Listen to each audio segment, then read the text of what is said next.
Well, good morning, everyone. Welcome to the Trade Ideas Pre-Market Show for Monday, November the 24th. My name is Barry Anderson, moderator of your trading room. A couple of yeses to let me know you guys can hear me and see my screen. And welcome back, William, in our main room.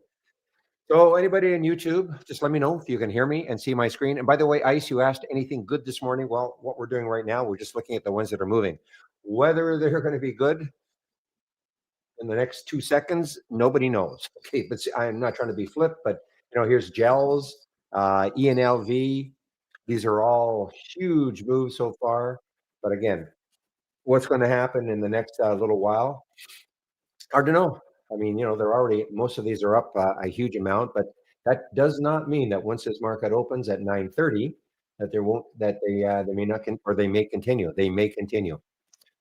Oscar guys, OSCR. I saw a little press release about them and about a report of potential Obama subsidy extension.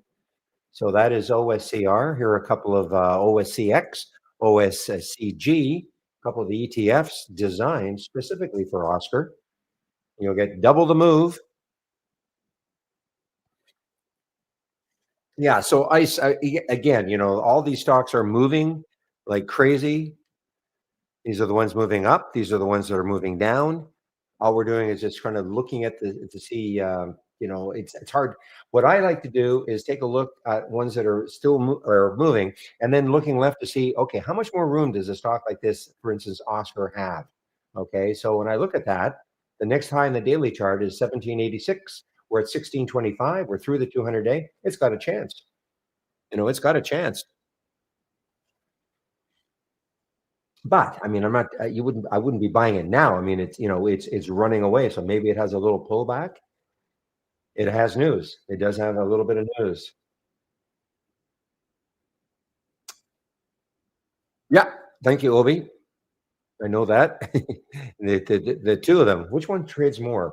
This is 22,000 shares, and this is 308,000. So this is a better one in terms of liquidity. OCSX. MFI from last week. Now, it looks good, but is it $27? But it closed down here with 11. So we got to be careful on this one for sure. Because on Friday it got up to 27.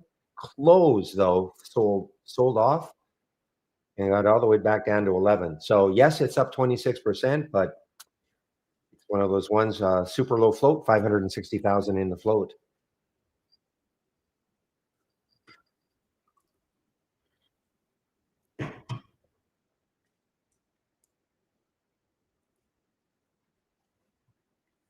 CJET. CJET. This is a token play, guys. Yeah, to buy about $1 billion in edge AI tokens. Okay. Now I sort of dismissed that these token plays. Companies get into altcoins, etc. But there was one last week. I can't remember the name of it, but it went crazy. Now, what is Bitcoin doing today? Bitcoin's still sitting around 85,000, 85,900. We're in for we're in for, as we speak, a nice market open as we speak. And we had a nice day Friday. We did have a nice recovery day on Friday. SPY was up 8 or 6.5. Actually pulled back a little bit, but the Dow was up, Qs are up. So we had a nice kind of a recovery day on Friday. And maybe, just maybe, we'll have a follow through today. Just looking at the SPY.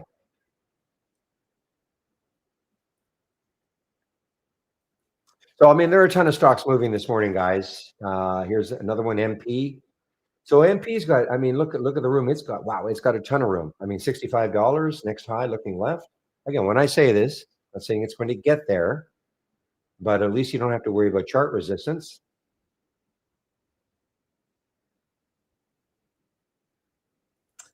Let's see, BMO upgraded, outperformed with a target of 75.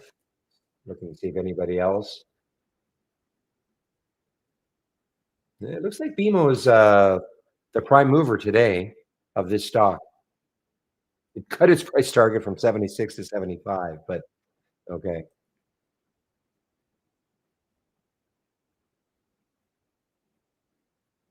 I don't tell you what to buy, okay?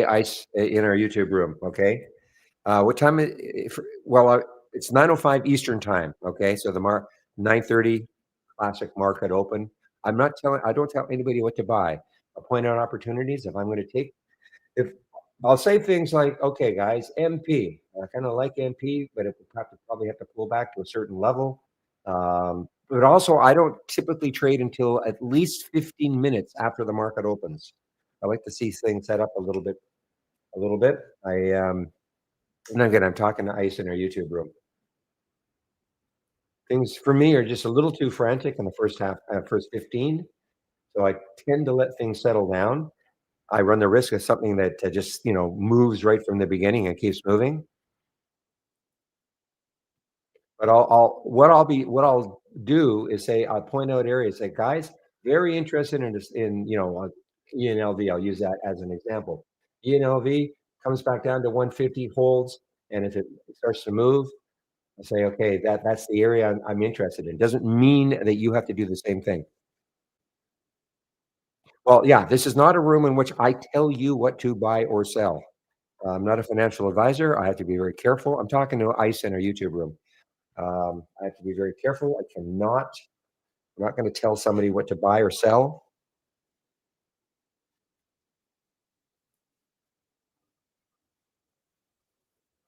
INSP, what a move, guys. What a move. Gonna see why. I'm looking.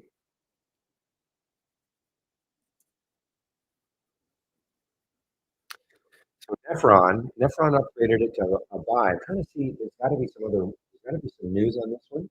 I see a bunch of lawyers trying to get you guys involved in a class action suit. But other than that, there's got to be some news.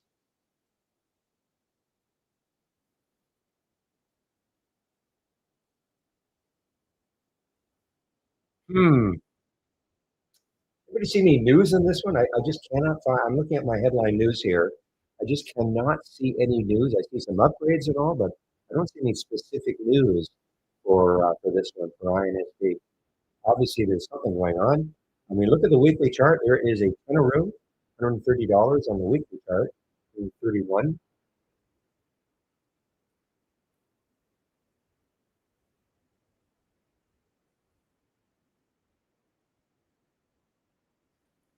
Also, Ice in our YouTube room. Depends what sort of trading experience you have. You have no trading experience.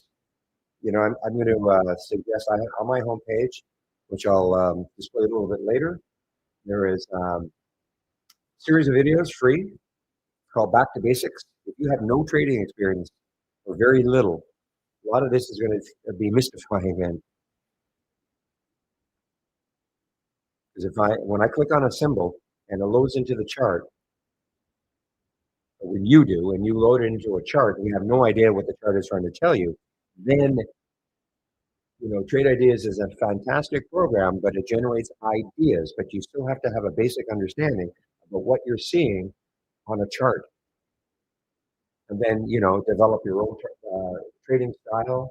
We have a simulator. You know what I'll do? What time is it right now? 9:08. So what I'll do is I'll put my homepage link in, and I'll show you where you can go if you don't have much,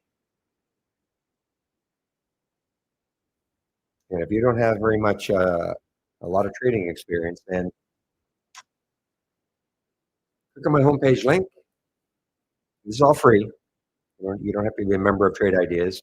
Click on my homepage link, and if you scroll down a little bit, education section is here. Click on that more info. Scroll down a little bit more. You see where it says back to basics? There are 15 videos here. It's all free. I would start there before you do anything else if you don't have very much trading experience. That's to anybody else who's listening to me.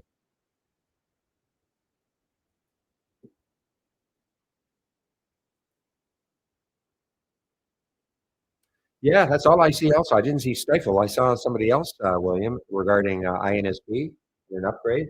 I didn't see anything. I didn't see anything else.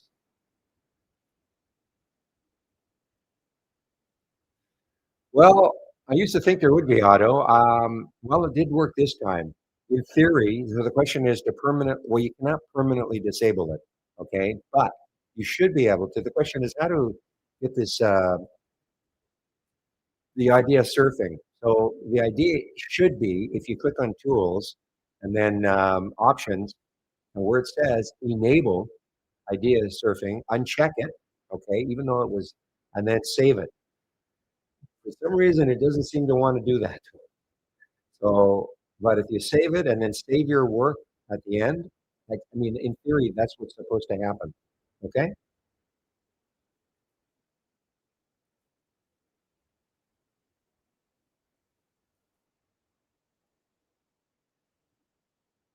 All right. Fat boy. FAT. God, I forget about this one. This is under, this is I don't, it's a series or series B for fat brands. But fat, when I looked, is about 43 cents. So forget about them. Just looking for maybe a disaster bio right now. TWNP is not one. Let's see any today, William. Hope you had a good time, by the way. GRND, guys. Now, this, what did I see here? As the special committee ends the talk on a $3.46 billion take private proposal. Okay, so that is GRND, putting a lot of downward pressure on this stock.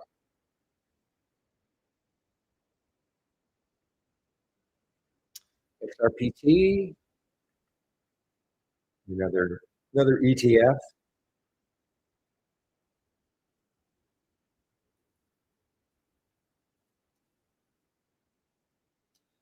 Yeah, so this started trading. So XRP started. This is Steve Gomez's. I think he's got a bunch of this XRP.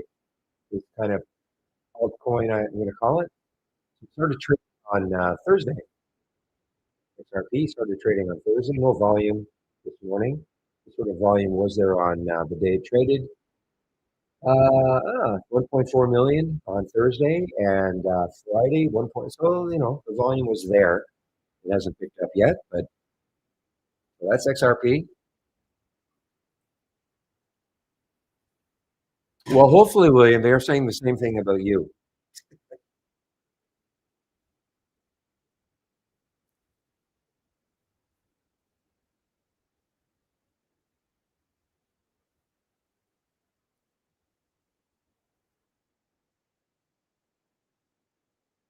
The default strategy on the money machine, I really don't know. I mean, I think there's. Let me just see if I can bring up Brokerage Plus.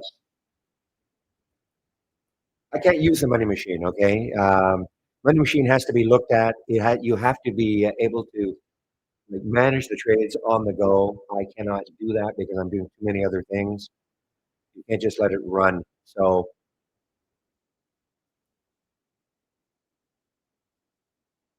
I don't know if there's a default strategy. Here are the strategies. No, wait a minute. These are the money machine. I gotta connect to the broker. Paper trading, connect to it.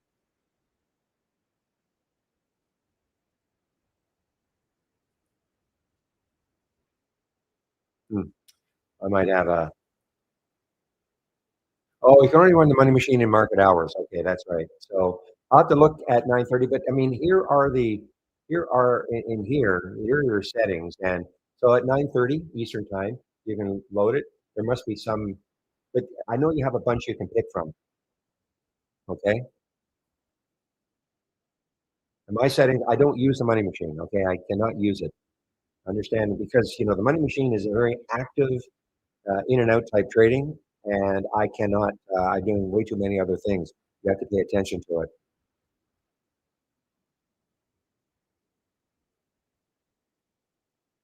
But at 9:30, if you load it, you should see there's probably some default, but the default, how many trades you take, at how many trades you're going to be in at the same time. I think the default is three, something like that. How much are you committing to each trade in terms of dollar amount? I think it's 5,000. But you can control all that.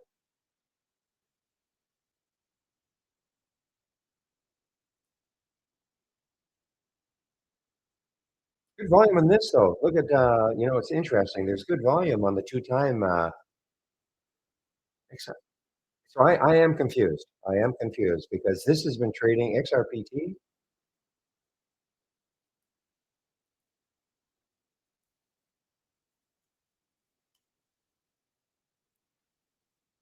Yeah, I'm a little confused then because it says XRP just started at XRP only started trading on Thursday, and yet the ETF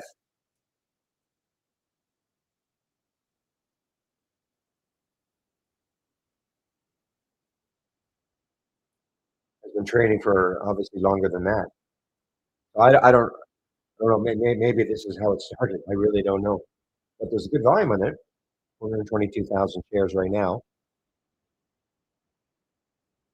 Yeah, the markets are looking strong still. I'd love to see at least two or three positive days to get us going.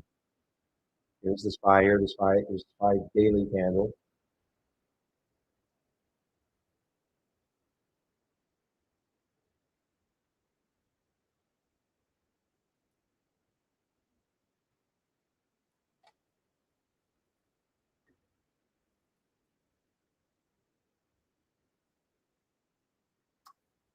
All right, guys. Well, the market doing what it did on Friday. What I want to do is take a look at some of the major sectors. Always starting off with energy, XLE, the energy sector. Yeah, I mean, there's the 200-day moving average, getting closer. Financials, that's the big one, I'm sure, because of what happened on Friday. Must have closed above. Yeah, but you can see, I mean, there's that 200-day moving average for the financial sector, at green line. So it is above, but you can see it's flirting with it. Healthcare, XLV. Healthcare, as I've said now for a few days, few weeks actually. Well, maybe 3 weeks. This has been the strongest sector after months being the most miserable sector. Seriously. But look at this. Look at the 200-day moving average, and even when the market was doing this, the healthcare stocks were just kind of consolidating, and then they popped up on Friday. So healthcare still is a very strong sector right now.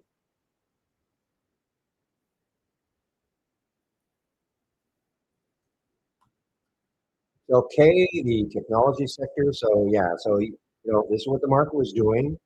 So because the market had a little pop on Friday, I have to back this out to see where there's the 200-day. You can see, I mean, it's starting to fade into it. XLC Communications was another one that was, kind of the same thing.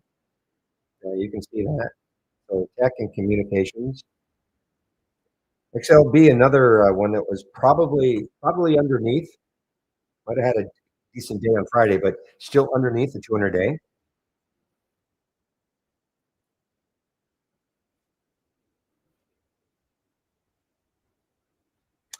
Retail was the other one that's got to keep an eye on with the buying season. All the merchants, the big buying season, of course, holiday season, etc. So you can see it's kind of sitting on the 200-day moving average. So as we speak, I think the only one that's underneath is material. Oh, wait a minute, but Staples too, probably. Yeah, take a look at XLP, Staples, consumer staples. Yeah, so consumer staples is still underneath. So we have two major sectors still underneath, and we have healthcare, not healthcare, but financials hovering right around.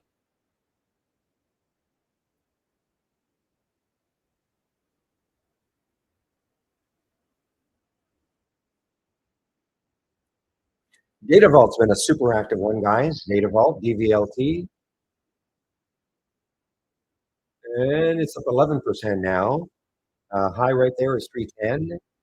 Takes that out. A high of about 380. And it's actually, yeah, it's not a low float. 241 million in the float, so it's not a low float.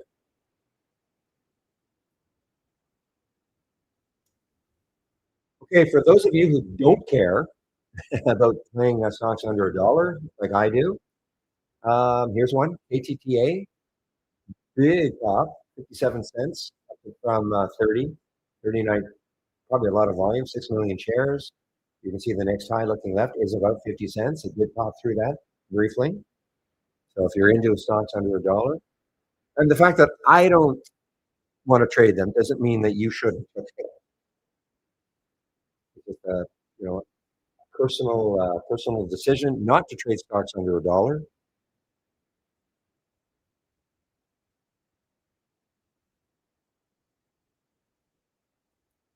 This has been another active one. This EPSM.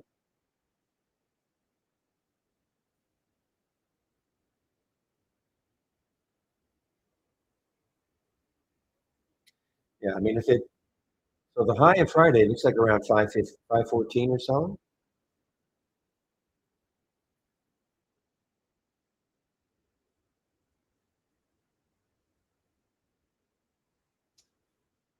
Okay, it is actually 514. Yeah, 514 is the high. This morning it got up to 517 in the pre-market, so you can see it challenged that high of Friday.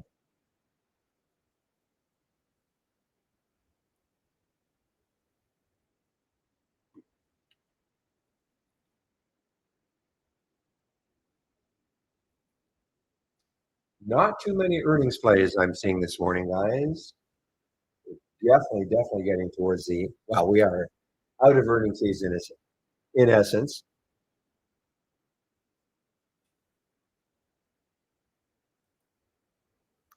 All right, so how is this ENLV doing now? The pullback is it having? So there's a high in the weekly chart, 175. What did it get to this morning? It got up a little bit above that weekly high. Starting to pull back.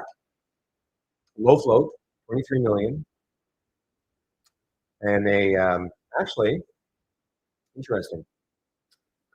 So they announced positive 6-month top line data, excuse me, for patients with knee osteoarthritis. Okay, so they also raised, wow, you kidding me? They raised $212 million at a dollar. So that means they're going to be diluting that.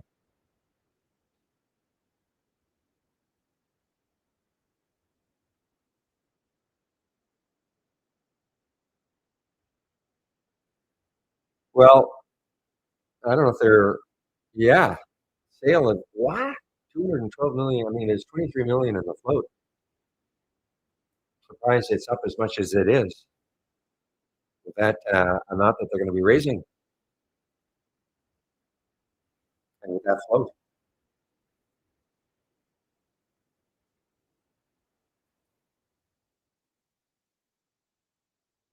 You know what, though? Ah, I mean, you got this press release saying they've got positive top line data for this knee for knee osteoarthritis, but really, they're going to take that $212 million and they're getting into the token treasury strategy. So they're basically saying, yeah, our knee thing is okay, but what's really going to get us going is our token strategy.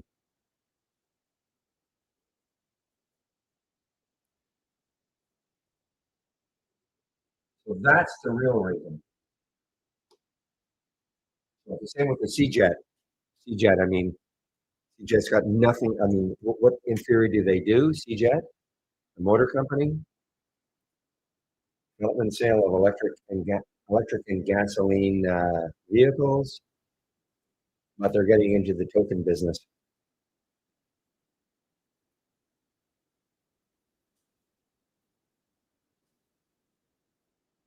All right, guys, let me save this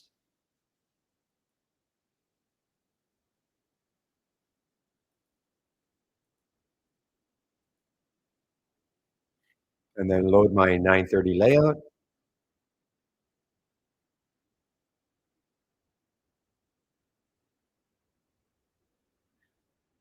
Ah, why does it do that? Sorry, guys, that's just going to load the same layout.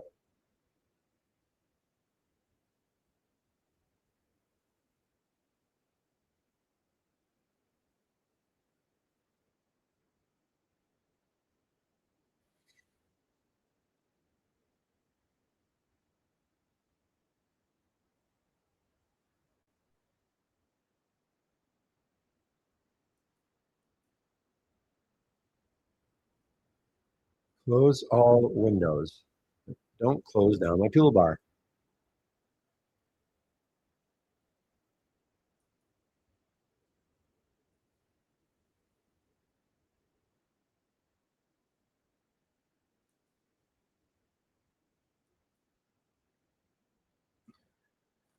Okay, guys, just getting my 930 layout loaded, and this is my go-to scan, my gap continuation or reversal. This is the one that I pay attention to really most of the day. I have no idea how active it's going to be. We're really getting out of earnings season. Still had a lot of companies last week.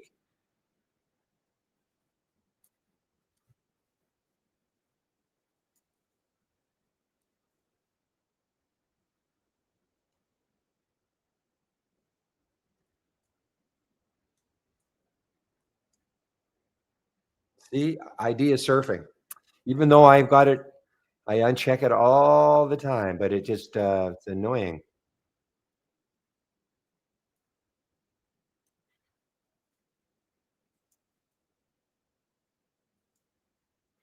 Yeah, it just doesn't want to. It just does not want to remember.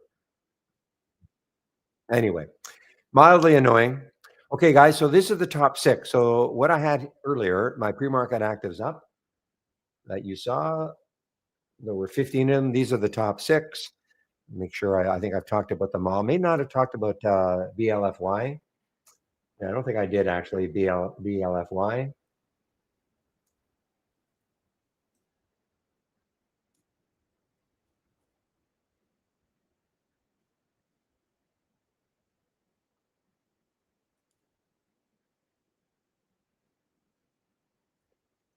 If there's any news on this one. Looks like this is okay. So this is a buyout, guys. Fulton Financial agreed to acquire fellow community bank Blue Foundry in an all-stock deal. Okay, so I don't know if Fulton is a public company. Let me just take a look.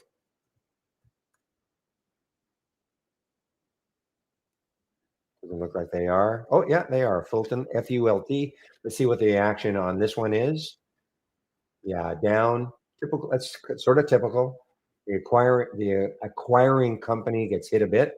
So it did say it was an all stock, right? So they got to issue stock to buy them. Not a lot of volume on it yet. 21,000. You know what, guys? Give me a moment. I got to do something. Just give me a moment. I'll be right back.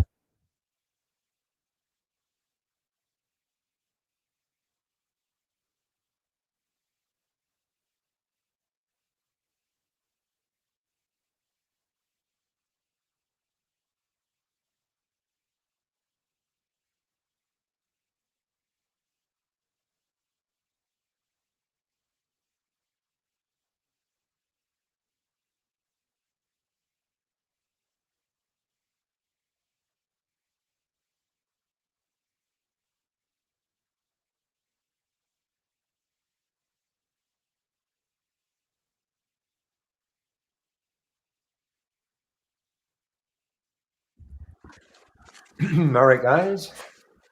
So let's have a great start to this trading week, everybody. About a minute to 9:30. Again, as I say, I typically do not trade in the first 15 minutes. That's just a personal decision. I'm not suggesting anybody else does the same thing. But if you're new to trading, though, I would probably just sit out even the first half hour and just kind of watch to see if we can get better setups rather than trying to chase something right off the bat. Now this my favorite scan right now, the gap continuation or reversal scan. Nothing will happen until at least 15 minutes, and that is by design. I put a 15-minute delay on this. In other words, don't start showing me things until at least 9:45. Doesn't mean I'm going to see anything at 9:45, but I certainly won't see anything before that. This will be way more active. The movers to the upside versus the movers to the downside. You'll start to see stocks. It'll be like a ticker.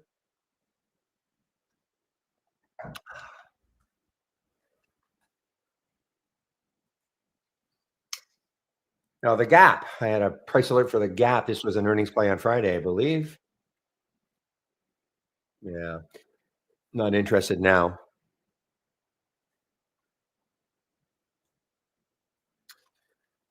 All right, guys. Well, we're open and just waiting for stocks to show up here.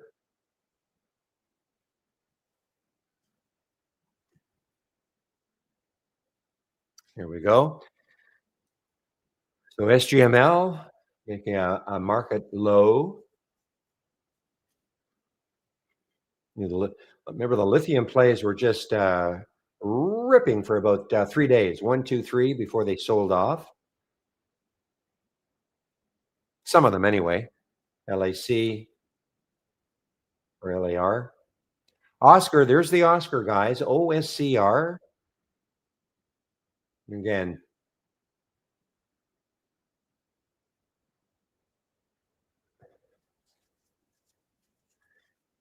something to do with Obamacare. After political reported, the White House will propose a 2-year extension of Obamacare subsidies with new limits on eligibility. Well, that sounds reasonable. Yes. Okay. So that's why the healthcare stocks very, very active.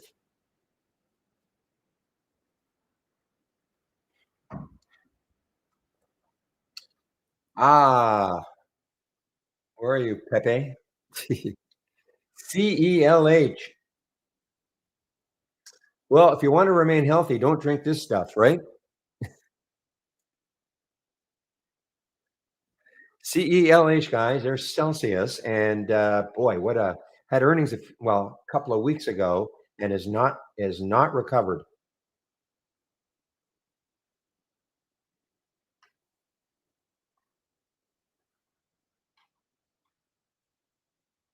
But in all seriousness, I don't see any specific reason for the drop other than the fact that it's just been miserable ever since earnings. That yellow line indicates that's when earnings were through the 200-day moving average and continuing to fade away.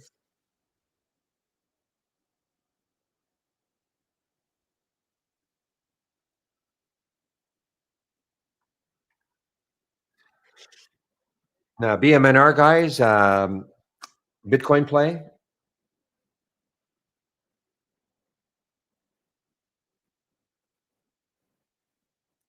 I'm sorry, it is not Bitcoin. It is ETH. It is ETH. Ethereum is not Bitcoin. I thought it was a Bitcoin play, but it's a coin play, but it's ETH, not Bitcoin.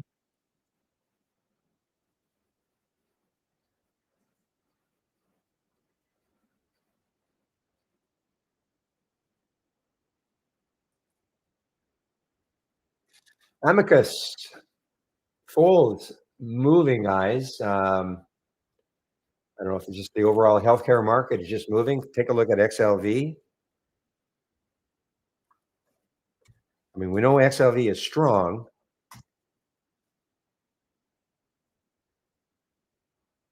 Yeah, I mean, another little pop here, but more importantly, I mean, look what's been happening with healthcare stocks.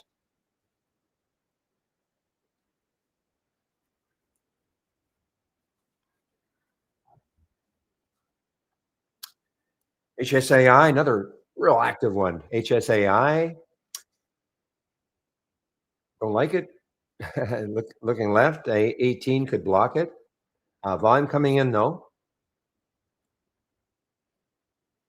Always looking left to see. Show me a stock that's got a lot of room to move before it hits that next high in the daily chart. Ooh, nice initial move on the SPY guys. A lot of volume coming in.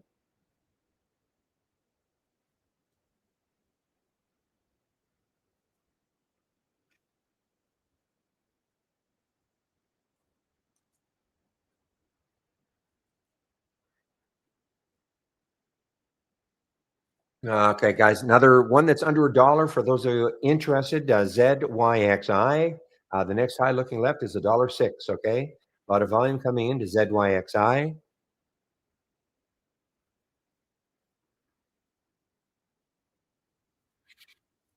Again, this is all very early. MFI. Yeah, I mean, this is well, obviously a nice move, but understand that this hit 20, almost $27 on Friday.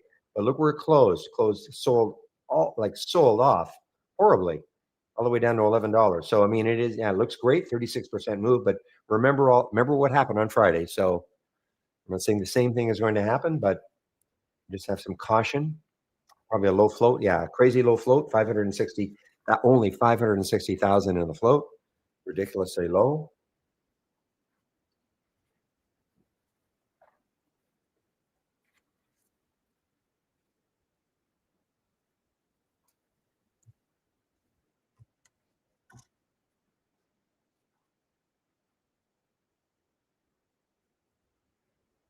So you can see what CJET is doing right now. It's right at the VWAP, that purple line on that 5 minute chart. That is the VWAP. Okay, so that's what it's. Is it going to struggle to get through that? Is that going to act as resistance to get through? Not shortable for me at Interactive Brokers. This is a token play.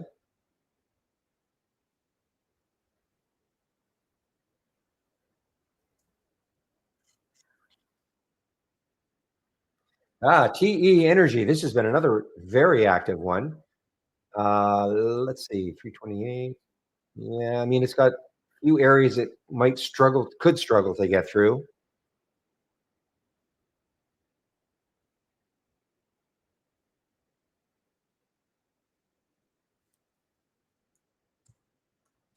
Okay, INSP now. INSP, which we could not really find any news on.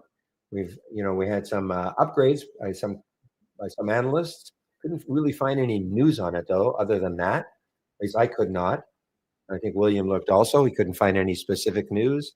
Stifle has an upgrade. Yeah, there's your Stifle's upgrade. I don't know what the price target they put on it, but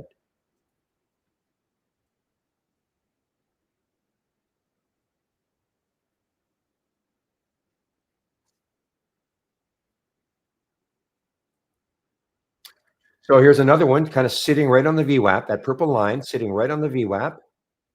Is it going to act as support?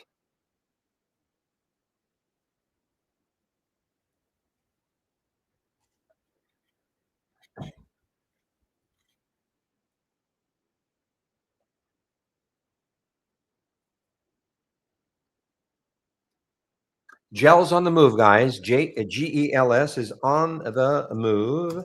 Let's see what it's doing in terms of the pre-market. Again, it's coming into the VWAP.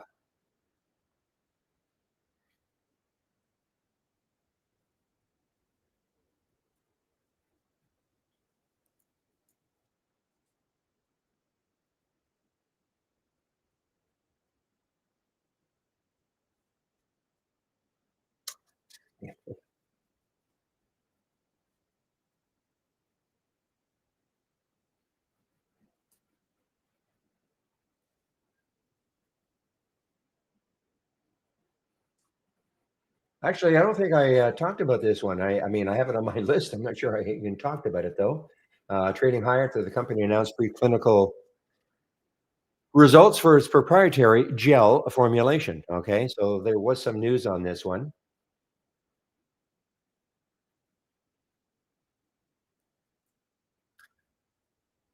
Yeah, surprising. I have it on my list, but I don't. I think I didn't really talk about it. Anyway, here is GELS. Another one that's right at the VWAP. That purple line.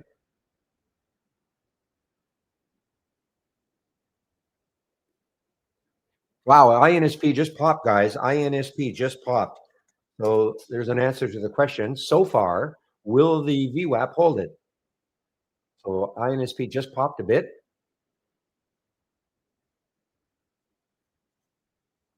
Hmm. GRND continues down. Now there's another one, hanging around the VWAP.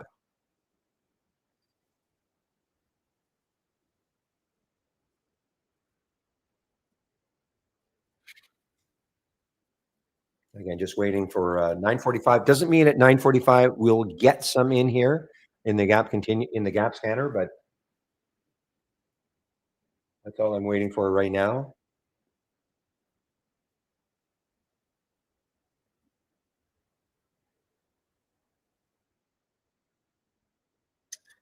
Well, CSIQ obviously has a lot of room. I mean, look at the on the daily chart, $26 is the next high.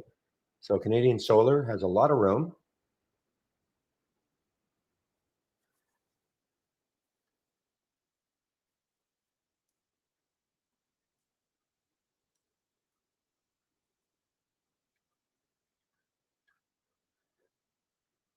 So I do see that our AI alerted on INHD. Now, I don't like it. Now, the reason I don't like it doesn't mean you don't have to like it. But when I look left, I see all these little areas that it could stall. Okay. So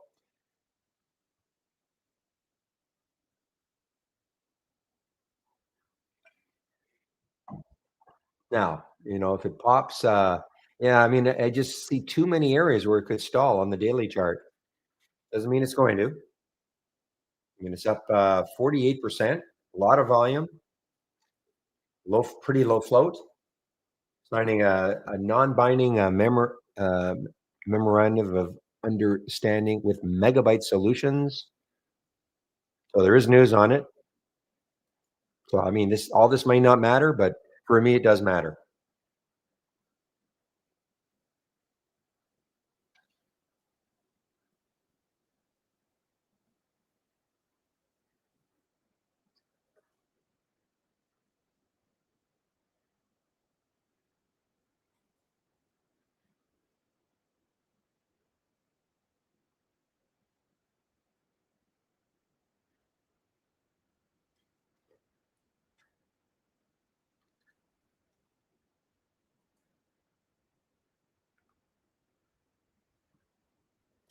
Okay, so interesting news. This company notified MIT decision to terminate exclusive patent license agreement. Okay, and that is CGEM, CGEM.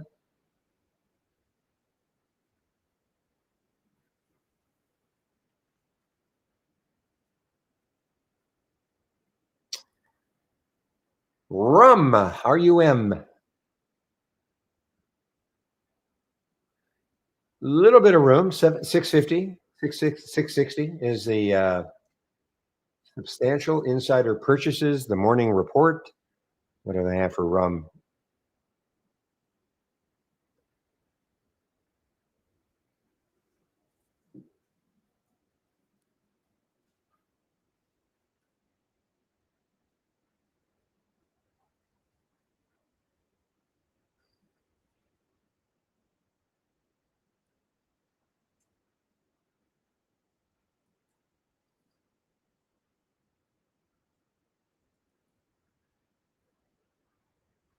Okay, guys, this is interesting to me. Okay, the now. Okay, wait a minute. Yeah, 1186. Yeah, looking left, there are two areas it's got to get through, and that's the GRND. I thought yeah, had this not been there, say the next low looking left was I don't know 11, probably be in this one now as a short, but because I'm looking left, I can see a couple of areas where it could stall on the way down.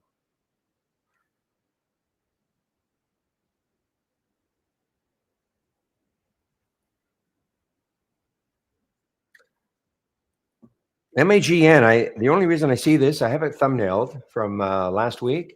You know, well, another one that's kind of like the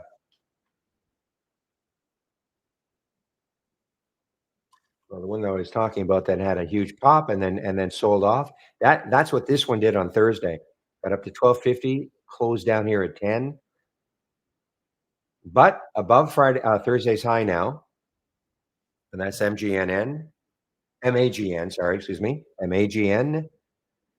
Not a low float, not a high float. 35 million. Look at a monthly chart. Next high is around 14. Weekly chart. Next high is around 1323. So for me, just not enough room. Here we go. Okay.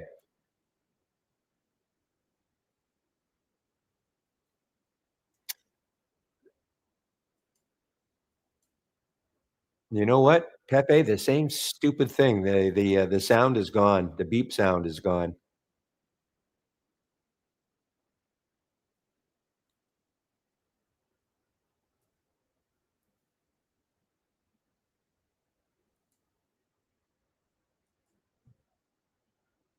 Oh, well, that's maybe no, no, not the don't repeat.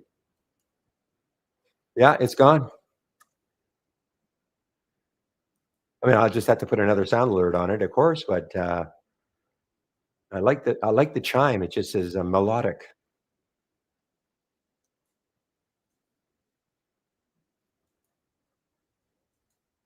No.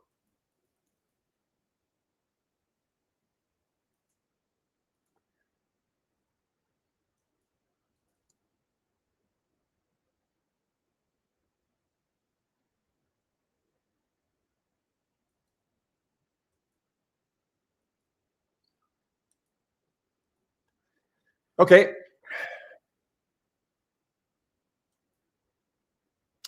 so there's your flyer, ENLV. This is not shortable for me at Interactive Broker, so I can't do anything with it.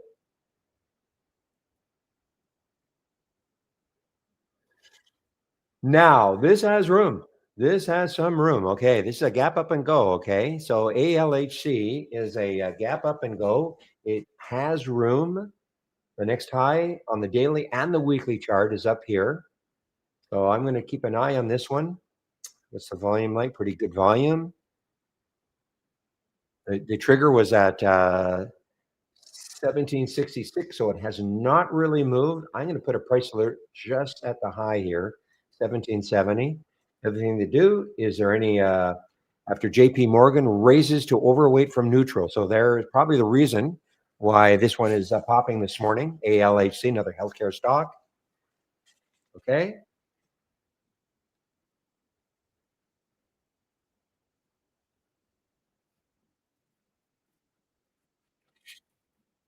So I'm not anticipating it's going to take this out. That's why I'm not going to buy it right now. But if it does, probably going to get into this one.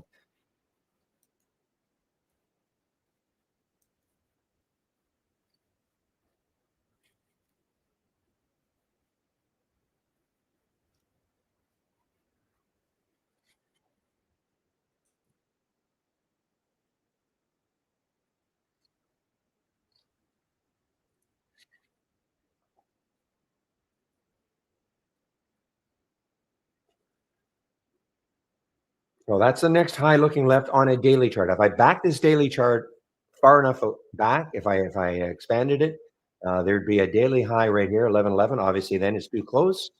So what I'll do is well, it did in the pre-market, it got above that, but what I'll do is put a price alert around 1122 and see if it takes the out that daily high. Man, I wish there was more room on looking left on this GRND.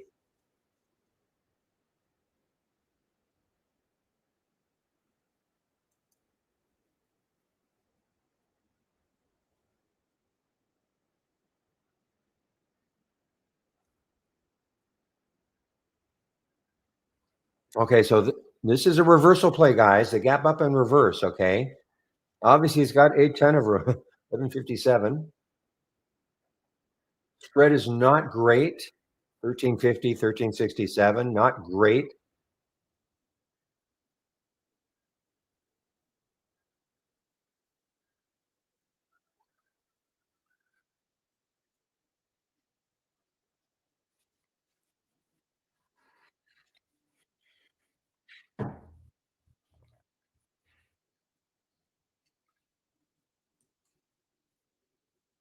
Okay, you know what? I mean, if this takes this out, this GRND takes it out down here. I mean, it's still got a ways to go. The low right there is 1254. So a cheap one, guys. CLSD, another one that's if you're into the okay, I'm like I might get interested.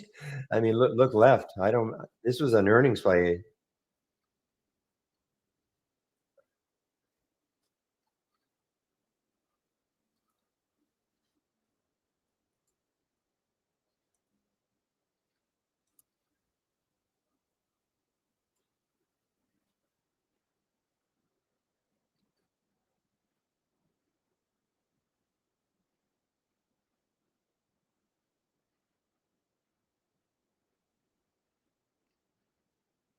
Boy, this is again, guys, if you're into the sub $1 stocks, I mean, this is right at a dollar now, and, I mean, obviously, it's got a ton of room.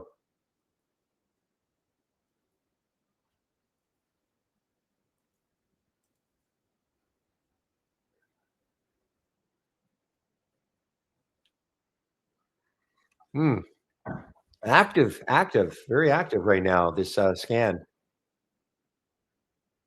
Pony, take a look at Pony, what Pony is doing. Next high looking left. You know, it's got some room, 1269, 1269. You know, that's 1178 right now, but you know I don't like to, take stocks, that close to the whole number. What happened is it got right to 12 and then it came right back down.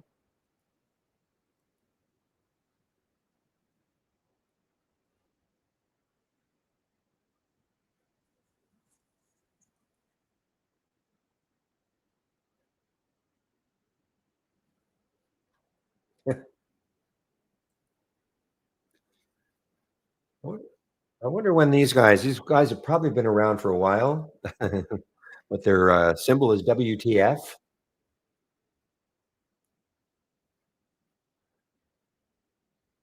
I don't think they choose this name, or this symbol for their company now.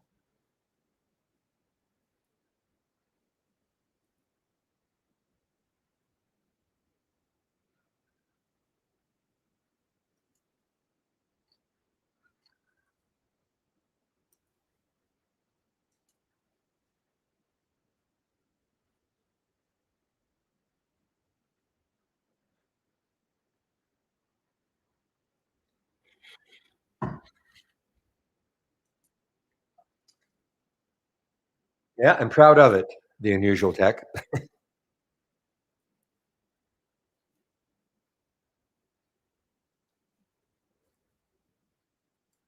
Okay, well, there is a whole number, but that's a big one.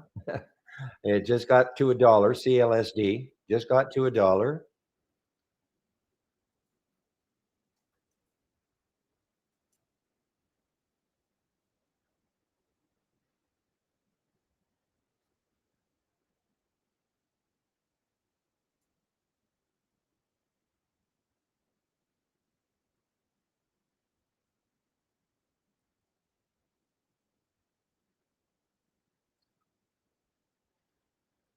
All right, Oscar now. Oscar, 1666, and the next high looking left. It's got room, guys. It does have room. Okay. Oscar has room, OSCR, and it's healthcare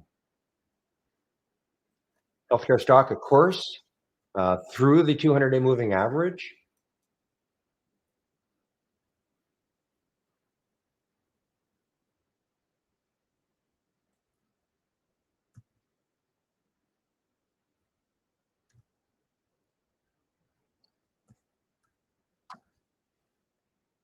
Not shortable for me. CNLV, ENLV.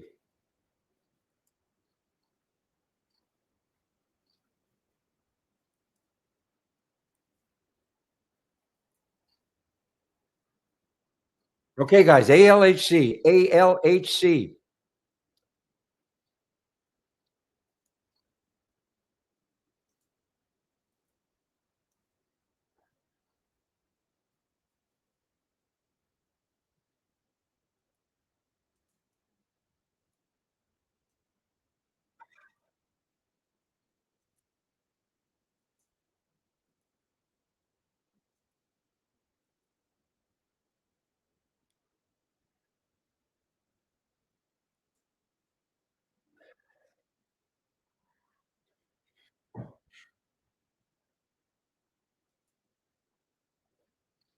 All right, let's see if it's got some leg room now. Right. KYIV, the spread actually tightened a bit.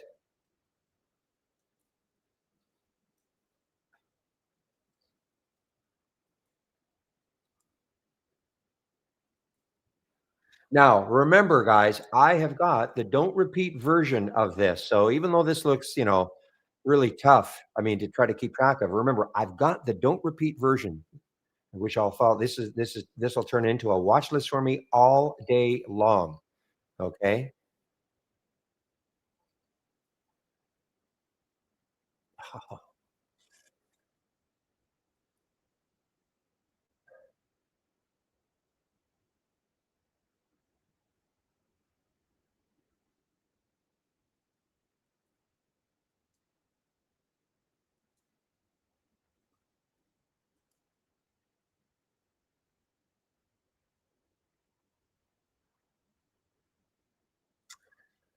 Well, it's interesting. I mean, the INHD, you can see what it kind of did. It actually it got stopped out. I mean, that's a crazy low 3 cent stop, but there's a repeat or there's a reentry price, which is not that far away from the original. Well, let's see. Maybe this will blow right through all this.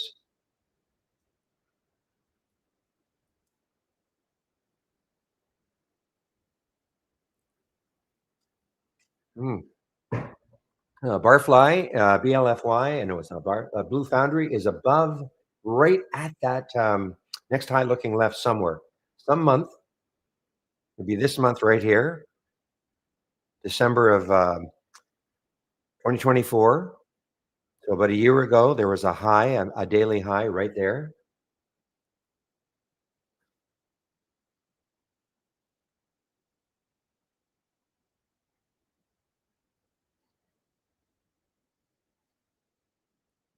Did not take Oscar. Probably should have taken the Oscar.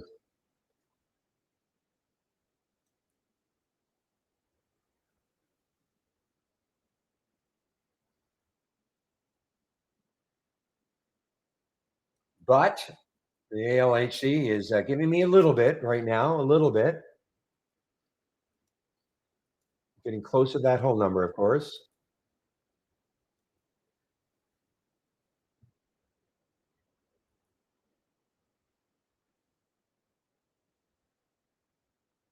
Boy, INSP, real,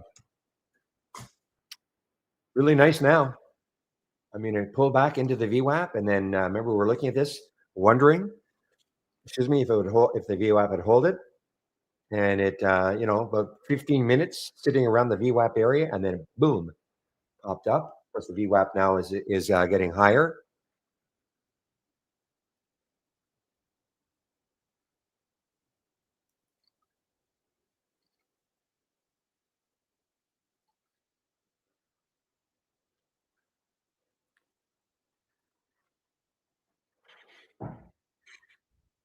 All right, what is the market doing? So the Dow was up, well, barely up.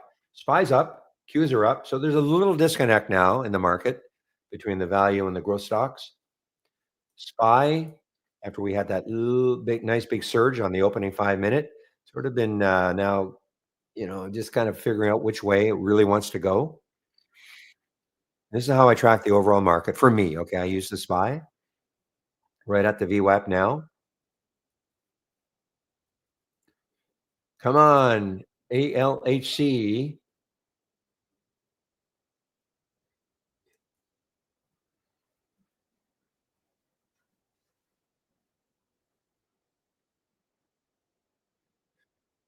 I'm just waiting to see how. Okay, guys, I've just taken some off. Okay, in case it cannot get through the 18, that whole number. Okay, just taking some off the ALHC.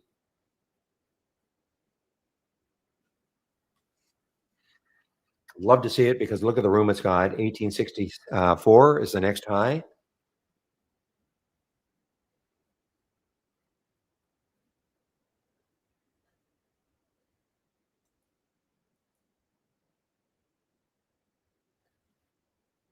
So the CJET, what did it get to? Got almost hit. They got sort of to that high. If it can really break through that, that's 338 is the next high.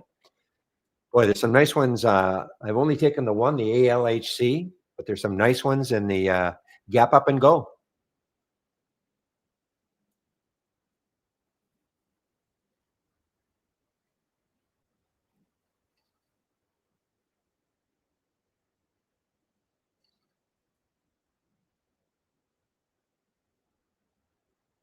Little bit of room still for Pony. I did not take this one.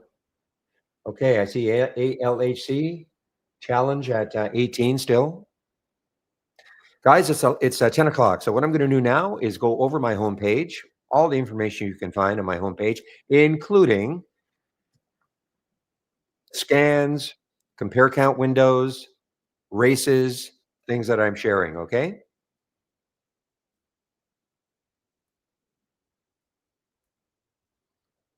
And of course, how you can take out a subscription if you are wanting to do that with a nice promo code.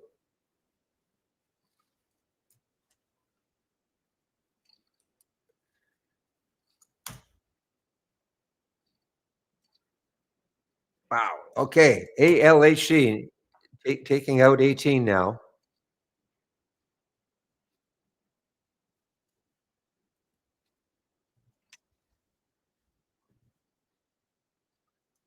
Every time I see it up here, it means it's making a new high.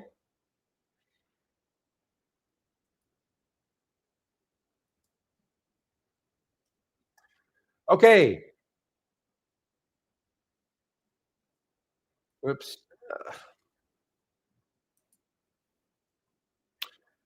Okay, if you click on my homepage link right at the very top, here are some subscriptions or promos for different plans. Okay, so Barry 30, if you wanted to take out a premium annual subscription, you can use this promo code. You'll get 30% off a premium annual. Otherwise, the other three subscriptions that we have a premium monthly, we have a standard monthly, and a standard annual. You can get 25% off those plans. Okay. And remember, if you take out a monthly subscription, that 25% discount is good only for the first month.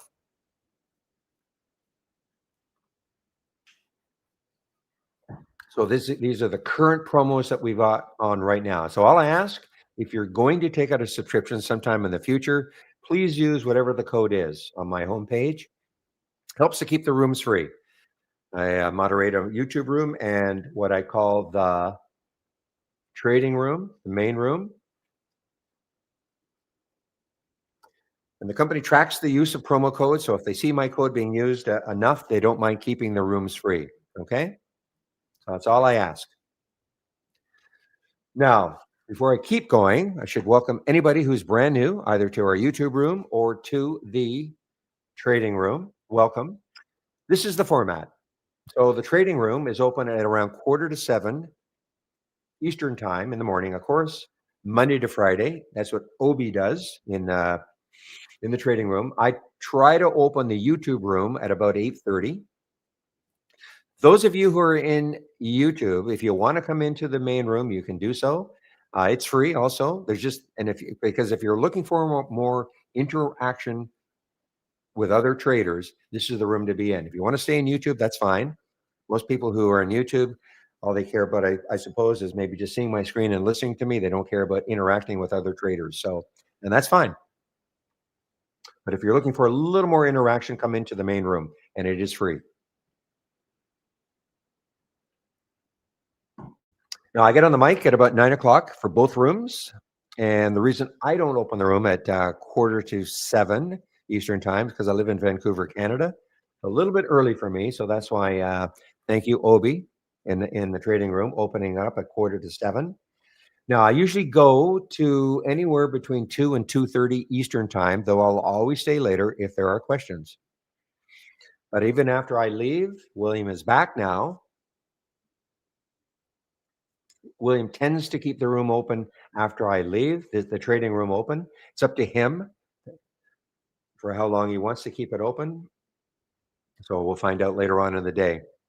So even when I leave the trading room, this room is still open. There's no screen sharing, nobody's on the mic, but there's still a lot of action amongst traders. Okay, so that's the deal with the YouTube room and the trading room. Scroll down a little bit more, and you can sign up for the trade of the week. The trade of the week is sent to you before the market opens every Monday morning. It is free. Now, if you sign up for the trade of the week and you don't feel that you're getting it, it's not showing up in your email, before you contact us, please check your promotions or your spam folder, number one. And if you have Gmail, check the promotions folder. It could be there. If it's not there, then by all means contact us. Trade of the week is a lot. Usually, it is designed for a longer term hold. What was the trigger, William? Because the trade of the week I know is Ion Q, and technically, the trigger is market hours. I know. I think you said it triggered in the pre-market.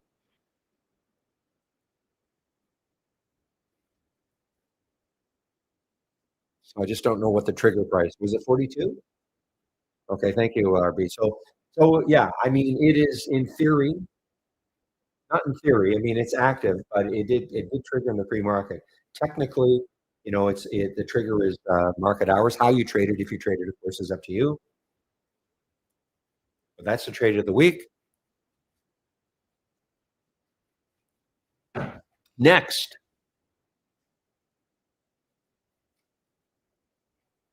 if you do take out a subscription, the first thing you must do, mandatory, you click on the more info. Well, first of all, scroll down, get to the education section, click on the more info, and the first thing you must do is this, the getting started with trade ideas. 12 short videos to get you started, all right? Now, if you don't have trade ideas and you're wondering if it's a good fit for you, you can start off with the second video and go to the 12th, and that should give you an idea as to whether or not you'd like to try us at least for a month. You can take advantage of the promo code. Okay? That's what I would do before I took out a subscription if you don't know the product at all. Back to basics. I talked about this in the pre-market. If you're new to trading, this is what I would do first. Back to basics. 15 videos designed for those of you who are new to trading. It talks about chart reading and things like that, which is a whole. The two most important parts of trading: chart reading and then money management. How are you going to manage your money? How are you going to manage your risk, etc.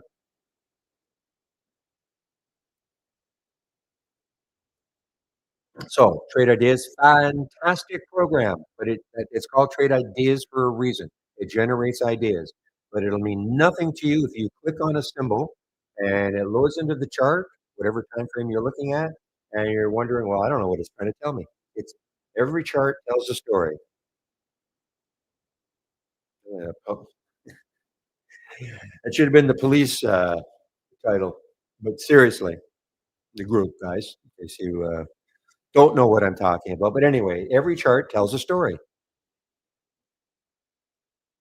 And that's how, when I click on a symbol, I'm quickly sizing up what I see and whether it becomes something that I might want to trade. You can sift through all the stocks that are coming through all day long. Last, if you're looking for my information, scans, top list windows, races, etc. If you click on my homepage link and you scroll down and view the scan, well, it says scans, but they're not technically all scans.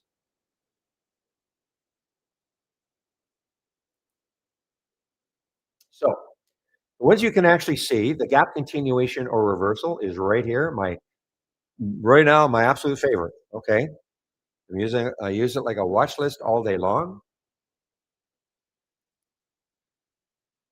This is the movers to the upside versus the movers to the downside. This will be active all day long. So, sometimes these get, the ideas tend to dry up towards the end of the day or even after the first hour or two. This will be very active all day long, giving you ideas. These are all real-time alerts we're seeing here. This is the halts resumes down here. Now I'm also sharing I'm sharing a couple of races, the large cap gainers and biggest gainers, which has nothing to do with market cap. This is what I use in the pre-market. The pre-market actives up and the pre-market actives down. And I do have a couple of other scans. I do not have them up and running, but you can take a look at them. A momentum scan and then the Pepe combo scan. If there any questions about these, you can ask me, of course. Now, I should also say this is a trading room, but it's also a support room. So you can ask me questions all day long. Don't feel like you're interrupting me. And I can't answer the question. If it's an accounting type question, probably will not be able to answer it, but I can direct you to those who can, give you an email. But if it's a trade ideas related question, I can usually answer. So don't be shy, okay?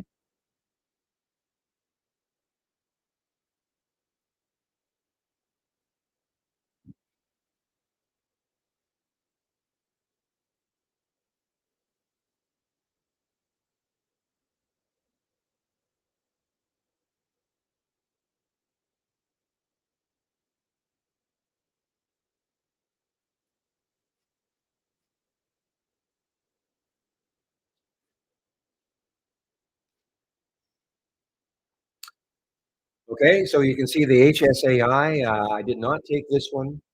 Still in the ALHC. Now, how I keep in trade, you know, this is using the cloud wave, okay, the trade wave, and I did take some out. I did take some out just around the 18 level in case it couldn't get through.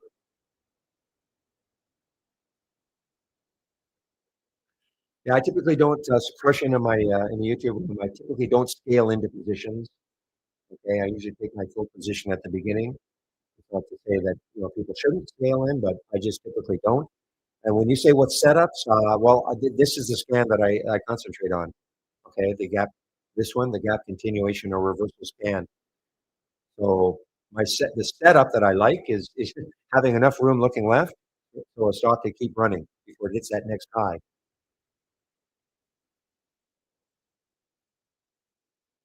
But this one right here, the gap continuation or reversal scan is what's giving me most of my ideas now. Going, I mean, I don't know, from day to day, I have no idea what we're going to see, but I definitely like this one.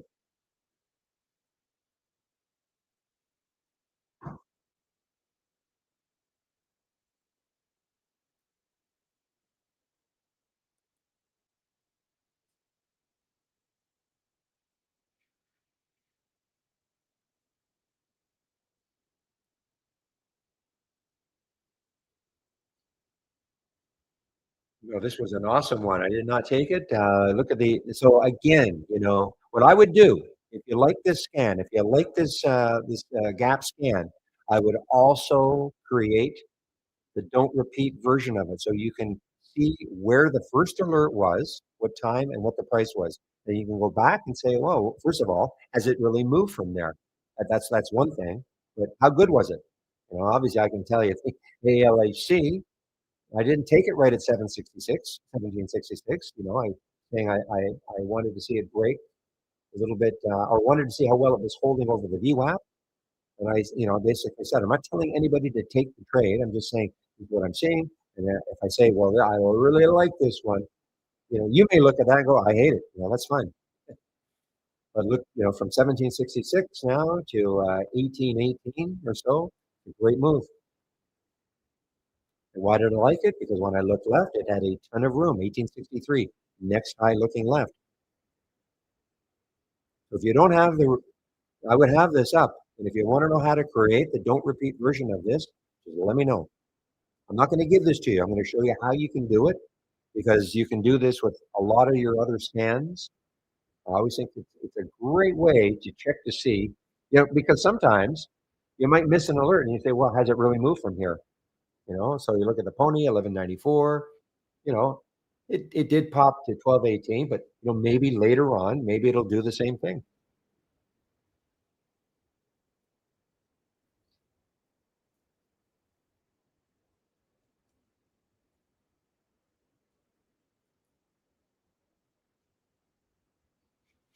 And the other thing to be aware of, I mean, this is a healthcare stock, and we know that healthcare stocks are very, very popular right now. So, what would make me take this one over, some other ones perhaps?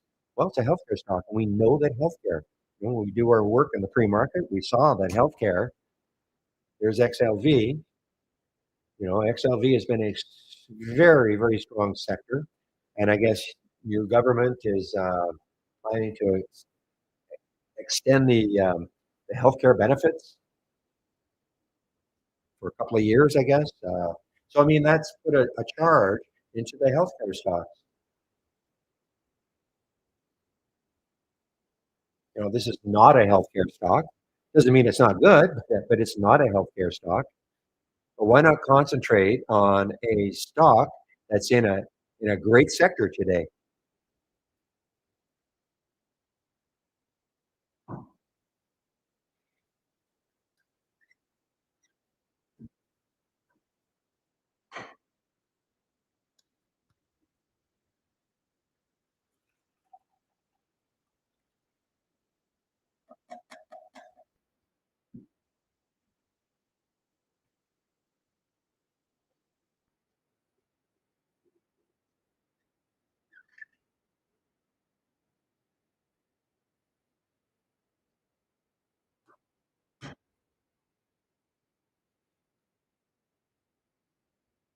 and I'm riding the wave, okay? Again, I'm riding the wave, you see how the wave, this helps me keep in a trade, okay? Now, the only problem I have with this right now is that it's a little parabolic. What I'd rather see is that the bottom of those bars touching the top of the wave. Okay, you're sort of moving.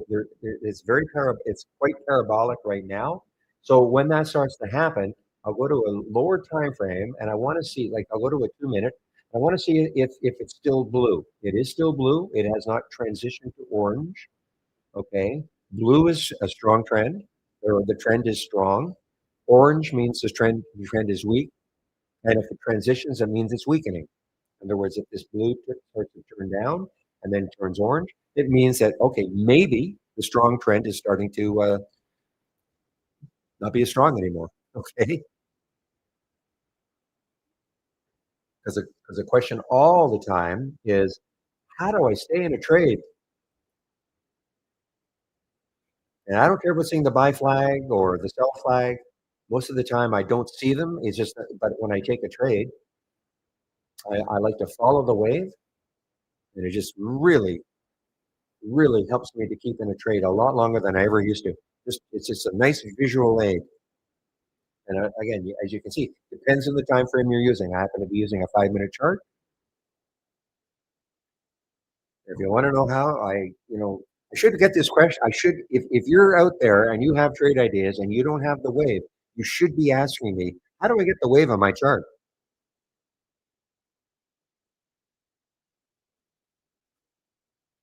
Part of the standard service. So there's no reason not to have it.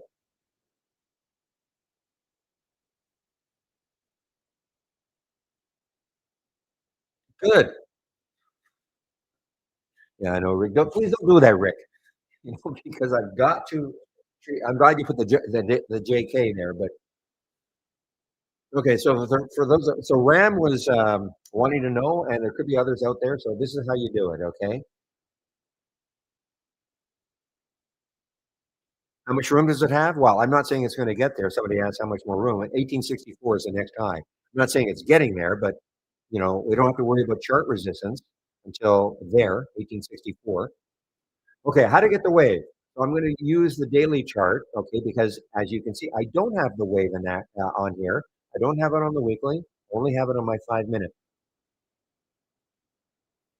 And so I really just need it on my 5 minute. But here's how you do it.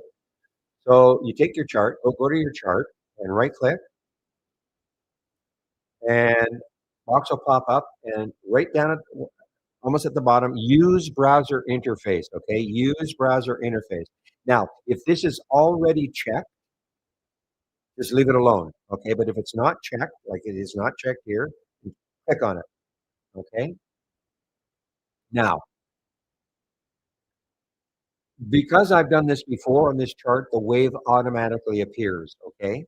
But if you click on it, and if you've never used the wave before, you will not see the wave. Okay. And here's how you get it to run. Now, this depends on what version of Trade Ideas you're using. So I'm going to go over, this is if you're on a later version, like one of the later versions of Trade Ideas, I'm going to uncheck it again. Now, look up here. Look at all the icons up here. I'm going to check it again, and you see how now there's another icon at least that should show up, and it's the indicator icon. So if you click on it, left click on it, and you see one of the options underneath indicator icon is trade wave. So you click on it. Okay, now if I click on it, it's a toggle on and off. So if I click on it now, it's going to, the wave is going to disappear. Okay, so I just click on it again and trade wave. Okay, it'll come back. So first of all, Ram and anybody else, did that work for you?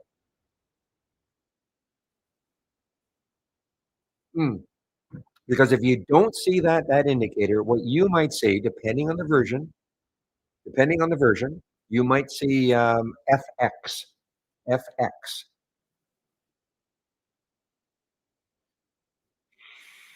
So when you say how to pull a chart, you mean how to get a chart on your screen? You have to, okay.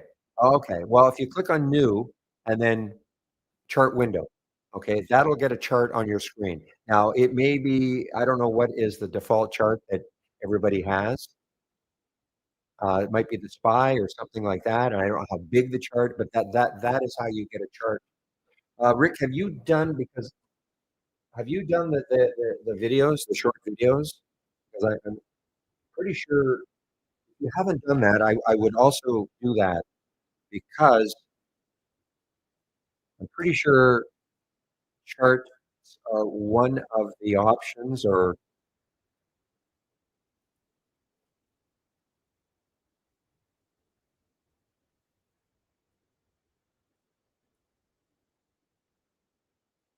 yeah, you see introduction to charts, okay? If you haven't done this getting started with trade ideas, I mean, I'll keep going, but I would absolutely do this if you're new to the program, okay? Do this first. You save yourself a lot of aggravation because, introduction to charts is right here. And that should have shown you how to load a chart. I mean, I don't mind showing you, but there's other things in here that it just gets you started. All the sort of the basic requirements of knowing how to use the program. Okay.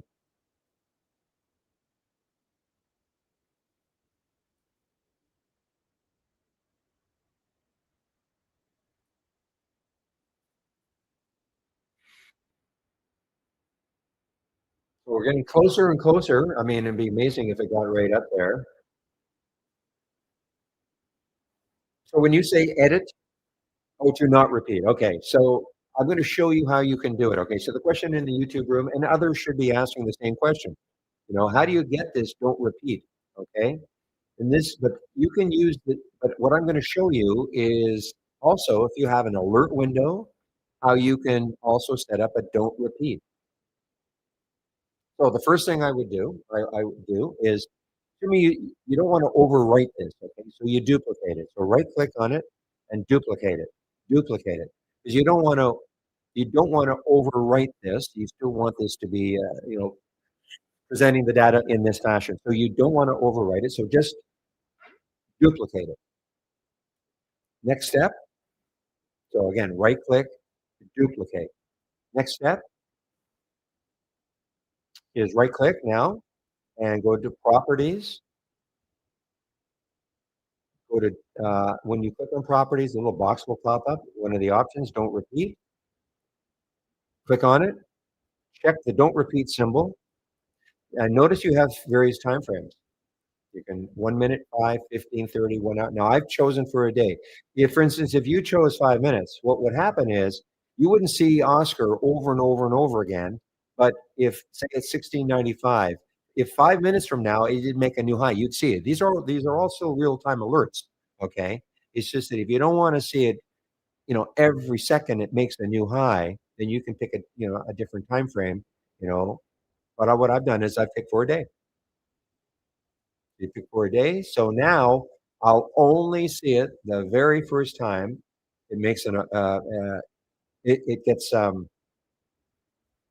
first time of the alert and the price and the time. I just say okay. The other thing I would do is give it a new name though.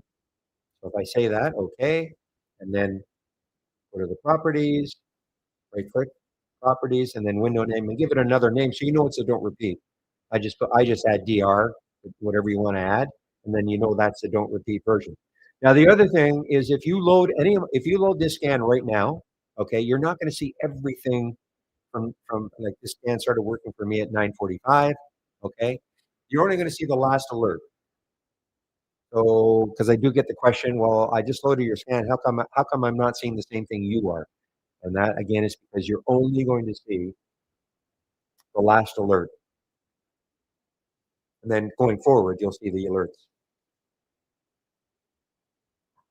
And I have put a delay in this scan so that I do not want to see anything before 9:45.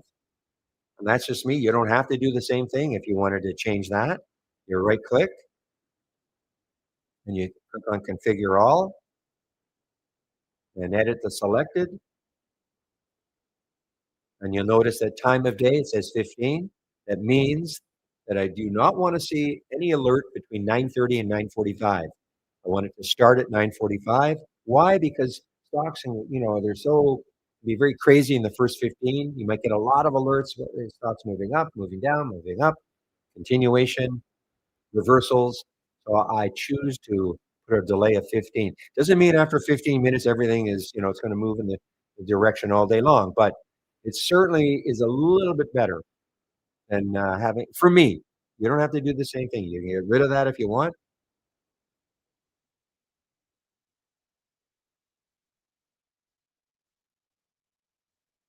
And notice in this is what we call a multi-strategy window. Multi-strategy windows are typically used for those of you maybe only have one monitor and you've got several alert windows dotted around your monitor. What you can do is you can take those alert windows and put them into what we call a multi-strategy window. So if I right-click on this multi-strategy window and hover over strategies, notice these four pop up. All these are individual scans. They're just individual scans. If I click on the tap down and go, open it, this is what it is. Okay, it's just an individual alert window, and you can take as many as you want and put them into a multi-strategy window. And usually it's for screen saving purposes. Now I have no problem with. I've got a lot of screen space, but what I do like to do is take similar scans. These are all gap scans, and put them into a multi-strategy window. That's just me. Now you don't have to have them all up and running. Again, if I right click strategies, they're all checked. Notice they're all checked. So for instance, you may only want to go long. Maybe you don't want to go short. So for instance, a gap up and go, that is a potential long strategy. A gap down and reverse, a gap stock that gap down is starting to reverse. That's a potential long strategy. So if you didn't care about the other ones, you would just uncheck them. Okay. Personally, I want them all checked, even if I only wanted to go long, because sometimes the anything in anything in yellow and orange is a potential to go short. Anything in blue, green or blue, a potential to go long. But this could turn around. I mean, grind. The reason I didn't like it. See, I mean, this could turn into a long for me. It looks like maybe this little support area or resistance area, support area, is trying to hold it. So I use this like a watch list. So just because this is telling me in theory, this is a short opportunity, doesn't mean it can't turn into a long opportunity.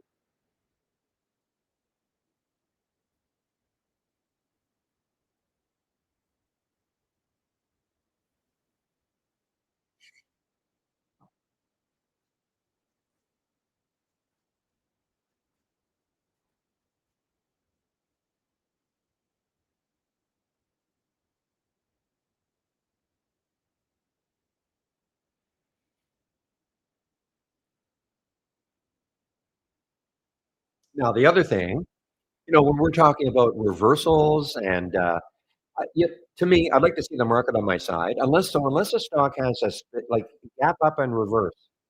So yes, this is a gap up and is now starting to reverse. I wouldn't take this unless it probably went negative. Number one, okay, and took out 15. The next low looking left. I mean, it's got a lot of room. 13.99. Okay. Also, though, you probably with these reversals, you probably want this. Maybe you want the market in your favor, unless the stock has some very specific news. So the market doesn't have to be ripping higher for instance, a gap down and reversal probably will work better in a market that's doing, something like this. But if this spy all of a sudden started to really put in some big red bars, down, down, down, down, down, and you're trying to play a reversal, you're going against the market. Okay, so probably not as good to do that.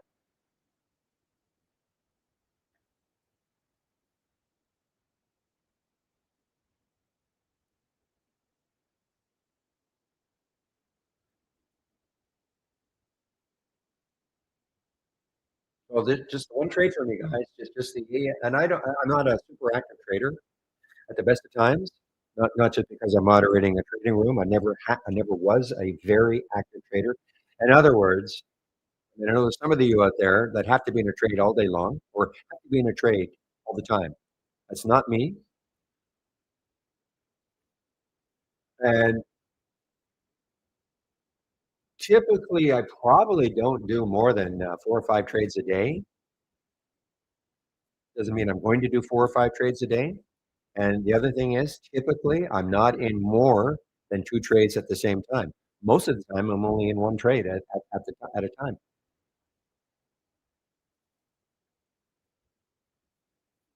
And it's just something, and it's not because I'm moderating a trading room. Yeah, that's just the way I've always been. But I know some of you, you can be in 5 or 6 trades at the same time, and you've got to be in a trade all the time. It's not me.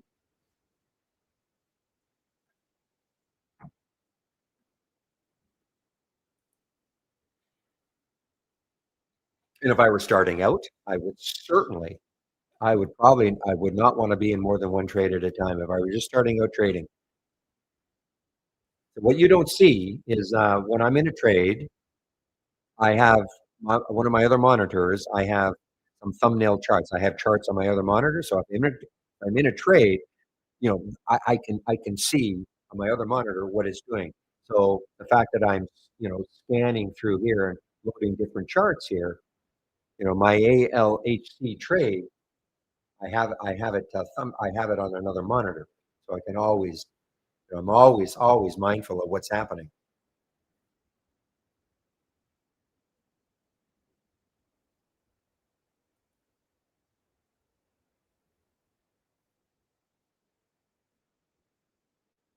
Yeah, I was wrong. I was very wrong about the INHD. That's a heck of a trade from our AI guys. I just looked left and I didn't like it because of all the potential blockage, but it didn't matter. So there you go. Now it actually got stopped out. Great. Look at this. So it got stopped out and you had a reentry. 104, not that far away from the. I mean, that was a very tight stop. Get it? Like here's your alert price at 106, and like a stop at 103, 3 cents away. So it did get stopped out, but it came back, gave you a entry price, and from there it ripped. But I did not take it.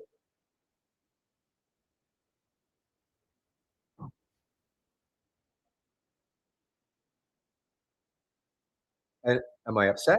Not really. I have to stick to my kind of my rules, looking left and seeing what I thought could have been all that potential resistance. Doesn't mean it's going to hold it. Now, the only thing I should have, because a lot of that was at the same price. But anyway, but good for you guys if you did take it. You're next, and it's halted. Somebody said it is. Yeah, it is halted. You can see it right there. Oh, now it doesn't look good this time. So right now, so this is time and sales from Interactive Brokers. Okay, this blue screen I'm showing you, nothing to do with trade ideas. This is time and sales from Interactive Brokers. There's your stock, INHD. There's the halt price in red, 166. And this column is trying to show you where it could open when it comes out of the halt.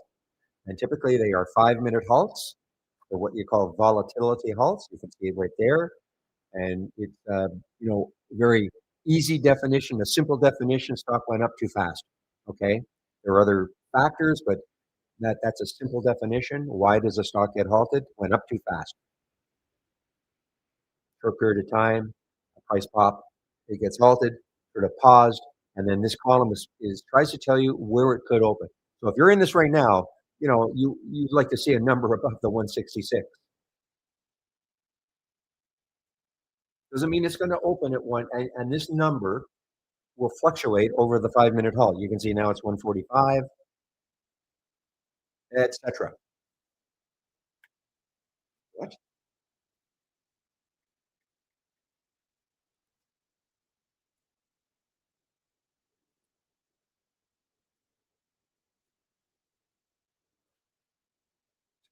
These guys.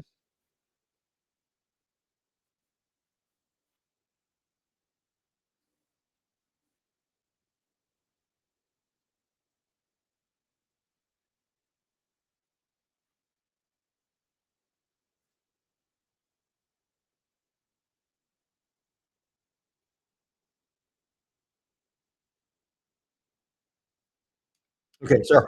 There's some news that came by, and I wanted to read it. So anyway, there is time and sales from Interactive Brokers, and to see what happens when it does open.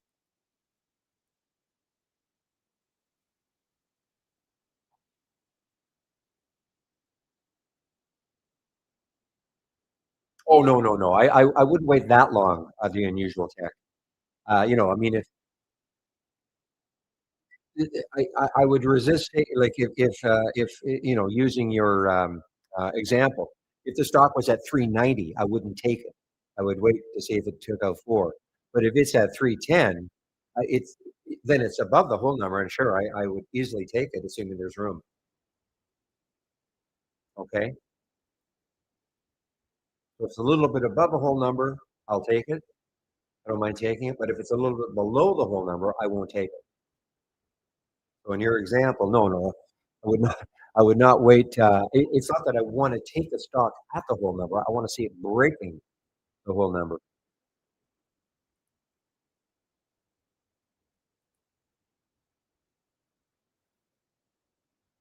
Well, it can be different from stock to stock, and also the price.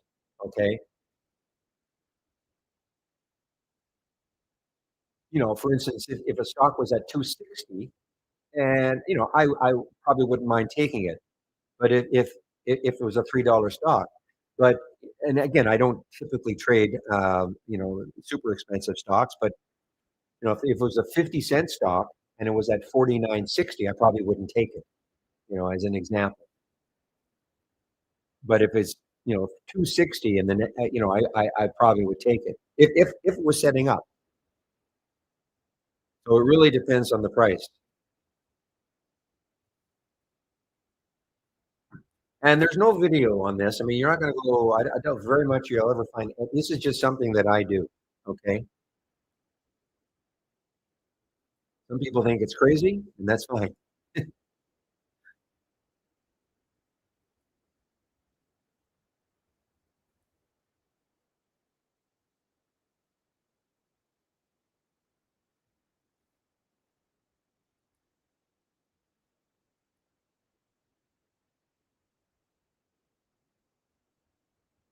So, for instance, here's the NAVN. I didn't do it. I didn't do it, but the 15, I would never take it. I would have to break down through 15. But look what's happening. It's kind of trying to bounce. Would I take it?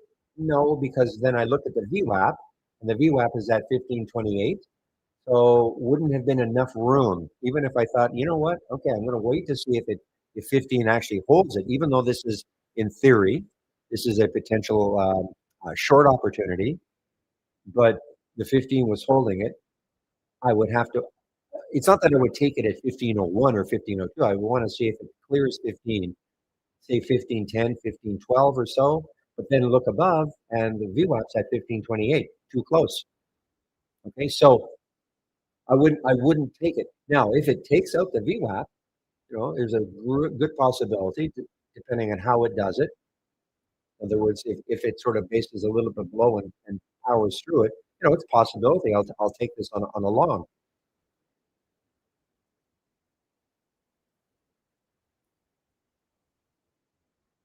So the way I do it, Ram, is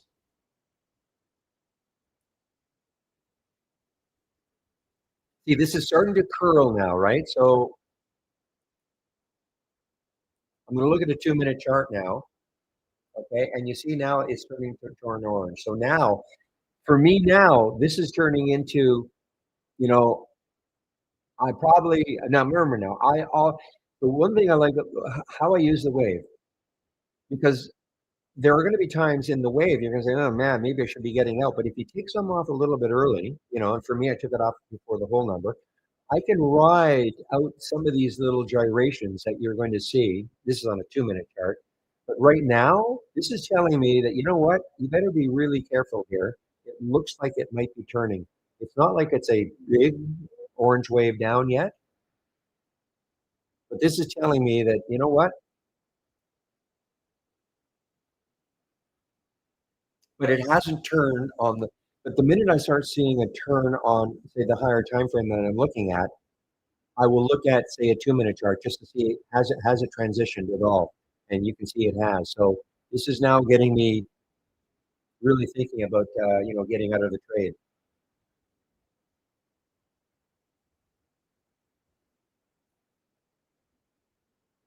I won't wait for 5 minutes, no, because I mean at this point, understand I have this thumbnailed on my other chart, okay, my other monitor. So I'm seeing this 2-minute downturn, and it's turning to orange. For instance, some of you may just use a 2-minute chart. I'm using a 5-minute chart, but some of you may be using the wave and using a 2-minute chart. There's nothing wrong with that. There's no right or wrong. Okay. People say, well, what should I use? It all depends on what you're comfortable with. I mean, I was using only a 2-minute chart before. I decided to go to a 5.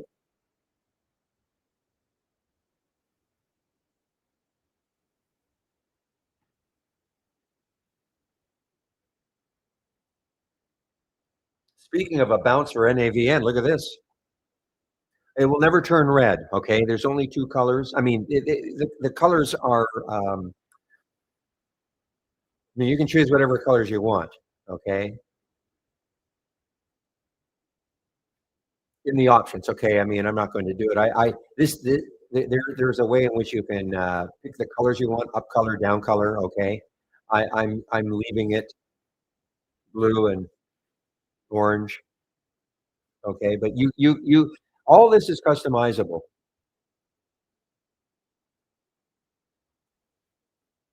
Well, it hasn't. Yes, it's turned orange.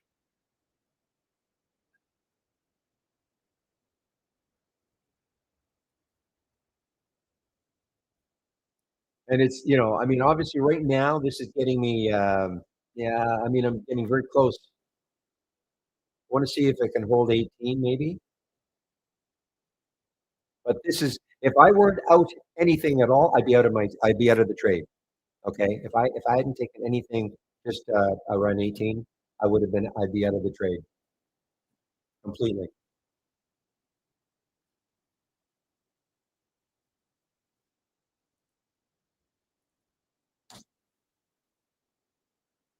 Okay, now I'm out of the trade. I'm out of the trade completely, but doesn't mean I can't get back in. This may, if 18 holds, maybe gets, maybe this is orange now, but maybe it curls back up because it still has room. But I'll put a price alert around 1813 and see if it comes back to that.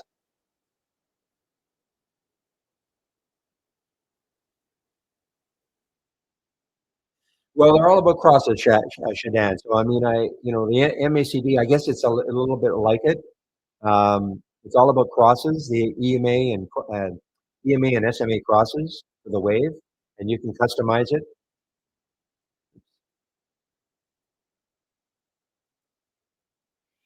You got a fast EMA, 8, slow EMA. I think this is what is the default. Or is it? I think the default is 5. This is what is kind of the default. A fast EMA at 5, slow EMA. I'm sorry, I thought one was an SMA. Anyway, this is the default. I haven't changed it. I never was anybody who looked at MACDs or anything like that. But it's all customizable. What you see on the wave.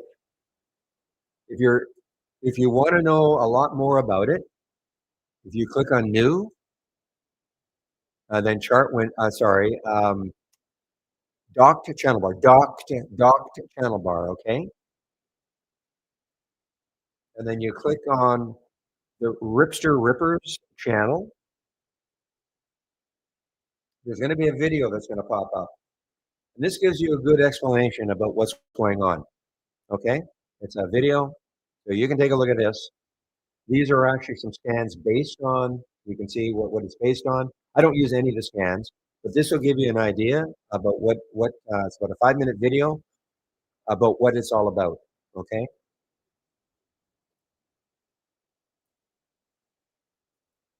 Okay?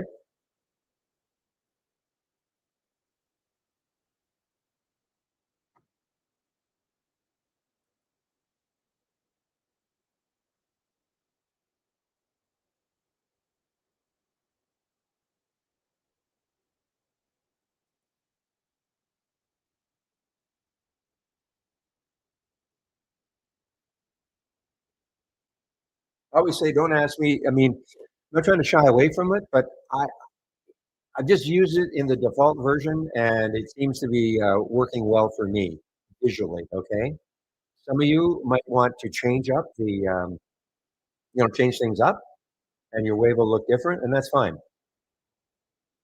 I've never been anybody. I've never looked at MACD before. I know this is kind of a MACD-ish thing, but I like the visual presentation.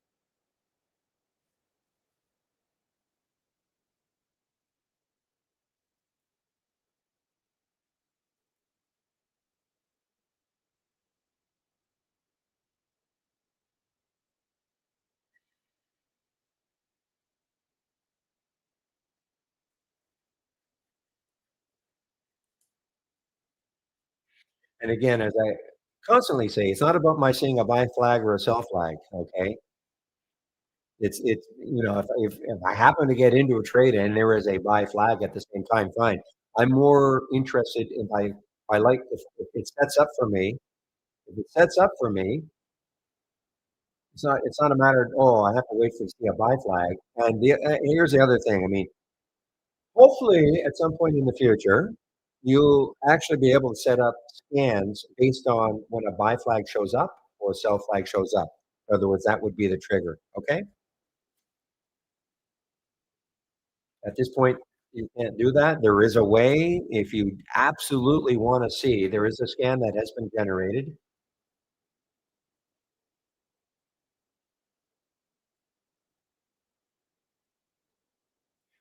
So, Jesus, I think the reason being, why is the trade wave allowed to post a buy or sell and then remove it?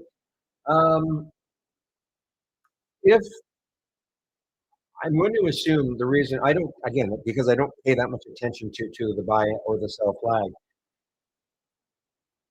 If, for instance, you see here's the little buy flag for Oscar, right? And so it probably generates the buy flag because it remained blue and you would see it. Okay, it remained blue, blue, blue, blue, blue.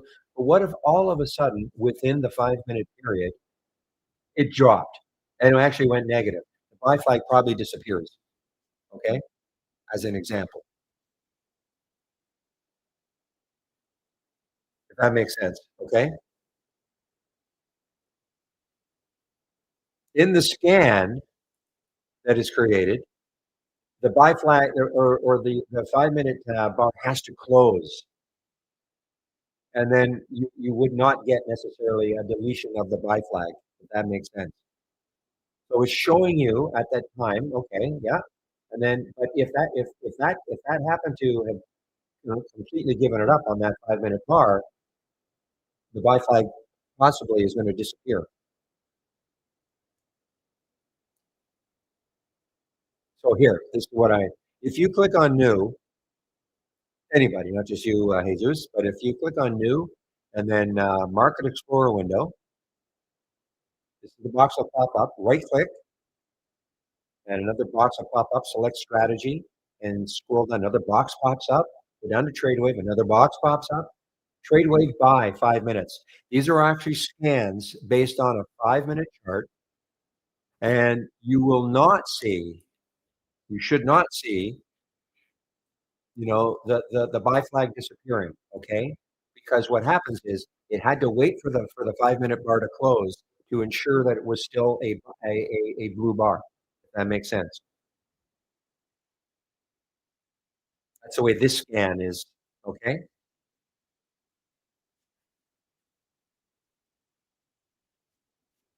Or if you have display the only last two trades, thank you. Or that also. I guess I don't have that anymore. Thank you, Pepe. So there is an option here. Oops.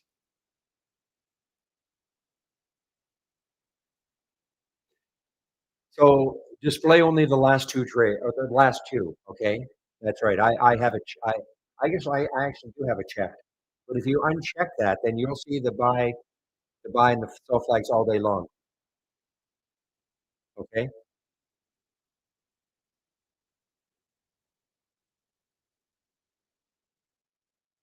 so if I uncheck it, I'll uncheck it, and you'll see what I'm. Now it's not going to probably show all the previous ones, but going forward, Okay? So I guess that is I forgot about that.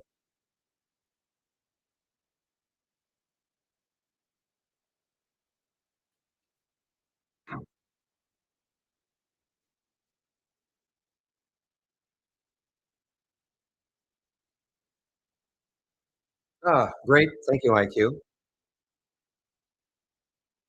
Well, there's no such thing as when you say a definitive, I mean, just because you get a buy flag, doesn't mean, okay, just pile into the trade. It's nothing, if you're talking about something that's going to be 100% correct, there's no such thing on earth that is going to be 100% correct. Okay?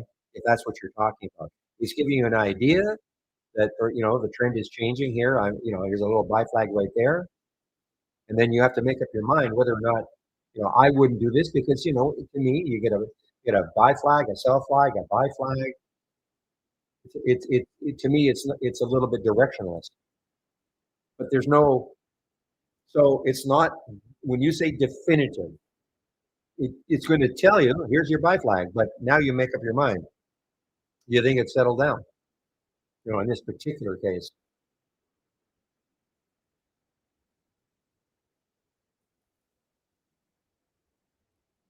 But again, understand, I'm not looking for these buy flags or sell flags. Okay.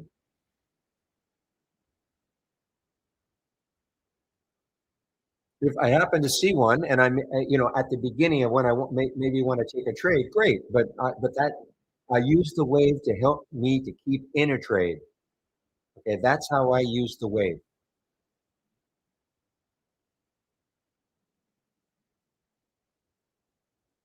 So if I happen to get into this, I happen to see that buy flag at the beginning. I clicked on it, and oh, there's a buy flag, and I wanted to take the trade. Great, I ride that trade, ride the wave, ride the wave. I mean, I'd love to say that every time you see a buy flag, it's gonna act like that. That'd be awesome. I think trading would be super simple if that were the case.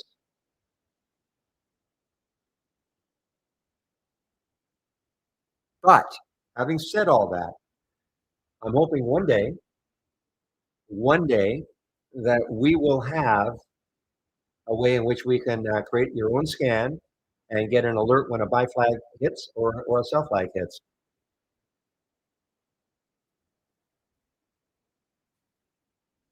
Okay, sorry, Jesus. Okay, maybe I'm missing the point. Okay.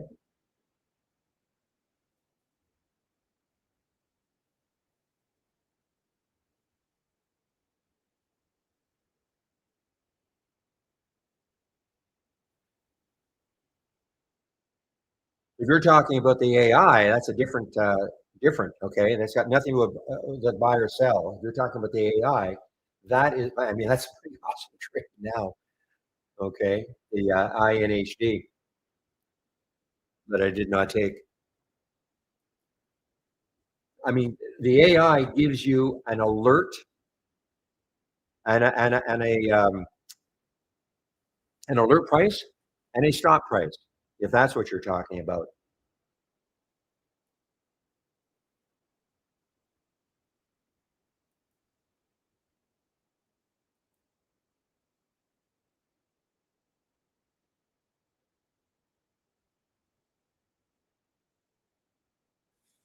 So again, on TradeWave, I'm not sure what you mean then, Jesus, when you say I'm missing the point. I mean, if you, if it, ju- if you took a trade and it happened and you happened to get if you took a trade because you liked it and there happened to be a buy flag, great.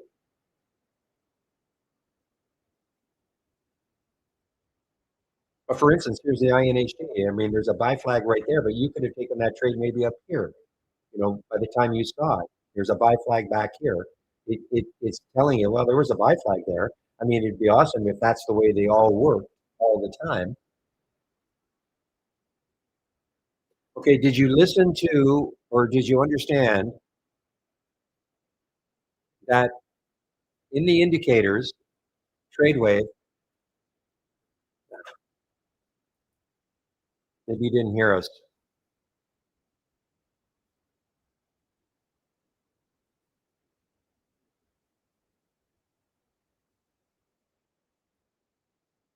there's an option that says display only the last two trades. That's maybe what is checked. Okay, display only the last two trades. I mean alerts, if you will. If you want to see them all day long, you would uncheck that.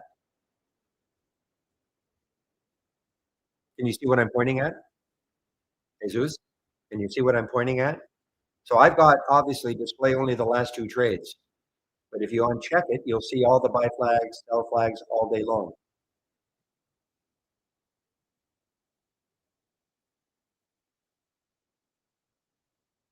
That's not it. Okay.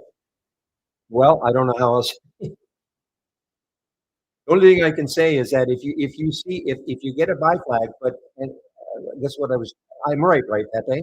You get a buy flag, and because the candle was blue, but within the time frame that you're using, if all of a sudden it gave up the gains, that buy flag might disappear. Okay, because the system doesn't know whether or not the bar is going to keep expanding, running higher. You can't know 100%.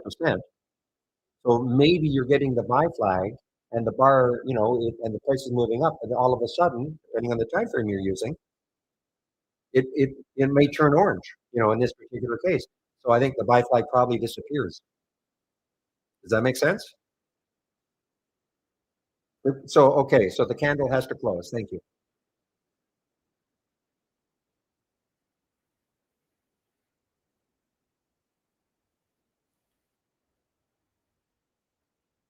That's why, if you wanted to, you can click on New, Market Explorer window, right click, select the strategy, box pops up right at the very bottom here, Trade Wave, and Trade Wave by 5 minutes. The bar will not disappear because these are all based on the 5 minute candle closing in positive. It's not going to give it up. Okay, you can take a look at these. The problem, well, I don't know if the problem, you cannot customize this at all. Okay, in other words, you can't pick a price range. But if you don't like the price range, don't click on it, I suppose. So here's GDOT as an example, little buy flag. You may look at that and go, I don't mind that. It's starting to curl a little bit above the whole number. Then based on your trading style, you won't have to worry about volume being low. The volume you see here is the volume of the candle, okay? But here's the overall volume for the day. So you don't usually have to worry about the volume being low.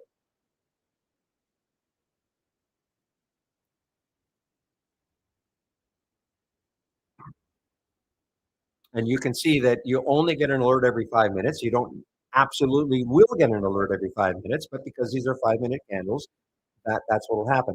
Today, it looks like every 5 minutes so far, you are getting alerts. Okay. So you can run this all day long if you wanted to. All right. Sorry, IQ. So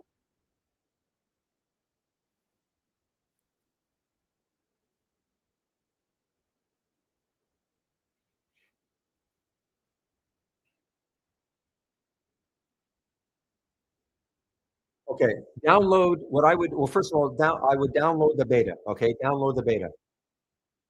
Um, well, okay, you can download the alpha. Download the alpha, the Money Machine alpha. If you want to take a look at the Money Machine in simulation mode, you'll have to do that. So you can download the alpha. Okay, no problem. It's stable. You don't have to worry about that. Okay. No, no, not both. No, not both.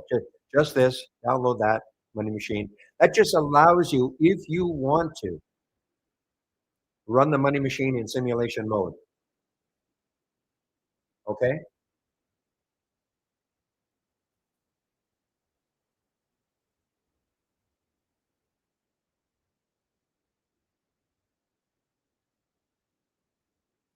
Well, guys, guess what?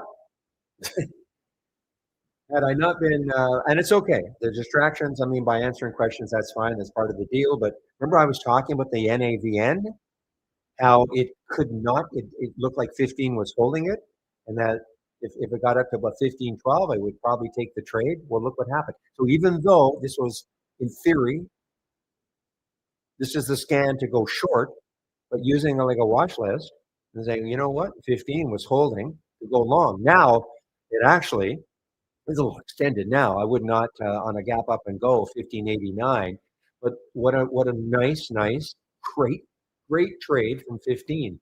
Even if you waited, say, for 15.15, let it get a little more comfortable that it was going to keep over 15. I mean, this got up to 16.13. That's a great move. I use this like a watch list all day long. So if you're at, that's what I do. You don't have to do the same thing, but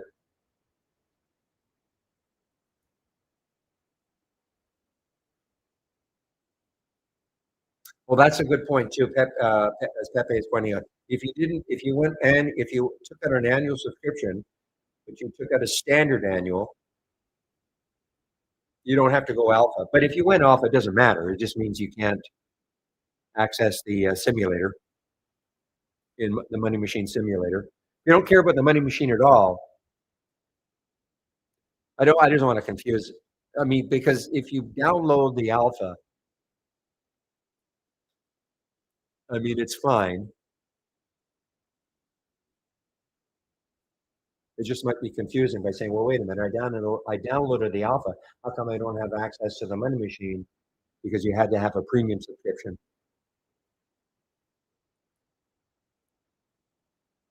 Whew, what a day.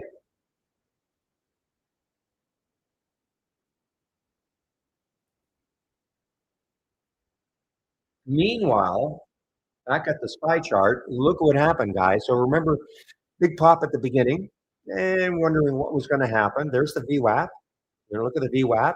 It's sort of trading around the VWAP area. VWAP is holding, and look how we're just having a beautiful run in the SPY now.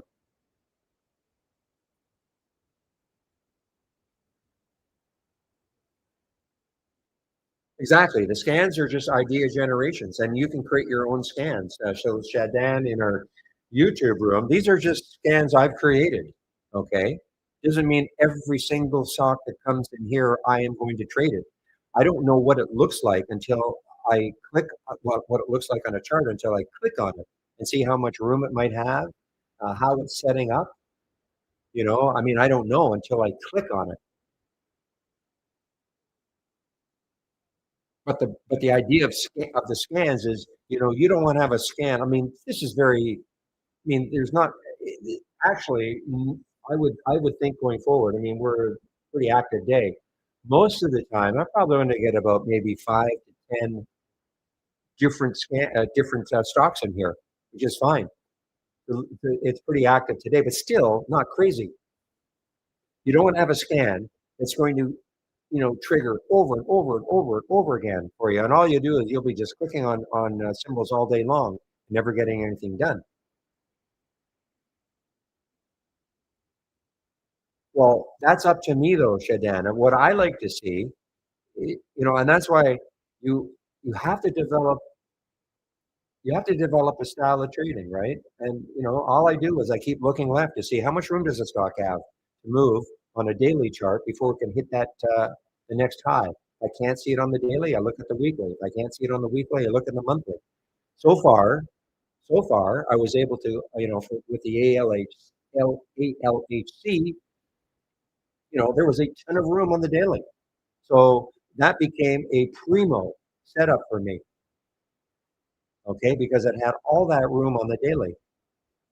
So I ended up taking it just around the 1770 mark. And yes, it got close to the 18. I took some off, and then it popped above 18. And then on that wave down, I took out the balance. Okay. That's why I liked it, because of all the room it had to move before it hit that next high. Doesn't mean it's going to get there. Look, it didn't really get that. Well, it got kind of close, 1840, 1860. So kind of close. That's what I look for. Doesn't mean that's what you should be looking for. Okay. The idea of our simulator is you can practice different styles of trading. I'm also somebody who really likes to see stocks near the high or the low of the day. I'm not as into pullback trades, but many people out there would much rather find a stock that is pulling back to maybe the VWAP or maybe a moving average on your chart. Okay, that's what they're more comfortable with, and that's fine. Not that I'm uncomfortable doing that, but I find it, it's just easier for me to concentrate on one kind of style. And sure, I'll miss all sorts of great pullback trades, but you know what? There's so many different types of setups out there.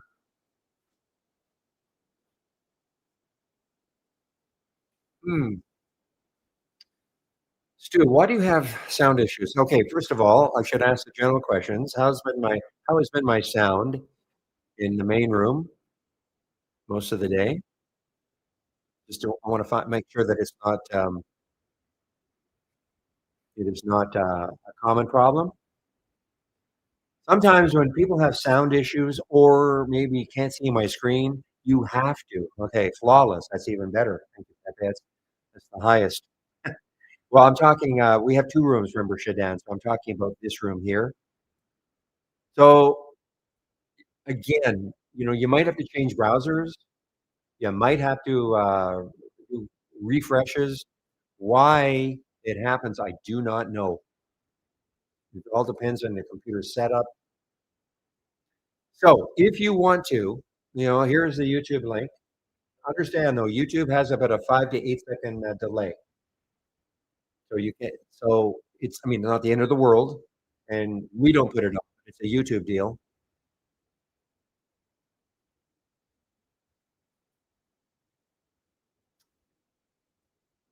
But this is the link. This is the YouTube link.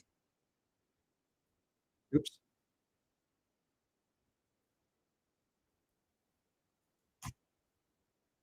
Okay, Stu, there is the YouTube link. Yeah, I mean, but am I upset? I mean, look, would I rather be in this one? Of course, look at the percentage move, okay? But I have to stick to what has worked for me for years. And just looking left and seeing all these areas where I thought it could stall, I just didn't like it.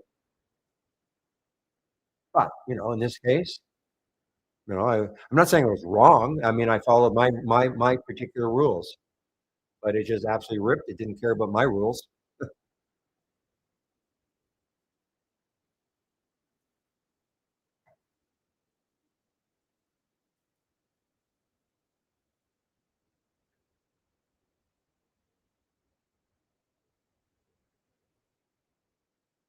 It's been a nice day, guys. I think anyway. Lots of good ideas.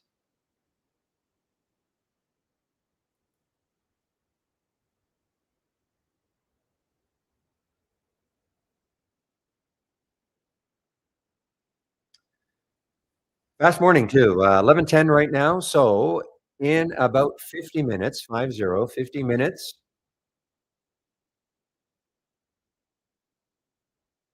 I'll be taking a break, and it should be Chris Varley taking over for me in our YouTube room.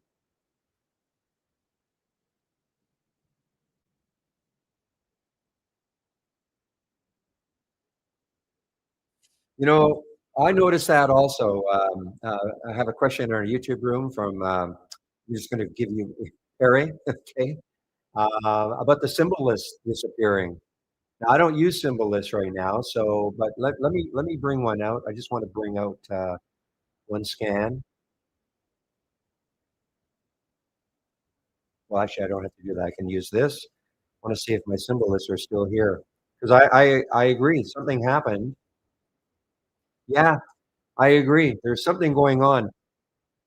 And what happened? What you had to do was keep refreshing. I'm going to point that out again.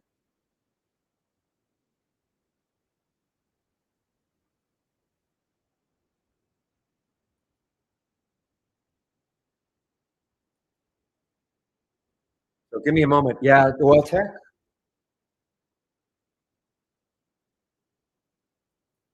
Oops.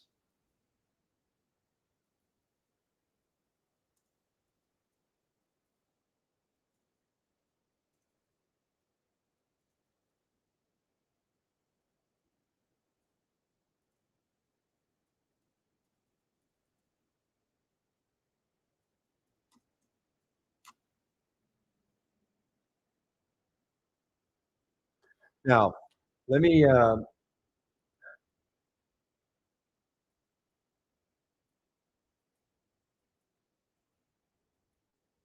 sometimes you have to reset the connection a bunch of but it shouldn't be. I listen, I completely get it. It should not be. Yeah, you see, they've come back. But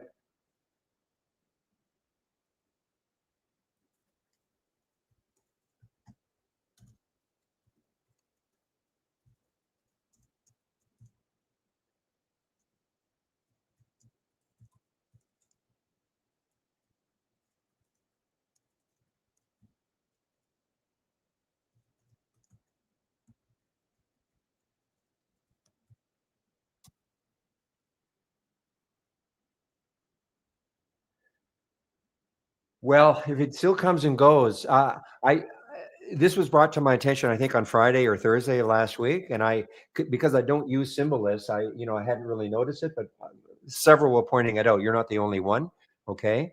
And that's what I had to do. Now, let me just see if it.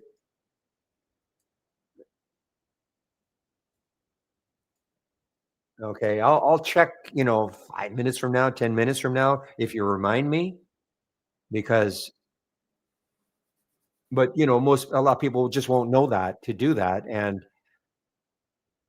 to do the reset.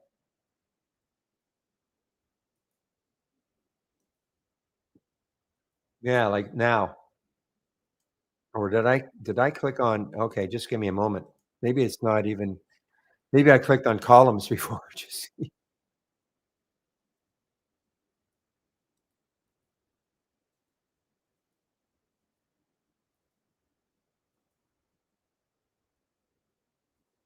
yeah, yeah, and it does come and go. You're right.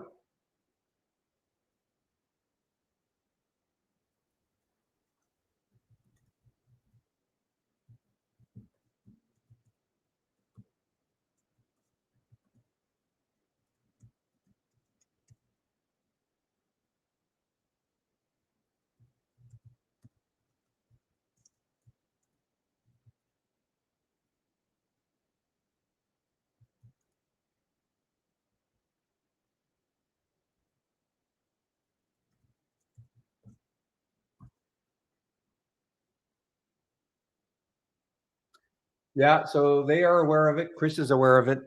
Okay. Well, Chris, so he's notified our development people, and I don't know why it's happening. I apologize. I do apologize.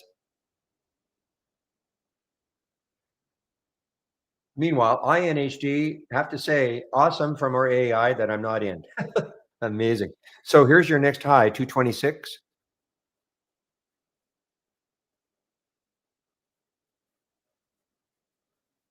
You know what? Chris will be in our YouTube room at about 11:45. Now, why Chris? And why ask him? Because he is the guy. Really, most of the. Oh, he's not a developer, but he notifies the developers of all the things that come in, like because he's sort of our chief tester, if you will. People have problems.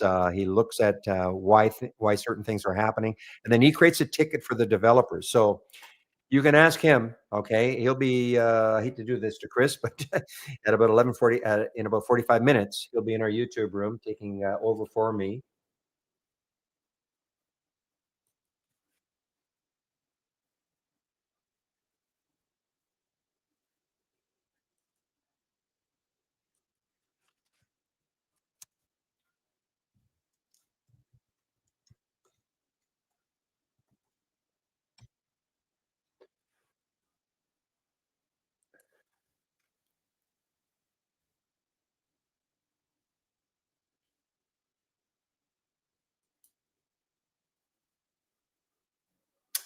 Yeah, I mean, when you talk about the bugs, I understand, Rick, but that is something that never happened.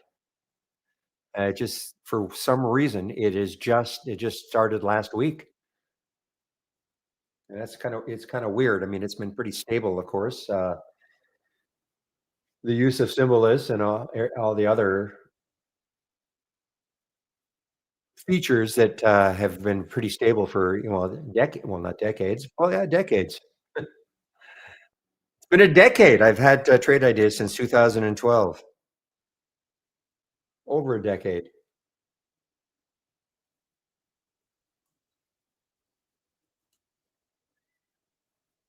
So marijuana stocks, you're talking about the marijuana stocks are popping. Okay, well, let's take a look at MSOS. Yeah, there was something. I don't know. Your government, not my government, but your government. Probably something going through your house and saying maybe we'll. Well, I don't think you're ever. I shouldn't say ever, but legalize. So it's on social media, not government action. Okay.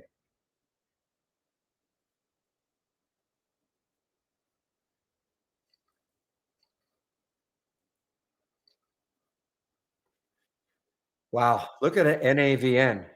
Can you see why I think this, it's almost too many alerts today, but, I can't emphasize enough, guys, if you're looking, especially if you're kinda new, you'll only get a handful of alerts every day in this particular reversal, gap scan, and you can just concentrate on those all day long.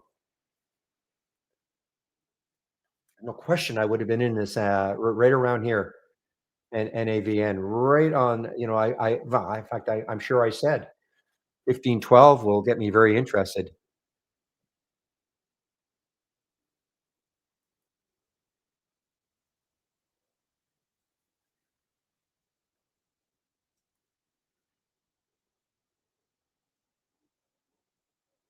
So, for instance, here's the ADUR. Why would I not want to take this one?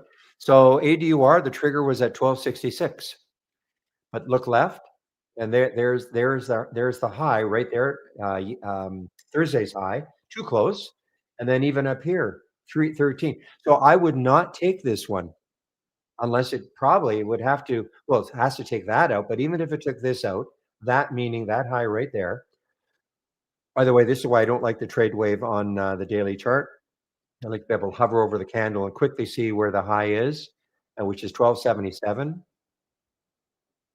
But then there's a high at 13. Then there's a high at 1320. So, for me, there's just too many little areas where it could stall. It doesn't mean that it's not going to rip from here, but it's just one of those things. I won't take the trade.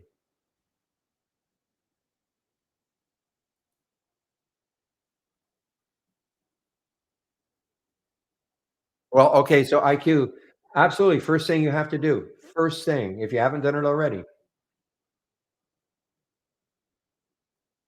talking to IQ in our in the main room, is do the. You don't have to do the first one. So click on my homepage link. The first one meaning the first. Click on the education section. Sorry, click on the education section and start right here. Alerts and top lists. Okay, there are 12 that you don't have to do the login because you're obviously in, but start right here. Alerts and top lists and go to the end. Charts and single stock window, etc.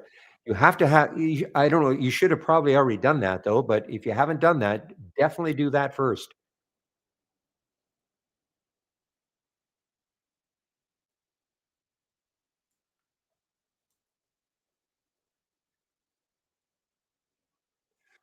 Yeah, do that first because I mean it gets you started. Okay. When you look at our user guide, you don't have to look at everything that's in the user guide. In fact, I wouldn't look at the user guide at all. I would look at those videos, and then afterwards, you want to start saying, "Well, Barry uses sound alerts. How do you do that? Barry uses a price alert window. How do you do that?" Sure, but I think people look at a user guide and go, "Oh my gosh, how can I possibly learn all that?" Well, again, it's like any other software program. You don't have to learn everything. Oh no, I don't mind. IQ, listen, I really like questions for two reasons. It helps to keep me, engaged in doing this. It can get kind of boring, so I love questions. The other thing is that IQ, when you ask me a question, there could be 50 other people sitting out there who want to have the answer to that question also, but they're just too shy to ask. And I understand people get shy. They don't think that, perhaps they think, "Oh, this is a stupid question," and, so I don't wanna look dumb. Please don't, yeah, there are no stupid questions. Seriously, there honestly are no stupid questions. I wish I'd had a room like this when I first started out, and I don't mean because I'm doing this. I It's just because there wasn't a room like this. Couldn't ask anybody questions, no interaction amongst other traders. I had to really fumble around for a long time trying to figure out what to do.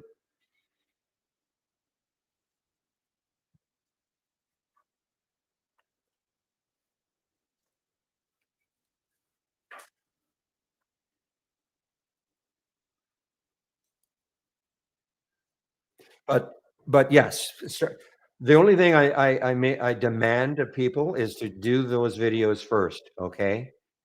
Because they'll give you at least an idea. It's not gonna make anybody an expert in using trade ideas, but, if you said, "Well, how do I create an alert window?" Or, "Why would I use a top list window instead of an alert window?" Or, "What," well, all those things are answered in these videos, and so I would just take the time, and not just directing this to you, IQ, but just direct it to anybody starting out. And also, if you don't have trade ideas, take a look at the videos so that you'll have an idea about what the capabilities of the program is or are. Okay?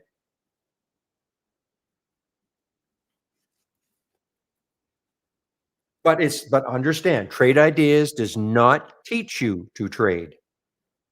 It generates the ideas. Nothing is going to you still have to practice. That's why we have a simulator. You can practice trading in our simulator, which uses our real-time data.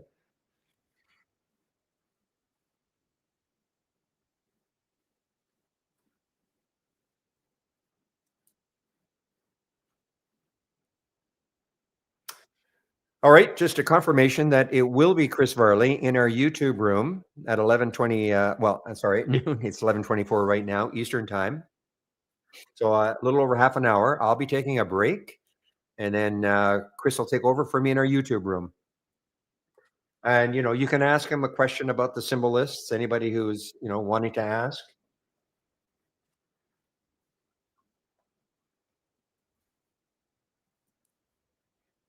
I mean, he can't fix it, but he's aware of it. Okay. All right. So they did remain this time.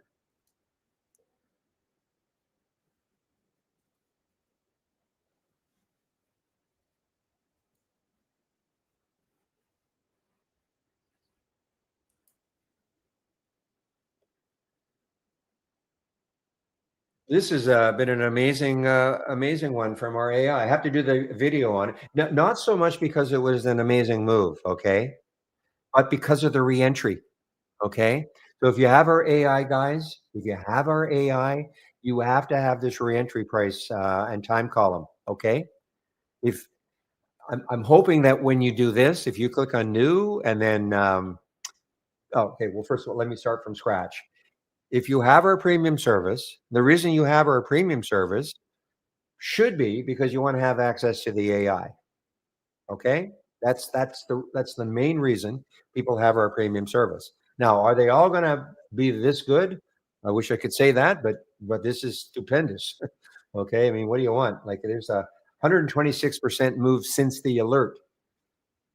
I mean, it's moved 231% today. But what I would do is this. To make it super simple, okay, uncomplicated. Don't go to the channel. Don't go to the Trade Ideas. Don't go to the AI channel. Click on New, and then right here, the middle one that starts off. There were three that start off with Premium AI. Pick the middle one, the one that says Premium AI Strategy Trades Window. Okay, this is for people who have our premium service. This is what you should see. The other thing I would do is you see where it says Filter and None. More probably, it's gonna say profitable trades, okay? Uncheck it. So it says you wanna see all the trades all day long. Why? Just because the trade is not profitable, it may be setting up at a lower price than the original alert price, and maybe setting up even in a better way. So just like a watch list. So I would wanna see the stocks all day long. But the other thing is, if you don't see the reentry price and time column, if you don't see that, I can show you how to add them. Well, I'll show you right now. You just right click and go to columns, down to columns, and then scroll down alphabetical order, and you can add them. So you can add these three: the price, the stop, and the reentry time.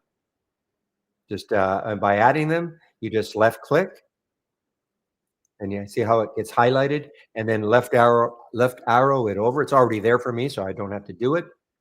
And then the columns will be added, and you can get, you can put a sound alert on course on your AI. When you get an alert, you can have a sound that says, hey, you just got an AI alert, and you can get a sound alert on a reentry.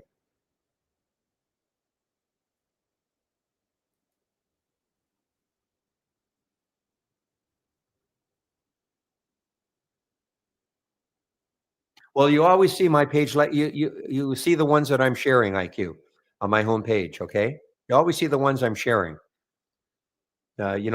These ones are obvious, but on my homepage, I've got the gap scan, and the Halls resumes, and the single stock window, and this one. You'll see them. You can, and I'll show you how you can load them and how you get them on your screen, and then save them as part of your layout if you want.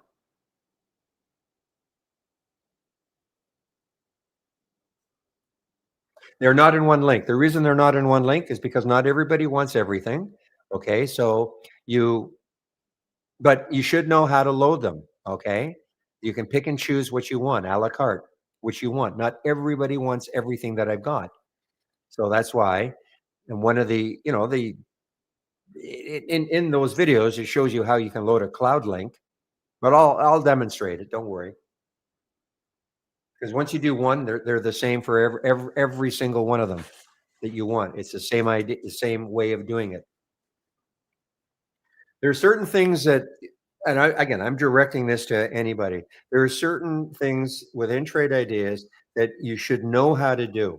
Okay, and just become familiar with the way to do it. Saving layouts, saving individual scans, things like that.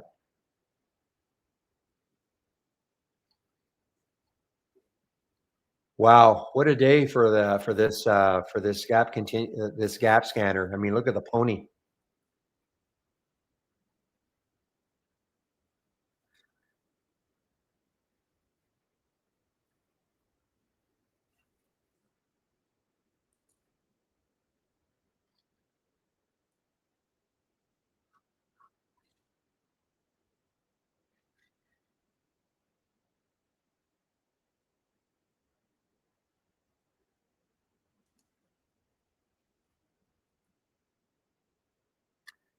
Unbelievable alert, really. I mean, we get in fact, let me just take a look at this one though. Okay, so here's Pack B. Here's a good example. Okay, Pack B as an example from our AI. Got stopped out. Okay, but if you didn't take it the first time, but even if you got stopped out, okay, but there's a reentry at 237. So let's take a look at it. And on the monthly chart, see, for me on the monthly chart, there is a high up here that is too close. Now, did that stop INHG? Of course not. So I mean, it's, but I would probably I'll take a look at this if it gets over 246. That's the high of that month right there. And then if it does 272, it's not, it is, I mean, it's far enough away on a percentage basis. If it got up there,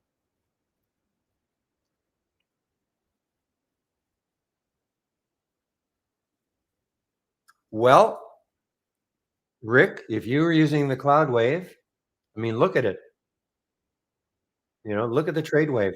Look at IN. See how it's been hugging it, which is, I'm going to tell you, this is unique in this way. The lower the float and more active a stock is, sometimes it's a lot harder to maintain your position in the wave, because sometimes what you're going to see are bars that pierce the bottom of the wave and then come back up, and very volatile. This has been fantastic. This is exactly what you want to see. See how the bars are just touching the top of the wave, not even most of them are not even getting in even into the middle of the wave. And so they're just touching the top of the wave. and just maintaining. This is the, and it's not, I want to say normal, but a lot of times that's not what you're going to see with a low float stock. You're going to see a lot more volatility. Wow, that is awesome.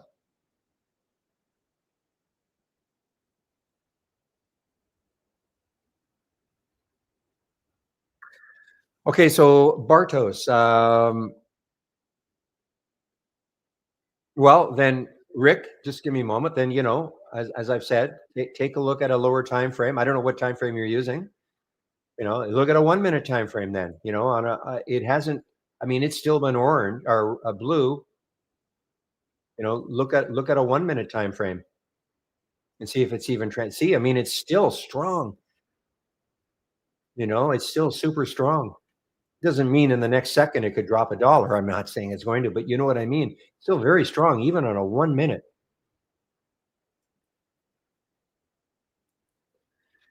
Okay, using Dash Trader Pro. Hmm, I'm not sure, Barto. So I'll have to ask the question. I don't use Dash Trader. I just use Interactive Brokers, and my link. No matter how I get, even if I theoretically, for me to maintain my Interactive Brokers link every single day. I know what you're talking about. There's a way to do it so that when I load interact when you load your program, the external linking is there. So I think in theory, so if you create your link in Interactive Brokers and then you close down, if I close down Interactive Brokers first and then Trade Ideas and then do the reverse the next day, though it really hasn't made any difference to me. With Dash Trader, I don't know. Anybody using Dash Trader? Anybody use Anybody using Dash Trader? Okay, so PKT.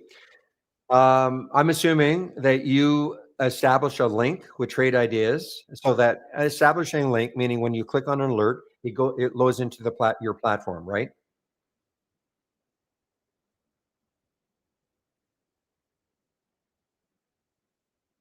Because I'm assuming that's what you do.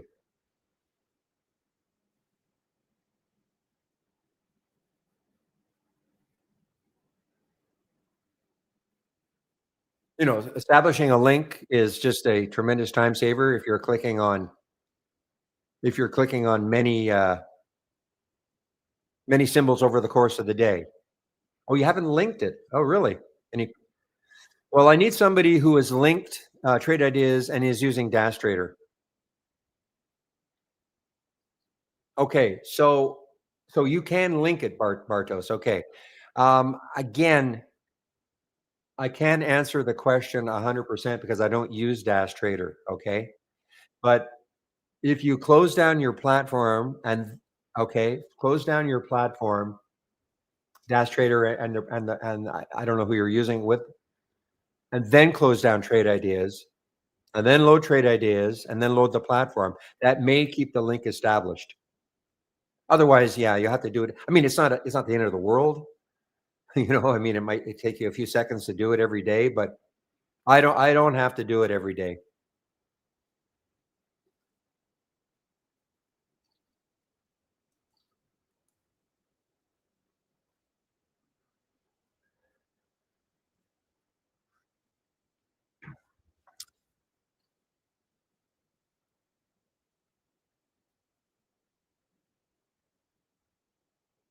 So, Rick, when you say, "Can I repeat again?" Repeat what about changing the time frame and using the wave,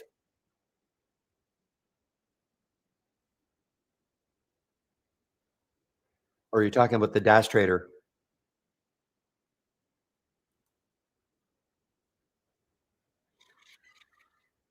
Okay, so in theory, and Pepe, back me up, please. In theory, and there's also running and administration. I've never had to do that, but who's your broker? Who's your broker, Rick? Is it IB Interactive Brokers? See, I don't know if you can establish the link so that it maintains every day with Schwab. I don't know. I have a feeling you can't. Okay. So Schwab, you can't. So you have to do it every day. I think Thinkorswim, Schwab. Okay, so you should try that then, Bartos. Okay, so you know how to establish your link, so that when you click on a symbol in Trade Ideas, it loads into into IB with DAS Trader. So what I would do then is shut down DAS and IB, and then shut down Trade Ideas, and then reverse the step the next day. Load Trade Ideas first, and then and see if that works. That in theory, that could work. Okay, I'm hedging because I just don't use DAS. No, the web and installed versions will not run at the same time. Do not use the web and the installed version at the same time. You can't do it. Why would you want to use the web though? Use the reason why you bought the program is to have the install and to have this.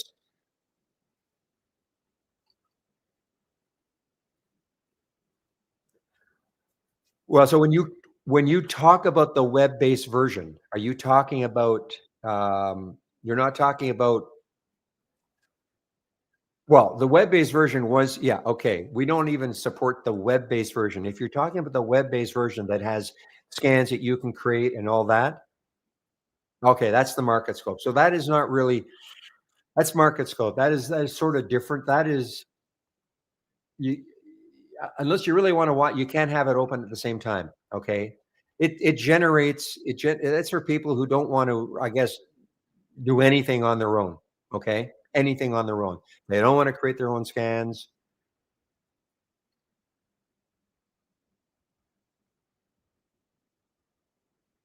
I thought you meant we did have a web based. Well, in theory, we still have a web based version that can look like this. You can create your own scans and all that, but we're not supporting it anymore. And that was for people, yeah, who had, say, Macs or for a laptop or for tablets.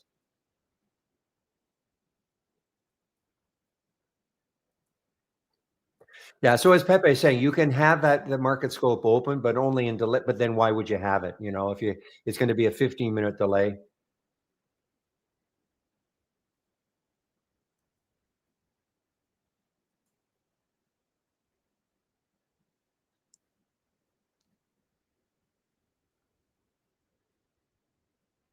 As you can see, I don't use it at all, IQ, because I want to create my own scans.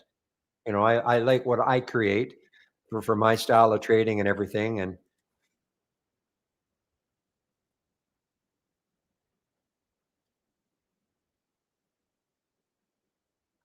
all right, guys, 11:40. Been a fast morning, fast morning, great morning. I think. Now, let's take a look at the spy because I think the spy might even be getting close to that. Not no, not really. Okay, I mean there was the day that everything fell apart. This was the NVDA day, guys, where the market just absolutely ripped. It was up about 12 points, and NVIDIA lifted the whole market. Everything looked rosy, and then look what happened. The SPY went from 675, and it closed down here at 652. I mean, that was just so the SPY actually closed 10 points down after being 12 points up.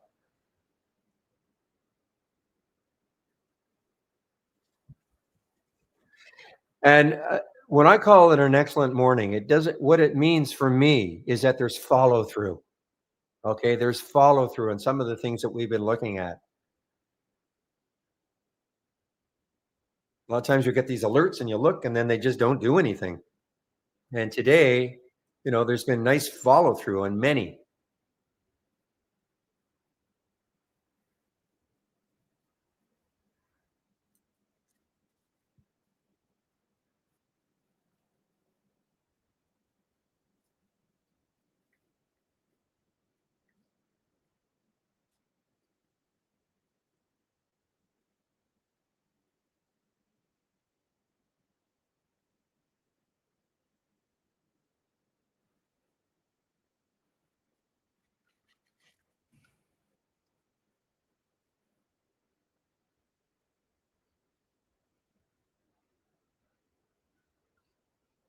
Give me a moment, guys.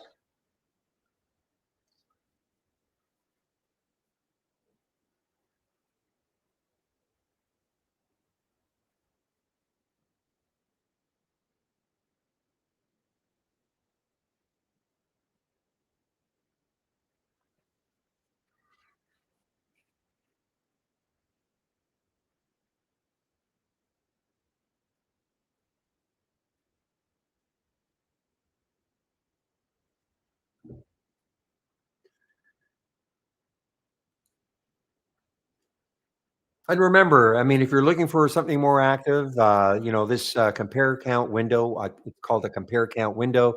Basically, it takes what I call two competing scans. One movers to the upside versus movers to the downside. Okay. And so imagine if you had two competing scans with very similar filters, meaning, okay, same price range, same minimum volume, same maybe relative volume, the same things like that. And he said, okay, show me stocks that meet all those filter requirements and then making new highs of the day versus stocks with those filters making new lows of the day and run them off against each other. That's what this does. So it's and these are all real time alerts. It's like so it's old school. Okay, I like to see just a different way of presenting the data. So there's the BKD.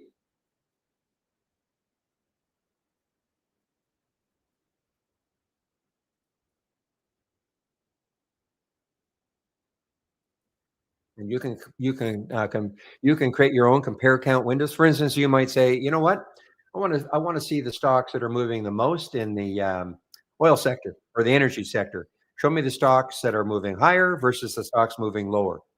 Things like that. Now, where are you, SK? Are you here today? Let me show you something that some of you might like. Okay, it might make your life a little easier. Click on New from the toolbar, and then Dock Channel Bar. I should go over this every single day.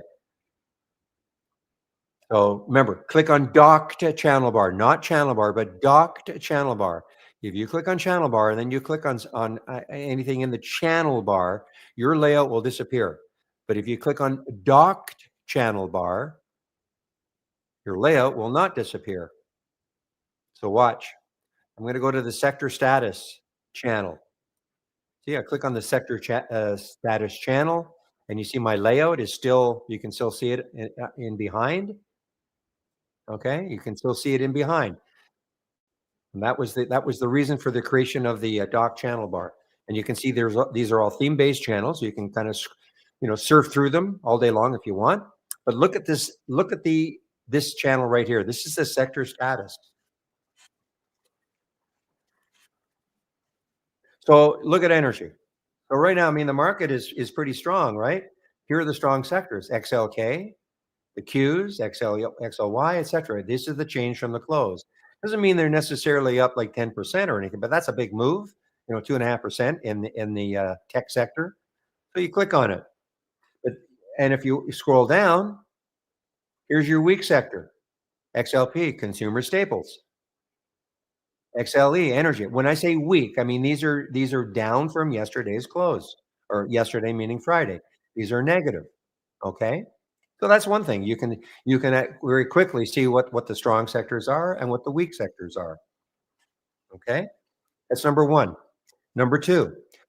So go to consumer staples. It's a weak sector. Okay, you can. What that 76% means is that 76% of the stocks that make up consumer staples are down from Friday's close. It doesn't mean that they're all like down like a massive amount, but this is down 3%. Like a stock could be down 0.00001%.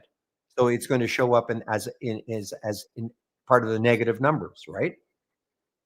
But you can take a look at this and say, okay, but wait a minute here. 23% are up. Let's take this is running sort of counter to what the overall sector is doing. So click on it. Here's your strong stock in the consumer staple sector, TSN. You may want to look at this and say, I want to find a way to trade this. Estee Lauder, same sort of thing. This is running these stocks are running, counter to the sector because 74% of them are down for the day, 23% or 25% are up. You might even get a more startling one though. Sometimes you'll see, 90% are down and only 10% are up, or vice versa. Let's take a look if I can. Yeah, there's nothing. I mean, that's maybe the most dramatic one because, but sometimes you're going to see days in which, almost the entire sector is down. And you see like two stocks are up, or most of the stocks are up, and then there's just two stocks down. You just click on it to see what is happening. So this is something you could follow all day long. If you just wanted to look at this and you just click on find the one that's moving the most. What is the best one in the sector? What's the worst one in the sector? Maybe there's a reason. Okay, so that might be something that some of you would want to do every single day.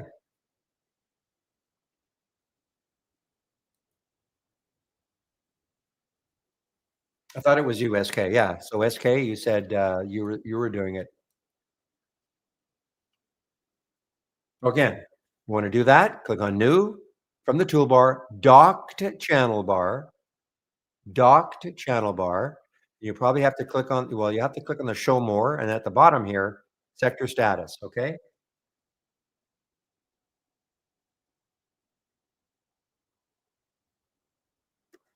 Now, sometimes that could slow down your system a little. I don't know if you noticed, but the performance little that performance indicator went from green to this sort of brownish. That means it's putting a little bit of strain on the system. Still, I'm okay, but you wouldn't want to see that red.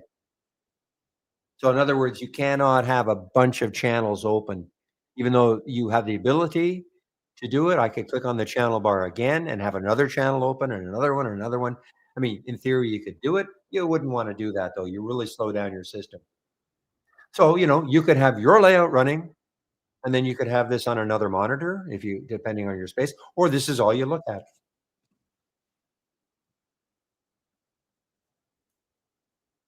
But that's a great, glimpse at what the market's doing. Strong sector. You can see the strong sectors, the weak sectors, and then within the sectors, the strong and the weak stocks.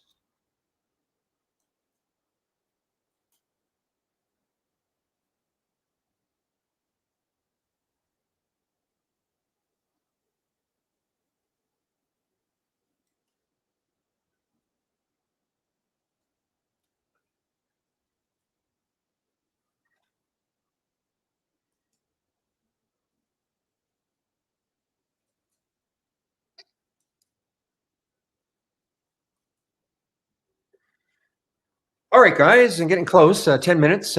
Chris usually shows up maybe a little bit earlier, so I have about 10 minutes left, and then I'll take my break, about an hour.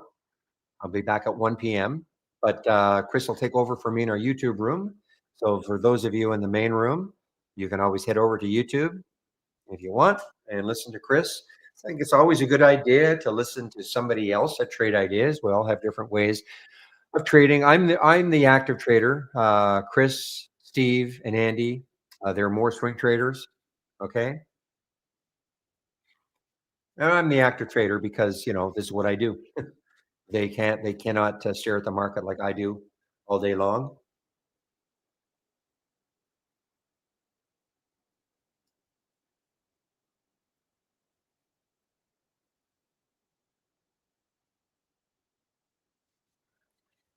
Thank you, Jesus. I appreciate that. So SKM, I mean, you can do it. You can do it yourself. Okay. Now, it does require symbol lists, and hopefully the symbol list issue. But you can just create all the symbol lists you want,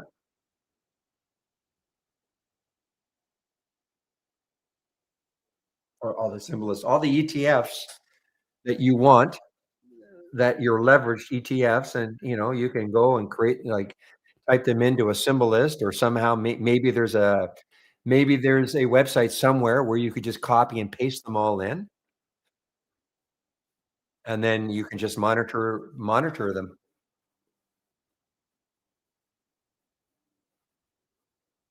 Well, all you okay, that's simple. All you have to do, okay, as an example, sure. I'll bring up a race. Well, okay, you know how to create a race, right? You know, it starts off from a top list window. Okay. Well, if you've got your top list window, so imagine this was my top list window with all those leveraged ETFs, and you just right click and launch the race. Launch the race from based, you've got your symbol list here. Again, hopefully the symbol list will, load, but you've got your symbol list, and then you just check it. Only the following list, check it. So now that's all that's showing up in your top list window, and then right click and launch the race. And then you can set your own race parameters. Ah, that's what you didn't know. Only the following list. Yes.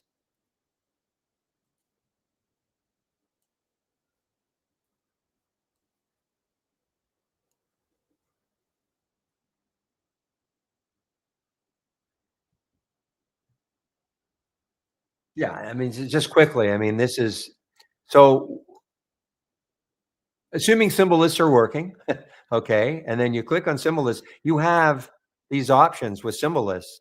Well, only the following or exclude. Sometimes you'll have symbols you just never want to see. And you create a symbol list with those symbols in, and you can check, exclude the following lists. You see, look what's happened. Yeah, this is bad. Well, Chris knows about this.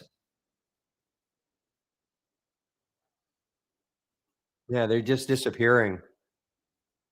That has to be fixed. That has to be some kind of a that has to be something that they really have to look at. They can't just sort of say, well, we'll get to it. So ask Chris that question, guys. And anybody who's using symbol lists, like don't dump on Chris. He cannot fix it himself. Okay, but and he's totally aware of it. But just make him very aware. How's that? I'm sorry, Chris, if you're listening to me, but that has to be fixed. That just can't be because there are a lot of people in a lot of our customers use. I don't. I happen to be somebody who doesn't use the symbol list.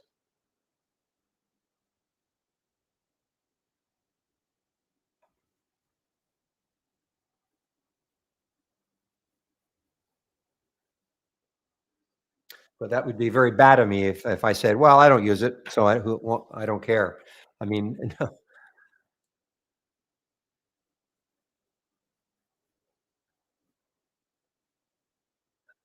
no, I have. Oh, refresh from the server. Ah, okay. As opposed to just refresh. I mean, obviously, all I've been doing is going to the account and reset connection. Yeah. Okay. So, where is that found? Options, tools. I should know this, but I don't. Oh, symbol list. Okay. Oh, I see. So it is actually tools and symbol lists. Okay, refresh from server. Okay. So try that. Try that. I mean, I do see them now. Shouldn't have to do that every day, but maybe that's it. Okay. As opposed to the account refresh.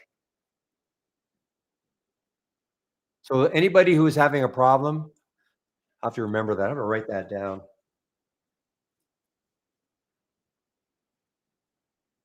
So tools, symbol list, and then refresh from server. If you're not seeing anything, then do that.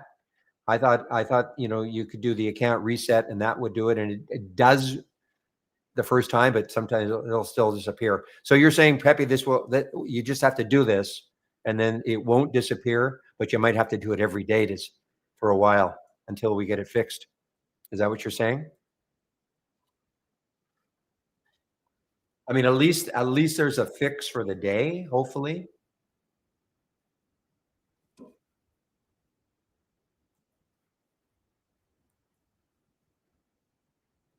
It started last week, I think, SK. Okay, only did it once. Okay, well, okay, guys, just let me put in my announcement. Chris is going to show up pretty soon. On a break.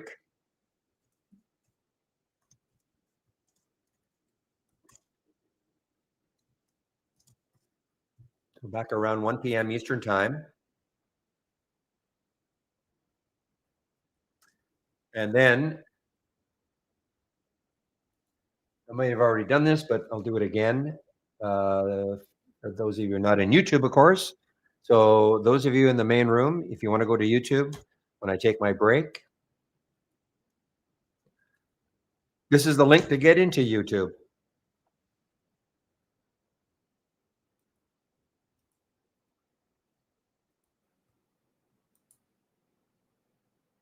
Now, you bring up a interesting point there.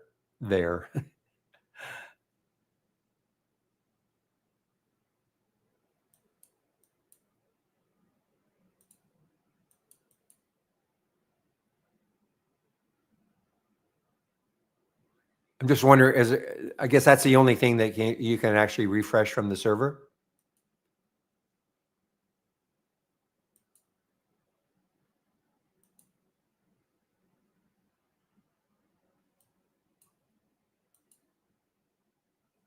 They must have added. I don't recall. I don't recall. You know, they do all these things. I mean, maybe it's buried in. This is the new, in the new beta or whatever. Maybe they're buried there, but I don't ever recall seeing that. I mean, I know you showed this a while back, but I don't recall seeing this. I don't know, a month ago. Maybe it's been there. I just never had to use it.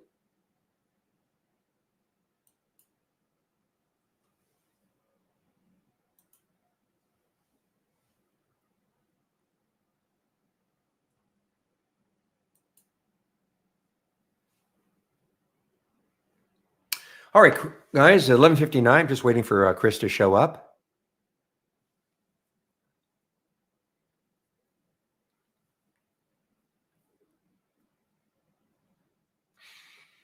Usually I hear a little pop in my headset, and that means Chris has joined our YouTube room.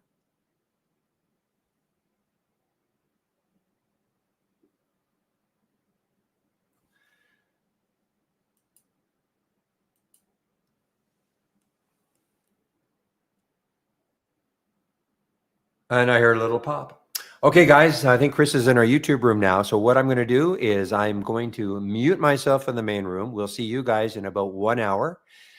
And now I can welcome Mr. Christopher Varley into our YouTube room. Morning, Chris. Good morning. Well, that was pretty. No, hi, Barry. How are you? I'm just messing. I know you were. Well, I told it's been a Monday of Mondays. Yeah. This symbol is I guess it just cropped up last week. Is that correct? So I had an email from someone claiming that they couldn't backtest with the symbols list. It wasn't working on Friday. Of course, I went and did it, and everything worked exactly as you would expect as usual. Right. And I had no other emails about symbols lists or anything like that until another person emailed. I guess maybe it was yesterday. And then, I responded this morning, and again, I wasn't having any issues with the symbol list myself. And so it becomes one of those things. And they just said the symbol list wasn't working. They didn't say that they didn't have them at first. Then they finally showed me a screenshot that's not there in the display. And after like the 37th time I opened up a symbols list, I got it to do what they were doing, but I couldn't, and I can't tell you how many scans I opened. Symbols lists were all there. They were all fine. Right. Everything was great. And then all of a sudden, a few hours into the day, I was able to finally replicate it. So I put it into Jira, and here we are. Well, I think it's a significant problem because it's huge. Yeah, I mean, I didn't really see it because I don't use symbol lists at all. So, it didn't affect me, but I had so many people in the trading room telling me what's going on. Now, the one thing I did find, Chris, and when did we add this option in tools and then click on symbol list and then refresh from server? I don't recall, but that's what Kathy said to do. It has been? Okay. Yeah. But he said as opposed to doing an account reset, okay, do that. because I was doing the account reset, and yes, it Mhm. would work. And then I go look at it 5 minutes later, and it was gone. Like when I say gone, like these symbols were not displayed anymore. The symbol lists were not displayed anymore. Pepe Yeah. seems to think that refresh from server though will cure that, at least for the day. So it's at least a fix at the beginning of the day. The problem is for people who don't know that, Yeah. and so they're. I mean, it's great if you're in the room and we can help, but if they don't know that, then they're just thinking, what the heck is going on? Yep. They'll be emailing into me. Yeah, exactly. So anyway, all right, Chris. Well, I'll let you go, or let myself go. We'll see you in about an hour. All right. Sounds good. Thanks, Barry. We'll see you in a little bit. So, all right, everybody. Barry making his way to a break. Ozzy, good to see you. Good day to you as well. So, a happy Monday to you all here. We'll see. So far, a mostly positive start to the Monday as far as the market itself goes. We'll see how that shakes itself out. After last week, I think we could finally say we had a real pullback in the market. First one we've seen in a while. We're somewhere around 5% off all-time highs. I don't know, Thursday, Friday last week, where obviously we've had a bounce on a bit of a bounce on Friday. We're bouncing again today. We'll see what happens if we continue to bounce or if it's just a little relief from the selling that has happened. Anyways, with all that said, don't be shy, folks. If you got questions, please get those in for me. Do this as an open forum as always. No pre-done content. Let you folks drive the direction of this live stream Q&A with the questions that you have that are most important to you. As per usual, if I'm getting silent treatment and nobody's asking any questions, I'll do my best to keep this informative and relevant and as engaging as possible to the software / the market itself. But of course, I much prefer it when you folks are driving the content with your questions and your needs. So the floor is open.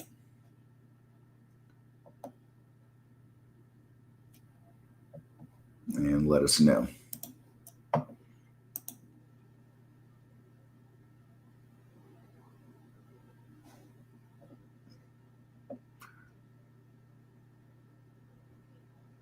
Oh, good to hear. Like to hear that. Like to hear that. All success is good success, I feel, in the market.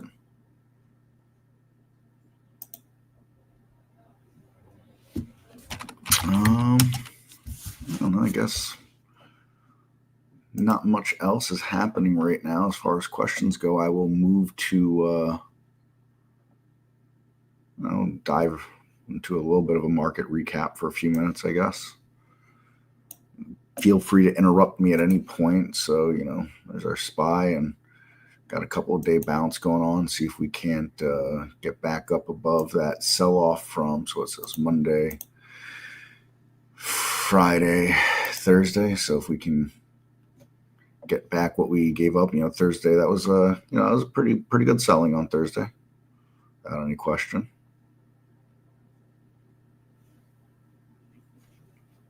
So we'll see what we can get back there, and it's really no different everywhere that we look as far as the market goes. If we were looking at the Qs, much of the same. Diamonds sometimes look a little different. A little bit different here as well. Not quite the same selling, not quite the same bouncing. A little more even keeled there, I'd say. IWM also more the same as what we saw on the other ones there. So, we'll see what happens. I think that, this area in here, whether we come down and tag it exactly, dig in somewhere around it and get a bounce, a good pullback area for those that want to stay on the bullish side and see things moving up. And for anybody that's been around, listen to me jabber on, and I think the IWM is a decent risk on, risk off indicator. meaning, when people are putting more money to work in small cap stocks that are riskier and taking that kind of risk, fuller position sizes, letting winners run is, more aptitude versus when the IWM is a little shakier. Maybe you want a little smaller position sizes. You're up in the money, you take the profits or some of the profits a little earlier, things like that. So, but to each their own, how they want to do it and how they want to run things.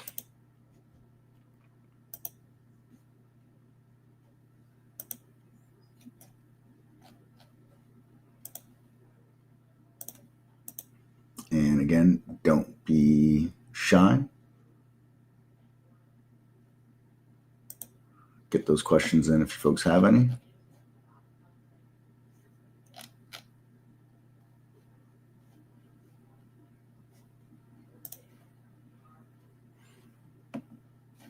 If not, I suppose we'll have to find something to do here, right?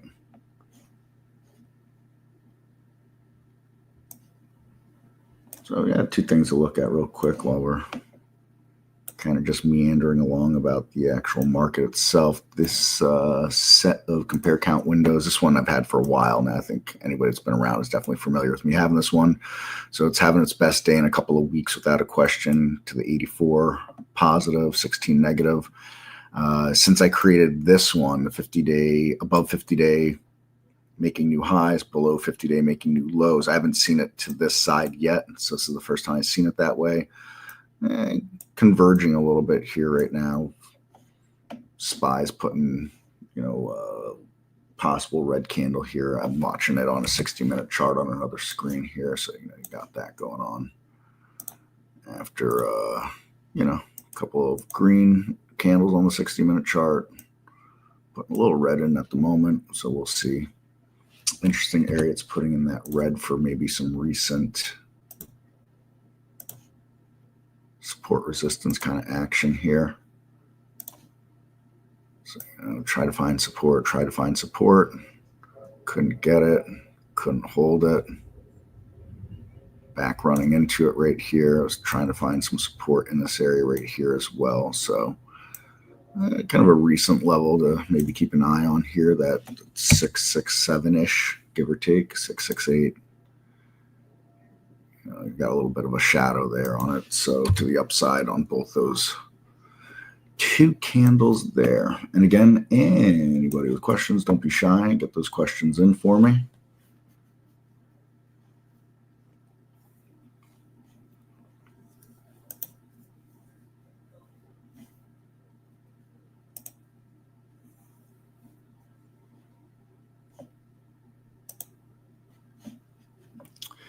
And I don't know what else to look at the moment.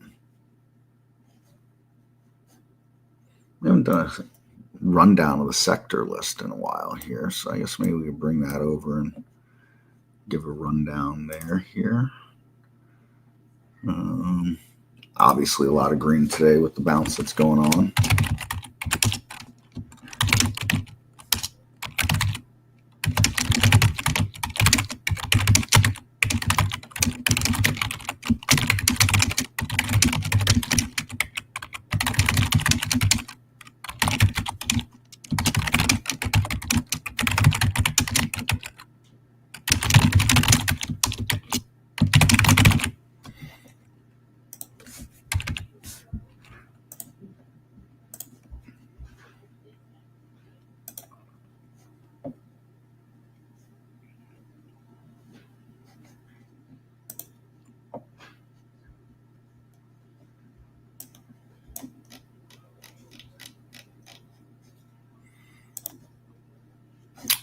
So, all right, let's look at what's bounced most over the last 5 days. So interesting, you get your dry shippers right there. Not exactly put a ton of stock into this, sheerly because not exactly widely traded, but nevertheless, there it is. Continue to look at some healthcare here with pharmaceuticals. I think the last time we looked at this a week ago or so, maybe a little more.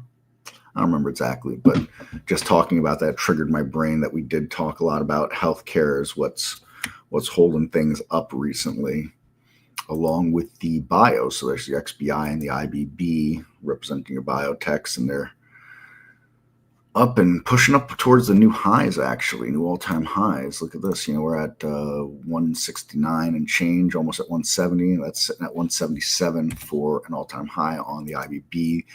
The XBI, this is a long ways off, actually. Interesting. This one's actually a long ways off from an all-time high, the XBI. So I do think the XBI is a bit more traded than the IBB. Yeah, quite a bit more traded, actually. 5 times the action.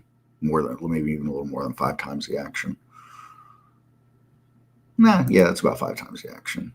Communications here. So communications holding up well and bouncing on the last 5 days. Here's some more healthcare. The overall healthcare index. It's sitting up there just about at all-time highs as well.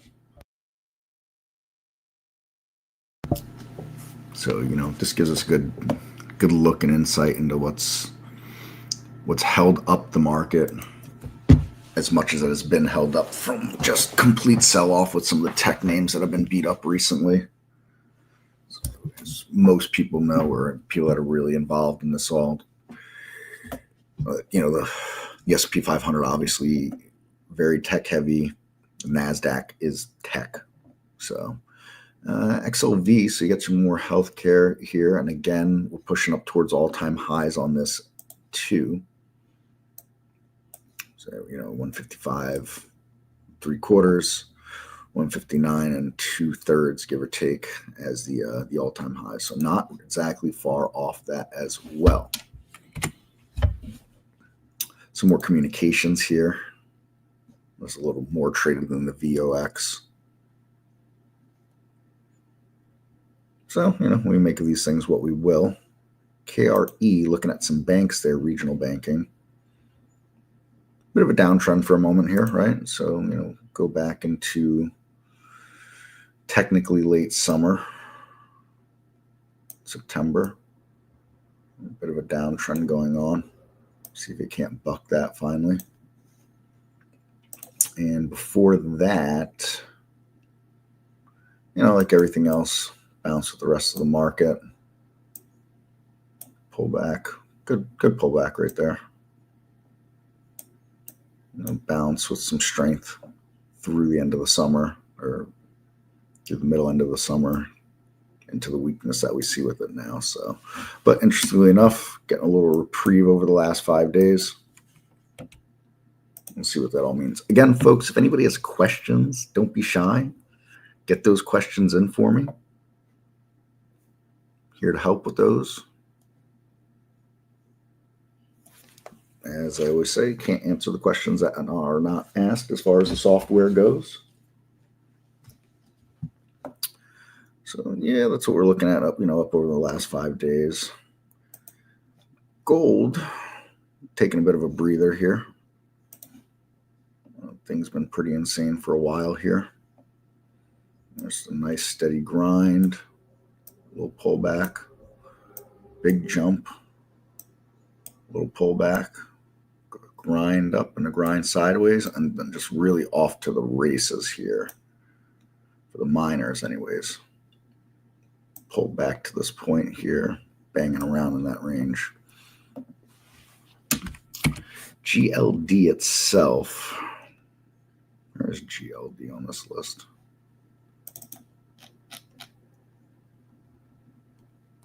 There we go, GLD. Pretty similar look, gold miners and gold itself. I mean, most of what I drew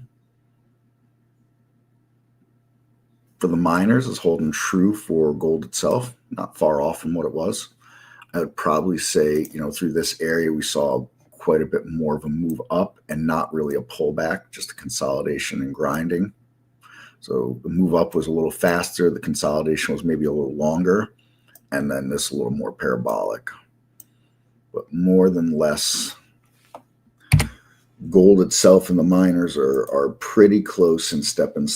Mike, see what's happening?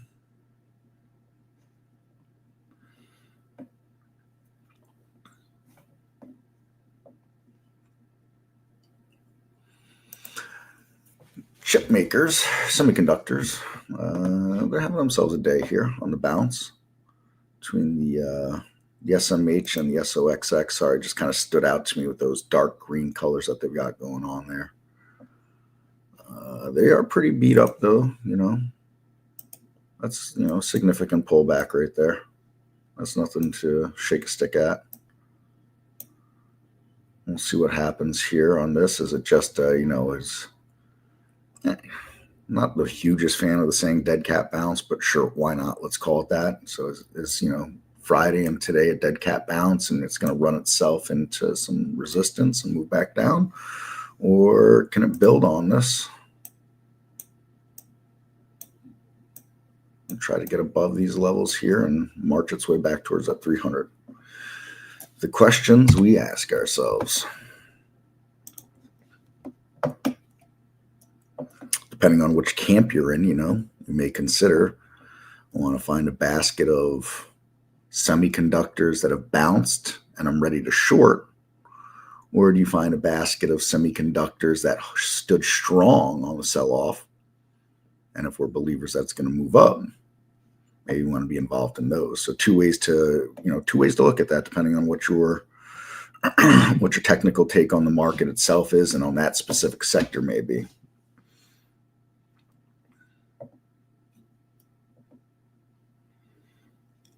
True story. Trading is never easy. Sometimes it's just less messy though, right?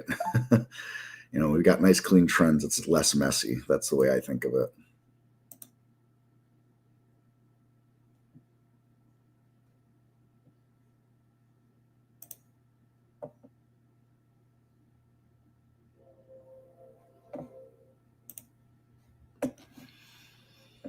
I don't think there's anything, well, that's not true. I was going to say, I don't think there's anything really trending well, but got to be honest here. The XBI is actually beautifully trending, and so is the IBB, right? I mean, come on now. Nice move, consolidation.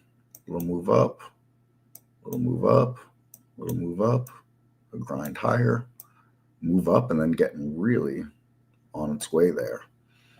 So, I mean, that's just, really, really trending strong since middle-ish of May, give or take. And more than less the same with the XBI. They're probably going to look real similar according to the drawing I just put on there. Yep, not too shabby. Not too far off from each other. Pretty close. Question is now, does this become that crowded trade that, people start becoming the last ones on the merry-go-round here? As everybody's trying to look for something that's working, people start moving into the biotechs. It happened a few summers ago. I want to say maybe it was summer of 2022. It was like the only thing that was almost kind of sort of working in that bear market for a hot minute. And then there was like all the finance accounts on Twitter were like, oh, biotechs. And like a week later, biotechs came unraveling again. It's your RSP. It's your equal weighted S&P 500. So, if you ever get someone that's like, well, the market's just been straight up for so long, show me RSP. Talk about the equal weighted S&P 500 and how it's the same it was last year as it basically is right now. Almost a year later, it's almost exactly in the same position. It's traveled a lot of distance to be in the same position, right? Up here and back down and then back up and then back down a bit again. So it's done a lot of traveling, but you could drive 1,000 miles and be exactly right where you are. Curious, what does it look like on a weekly chart? Interesting. Get rid of these other lines here.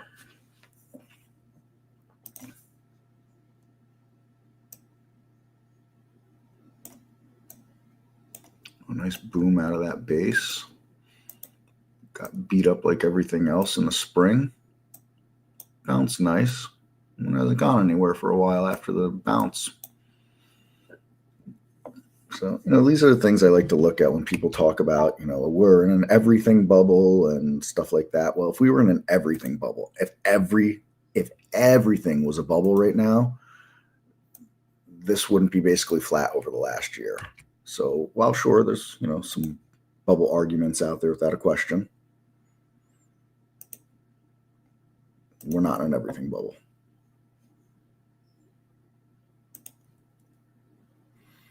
For those keeping accurate score at home.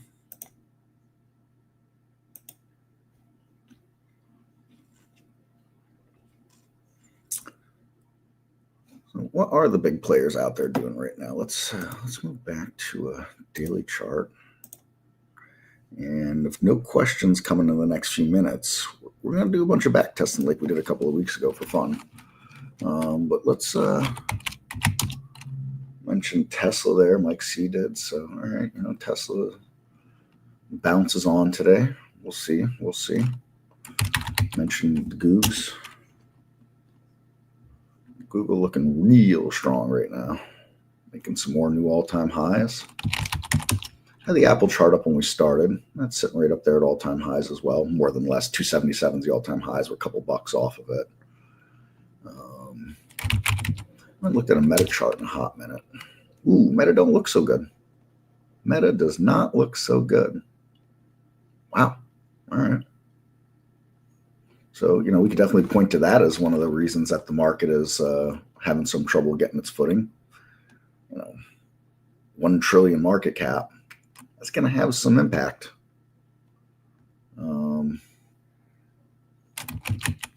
Curious, Netflix. Yeah, Netflix not looking so healthy as well at this point. Look a little bit off the all-time highs on that. Also, for those keeping score at home, it did just recently do not a reverse split. It did a stock split. Someone else big that matters. Oh, Microsoft. I can't forget Microsoft not looking so awesome. Solid 75 bucks off all-time highs. And of course, I'd be a fool if I didn't look at NVDA when we're talking about this. So NVDA, go a little bit off its all-time highs as well. $30, give or take off. So, got a lot of the big fellas are pretty down, some more than others, with Google bucking the trend on all of those. So it's interesting enough, right? And with some of those down pretty good, the market's holding okay overall. Kind of changed a little bit of my perspective, a little bit of what's going on here, looking at the RSP and all those mega caps, ultra mega caps, whatever you want to call them. Interesting.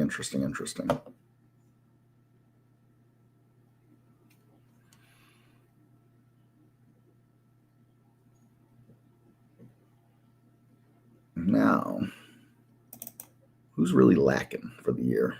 So natural gas continues to be an underperformer of most everything, as well as the consumer staples really not looking so hot. I don't count the weed stocks for anything, but sure, we could look at them for fun. Why not? But they don't mean anything to the market whatsoever. Sure, oil fund here, still pretty down itself. So, what's ExxonMobil up to these days? 11 bucks off all-time highs, which just recently made. Clearly a very positive reaction to earnings. I don't feel like the stock has done a whole lot recently, though, right? Yeah, look at this. In all honesty, been a hot minute since ExxonMobil's done pretty much anything.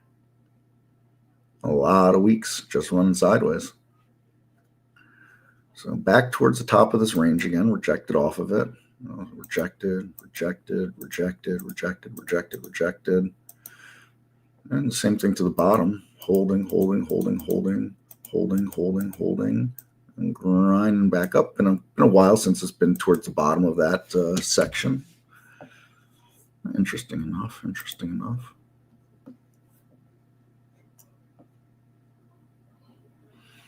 Makes you wonder if, energy were able to get going again. What would that mean, right? There's your XOP. That's your gas and oil exploration. A little less gyratey than it's been. This is your overall energy fund here. It looks similar, not exactly the same. The XOP's got this kind of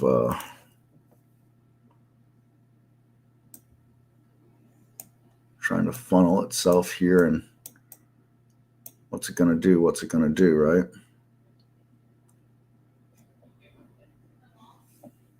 Can't argue overall downtrend, right? High, lower, highs, right? Low, lower, lows. Let's see, can this buck the trend of the lower lows, and can it now take out this high here to make a new higher high and maybe reverse the trend overall as far as the exploration goes? I'll tell you, when cloud computing, this thing was off to the races for a hot minute there, right? Huge move up. Gave it all back up. Bounced back up into this pocket area here, but this clearly seems to be a level of trouble for it, getting through that area for cloud computing. Not a huge player into anything as far as, as an ETF goes, with, very minimally traded shares. But, information is, it's a commodity now, so it matters. Information definitely matters as a commodity at this point. They'd be mining everybody's information, catalog and storing it. Yours, mine, our children's. Everybody's information is for sale. The only person that doesn't get to profit off their information is the individual, right?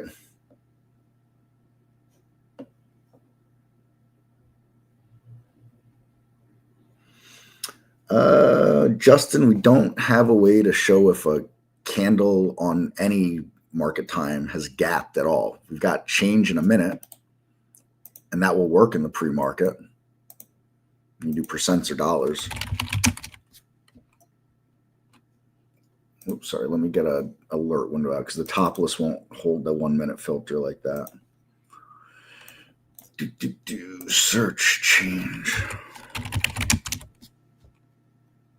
It would also be good if I didn't type like an idiot. Apologies for my poor typing. There we go. So you get change 1 minute in percents and dollars. It's not looking at candles. It's looking at rolling time frames here. And that would be as close or as best as you can get to that. But there's no way to know a gap from a candle to a candle. Sorry. Not, we don't have, the only gap filters we have are from day to day. And that's it. Gap from yesterday to today. This is it right here. So you'd have to work with that change in the 1 minute there. You can have that filter, coupled with whatever you want for an alert and the selected alerts.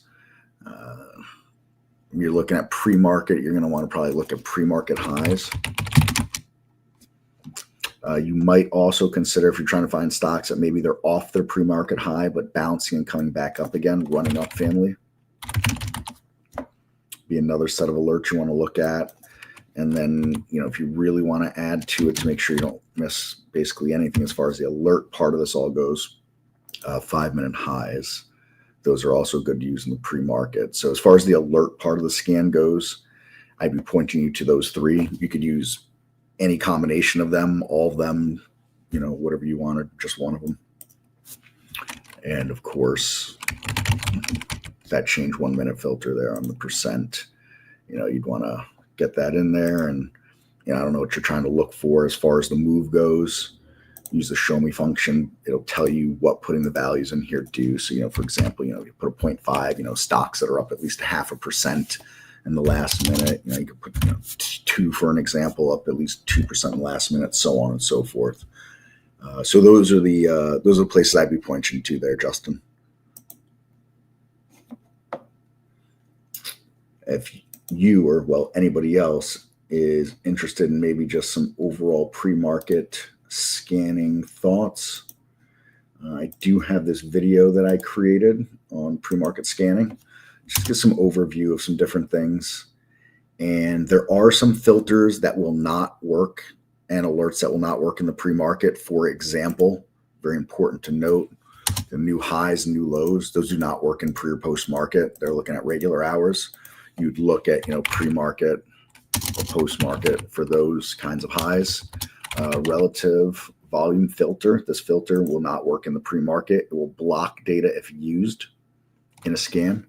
So I have a PDF of the different items that do and do not work in the pre-market. And if anybody needs or wants that, shoot me an email, info@trade-ideas.com.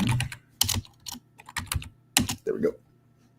Just say, hey, I was looking for the pre-market PDF, and we will ship that right over to you.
Test. Yes, we see in there.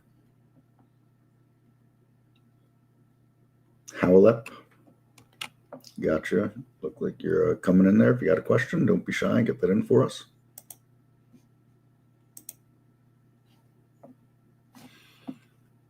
All right. Sorry, let's get back off. I'll leave the weekly chart for a moment. What else? Was there anything else to really highlight or touch on?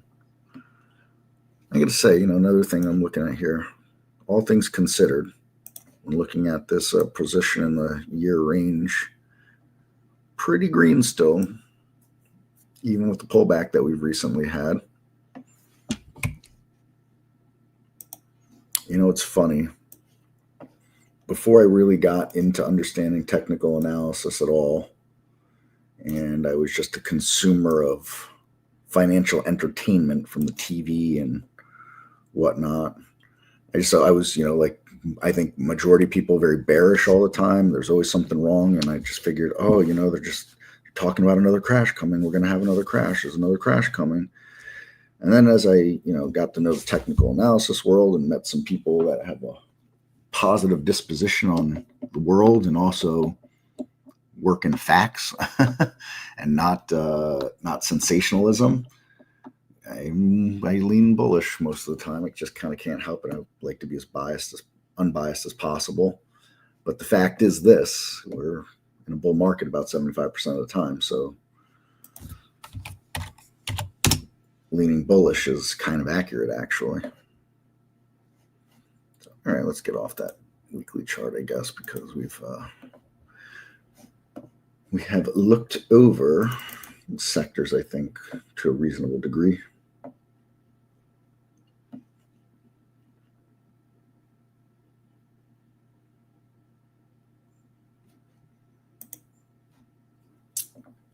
All right, nothing else coming in for the moment on the questions.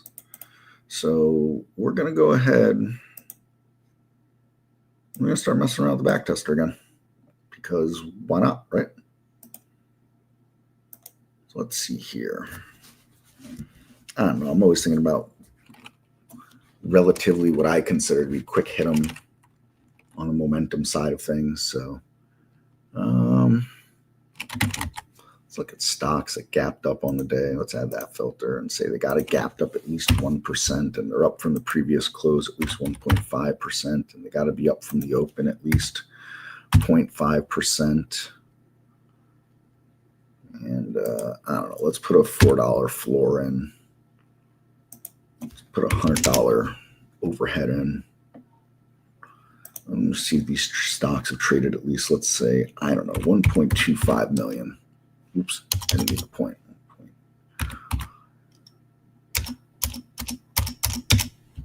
So 1, 2, 3, 1, 2, 3. Nope, that's not right at all. Come on, Chris.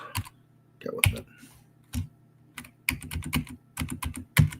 There we go. That's what we wanted.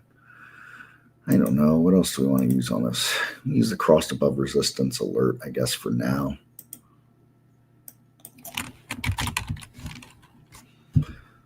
Let's look at some Bollinger Bands here. We're going to go with that.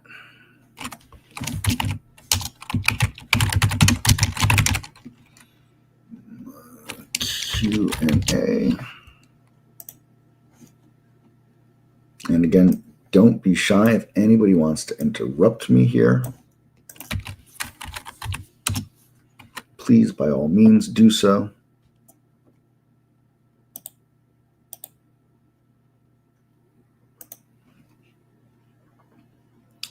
We'll go in at 10. We'll stop at 350. Let's hold for 5 minutes. Oh, that's 4. That's 5. I'm not going to use any other risk management. And push it all the way out. And we'll simulate the buy.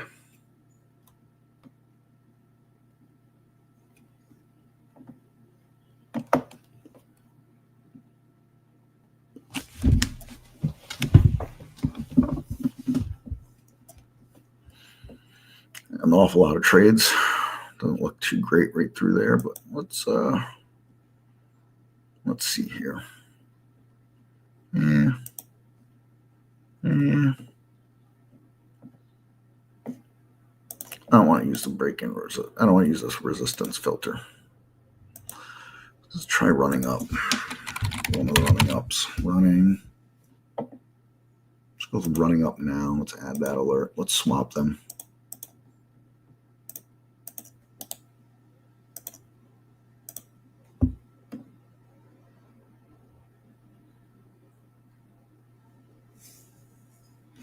Again, folks, if anybody has questions, they'd like to interrupt, take this in a different direction, I am all for it. So don't be shy. Interrupt away. Also, the back tester is moving fairly slow.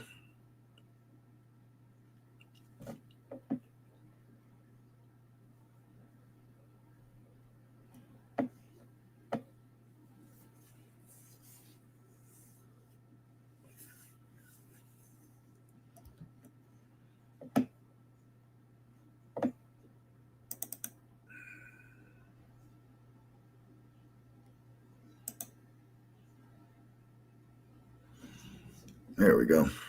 Reset of the connection. Voila. Right up until we get to 97%. Not so great now.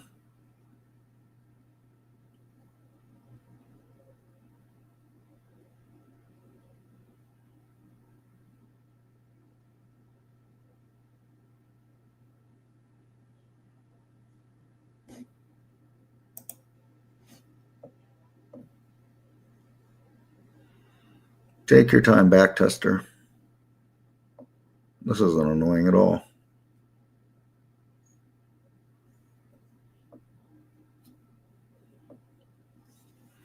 Well, that's even worse. That's like really bad.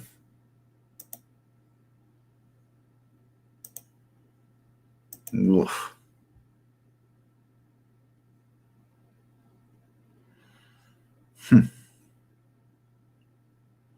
This is not a good piece of marble to work with so far. I don't even know what to do now.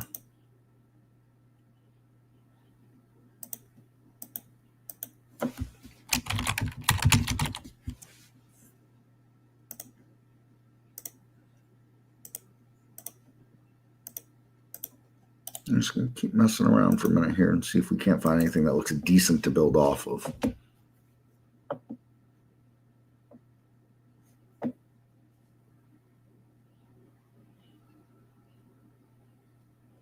This looks like it's going to be a little better than the running up now.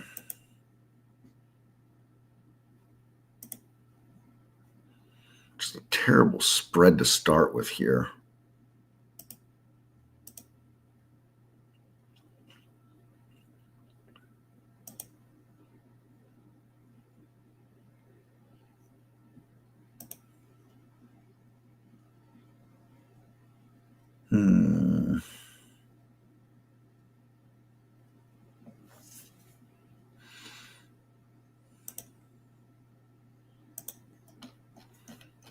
See if there's anything we can do to make it look better right off the bat here.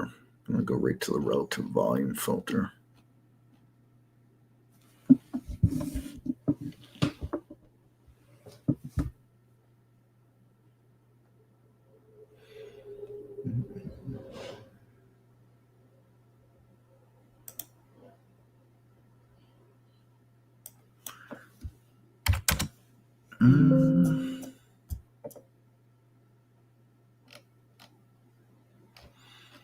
That's not going to really impact anything positively without any question.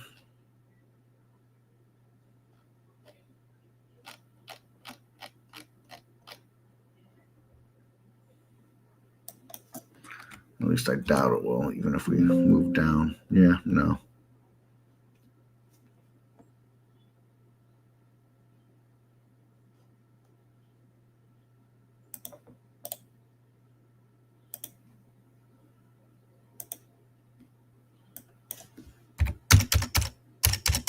So jack it all the way up to 3 million.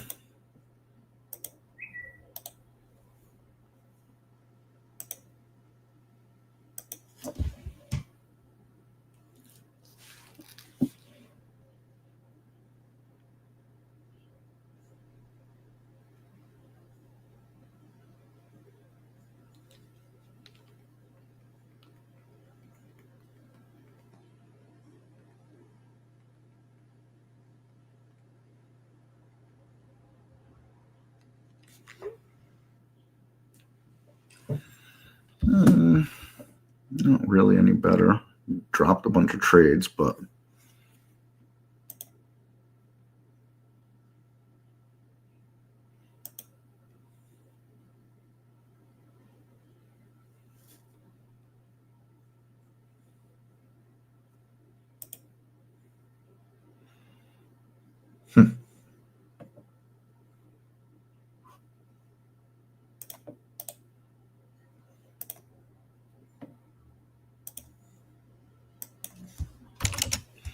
what if I do that? Just kind of throwing some spaghetti at the wall and seeing what sticks a little bit here on a few things.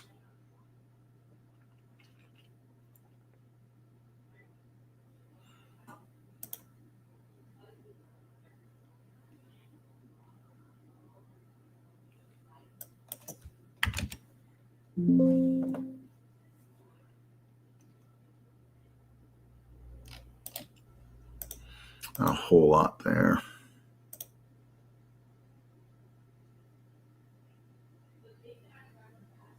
Yeah. This is tough. So what I mean by tough, for those that are attempting to follow along here with my outside thoughts, is there doesn't seem to be any filter that I can pick out at this point, or a time frame that makes a significant impact if we make any changes to the scan based on it.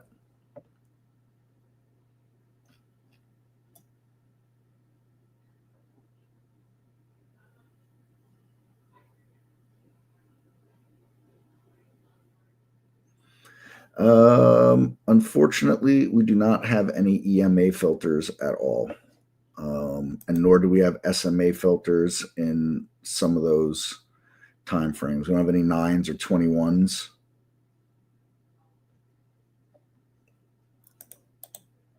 So if you come to the configure of any scan, you have to work with what SMAs we have there. We'll look at filters. And, you have to work from these.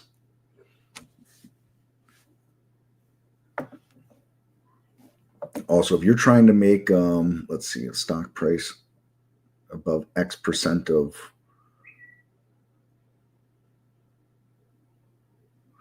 so yeah, I mean, you could do the stock prices above a 5 SMA on these periods here. That would be as close to 5 EMA as you're getting. So 1, 2, 3, for your options there, 2 minute, 5 minute, or 15 minute. Or you could look at, we have an 8-day SMA as far as close to the 9 as you would be looking for. Or we have these 8s, 2, 5, 15, and 60 minutes on those 8s. So you could say the stock is above any of those. When it comes to the greater than on all those, that's when you need to get involved in custom filters. Are you familiar with our formula? Are you a subscriber A, and B, are you familiar with the formula editor?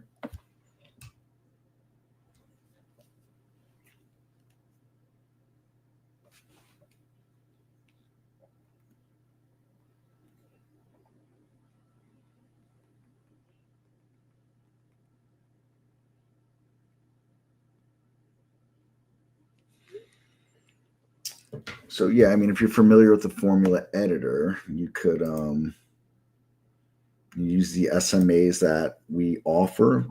Sorry, I'm bringing up the web page that I like to use for this. So, in the overview here, you've got these SMAs.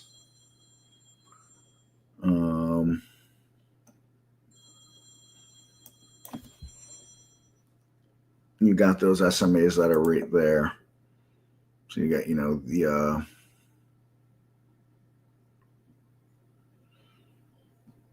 2 minute for the 5 SMA, 5 minute for the 5, 15 for the 5, 2 for the 8, 2 for the 20. You'd have to work with those and then create the formula.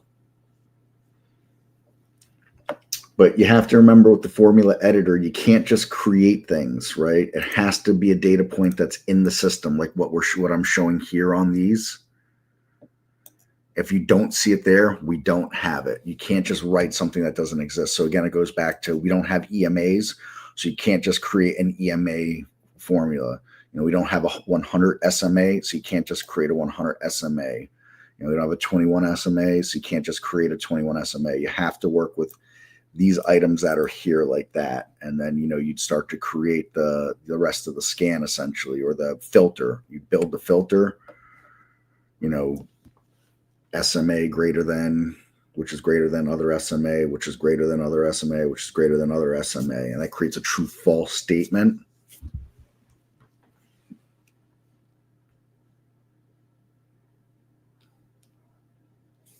So that's how you do that.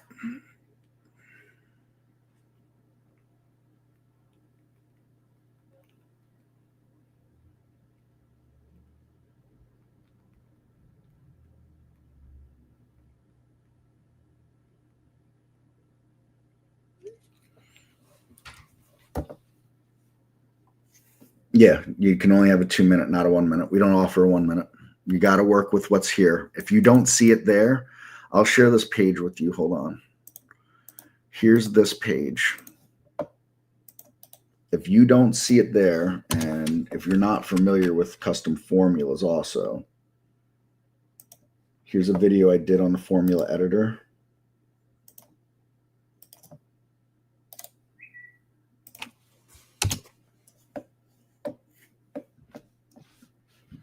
So if you don't see the code between this overview page and the filter codes, we don't have it. There's no way to do it. outside of that. You can't just write something. And then on this part of the page is where you build the formula. So, like create new. And so in this case here, you were looking at, stacking some SMAs. So for example, I could say that, this SMA, copy this here and say that that is greater than, this here.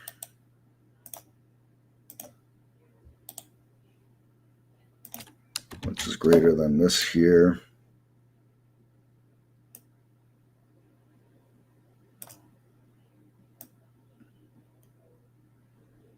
If I could highlight it, that would work.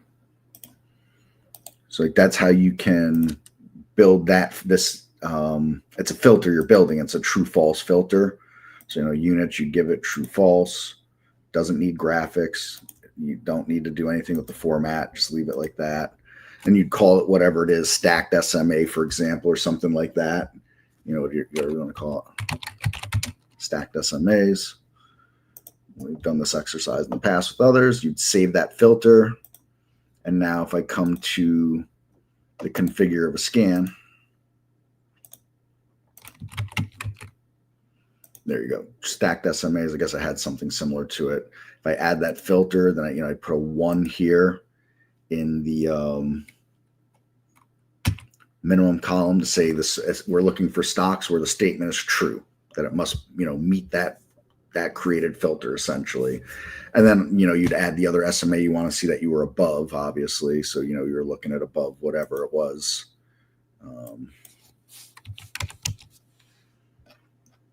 So let's just say you were looking at, you want to be above the 5 anyways. We'd add that. And then we put a minimum of, let's say 0.1 to say we're above it. That's it. And not only above it, but then these SMAs are all stacked one above the other essentially. And then you'd add the rest of whatever you wanted with the scan, obviously from there. If you want volume metrics in it, price range, stuff like that. So that's how you could do that.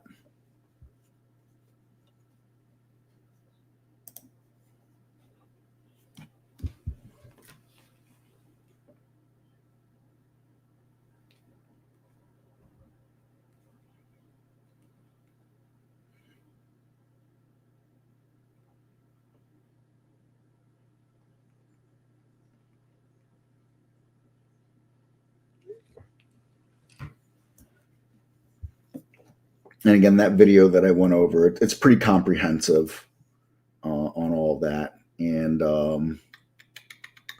there's a user's guide section. I'm going to give you the user's guide section as well as far as the formula editor goes. I think for the most part, my video covers all of it, but some written word here that might, you might find useful as well. So why not? It's always good to have multiple resource links. So here's the user's guide section as well. Different people like different, information forms, right? Some people study one way, some people study another, some can use multiple, so on and so forth like that. So I don't think it hurts to have both, and you can look them over and compare and contrast what will work best for you. But essentially, they get you the same results in the end as far as the feature goes.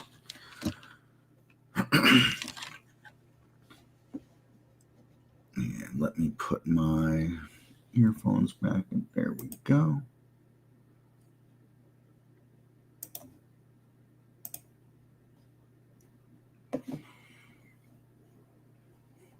And, I've seen some users over the years do some pretty crazy stuff with the formula editor. I don't know that necessarily added anything significant as far as their trading went, but there's definitely some crazy things that can be done with it.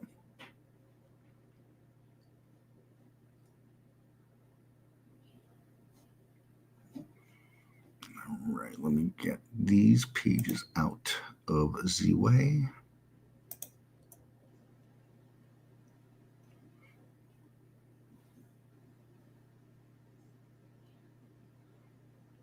And we're messing around with the back tester another few minutes here.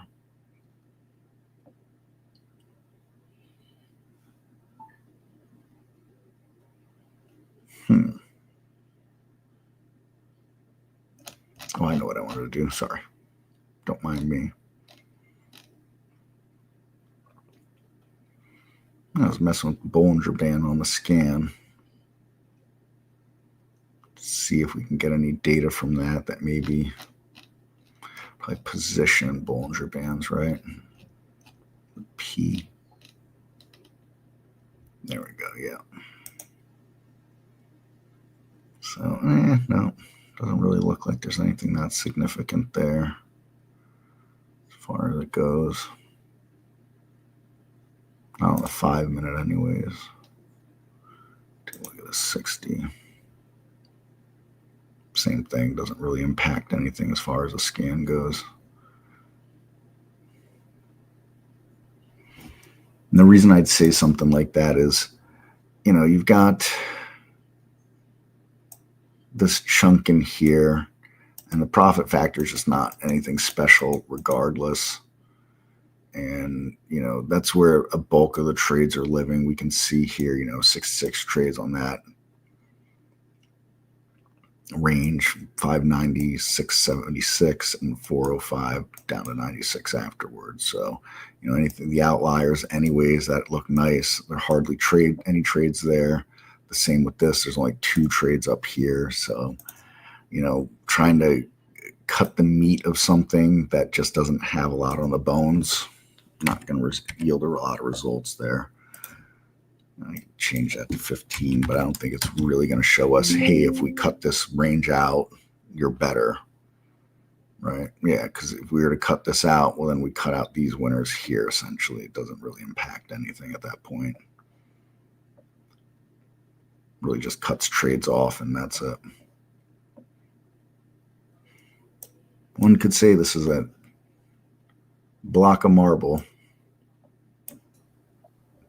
Doesn't want to reveal much of itself. Right, Barry? Whack-a-mole. Yeah. Block of marble. No, I don't know why. Crazy the things that you associate. There's no reason for whack-a-mole and block of marble, but that's what I thought of. So I guess if you're Freud, I don't know, and I was sitting in front of you, I don't know what you'd make of that. I would say that you're thinking about arcade games. I'd say your mind is on arcade games. That's the first thing that comes to my mind. Okay. Well, that wouldn't be me. I've never played an arcade game. Never did I play any. I've never played any video game. Never. I'm going to fall out of my chair in shock right now. Zero. Never got into it. Thank goodness. No, never. I mean, never. I'm not, I'm not talking about, well, maybe I played a couple of times. I didn't like it. Never even tried. You might be the first person I know that's never played a video game before. Really? Okay. Yeah. Well, the first person I could confirm it with anyways. I mean, true.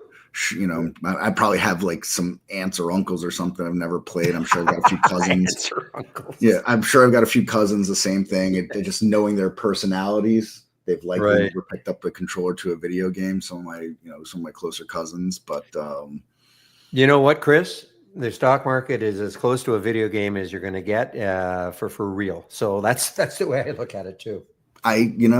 The back testing I almost consider video game like too. Yeah, that's why I think I get so into it. Right. Anyway, as Mike is saying, your Thanksgiving is coming up. So have a great Thanksgiving on Thursday, I guess. And then your half-day Black Friday. I don't know if you go crazy shopping or what you do. No. Okay. Yeah, you're the first person I know that's never like that. I went one time many, many years ago just to go see it. We're talking like the early 2000s. Yeah. And I was like, you people are out of your minds. I'm going home. But you know what? Once you go there and you're standing in line, you think, okay, how much longer? Then, it's, well, okay, I might as well gut it out another hour. I've been here an hour. Yep, exactly. But I did that just once. And it's kind of crazy. And you sound like me. Once was enough. Well, the other thing too, Chris, is that it used to be that's when the only sales were. Yeah, it's true. So I mean, I mean, come on, there's sales all the time now, and Exactly. at different times of the year. So it's not like you just have to wait for Black Friday or well, in Canada we call it Boxing Day, the day after Christmas, etc. Right. Anyway, enough of. I'm sure people wanted to talk stock, so I'll let you go. But truly, have a great Thanksgiving. I know that you get together. I think anyway with a lot of Yes. your relatives and all. So Yep. Yep. have a great time. Thank you. Appreciate that. And you enjoy the day off regardless. I know you've already celebrated your Thanksgiving, and for Yep. anybody else out there celebrating, you as But well it's a have day a off. It happy is a day off Thanksgiving. from the market, so I take it. I take that. And Okay, my a friend, little football, right? and a little football, exactly. Perfect. All right. Take care, everybody. We'll see you on the next one. Bye bye. You guys just waiting for Chris to leave so I can add. There we go. There's my scan back into our YouTube room. Unmute myself in the main room. Start my music. Okay.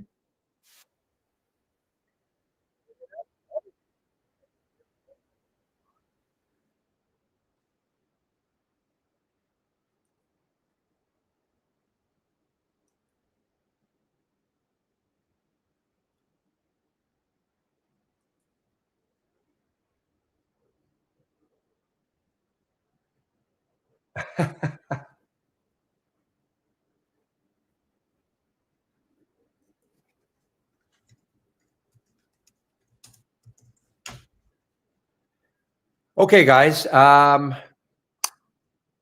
Let's see. Now, I was looking at this WRD, the WRD, and by the way, I mean, hopefully you guys, you're not in it anymore, but my goodness, what a move on the INHD.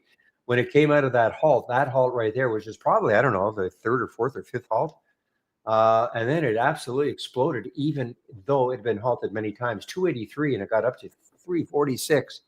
So now we've got the pullback. It doesn't, I'm wondering if this could be a late dayer. It would really have to, I don't know. I mean, you don't want to see it give up the VWAP for sure. So if you haven't taken this before, you'd like to see maybe at least hold the VWAP, but that'd be a pretty big pullback from the high of the day, 345.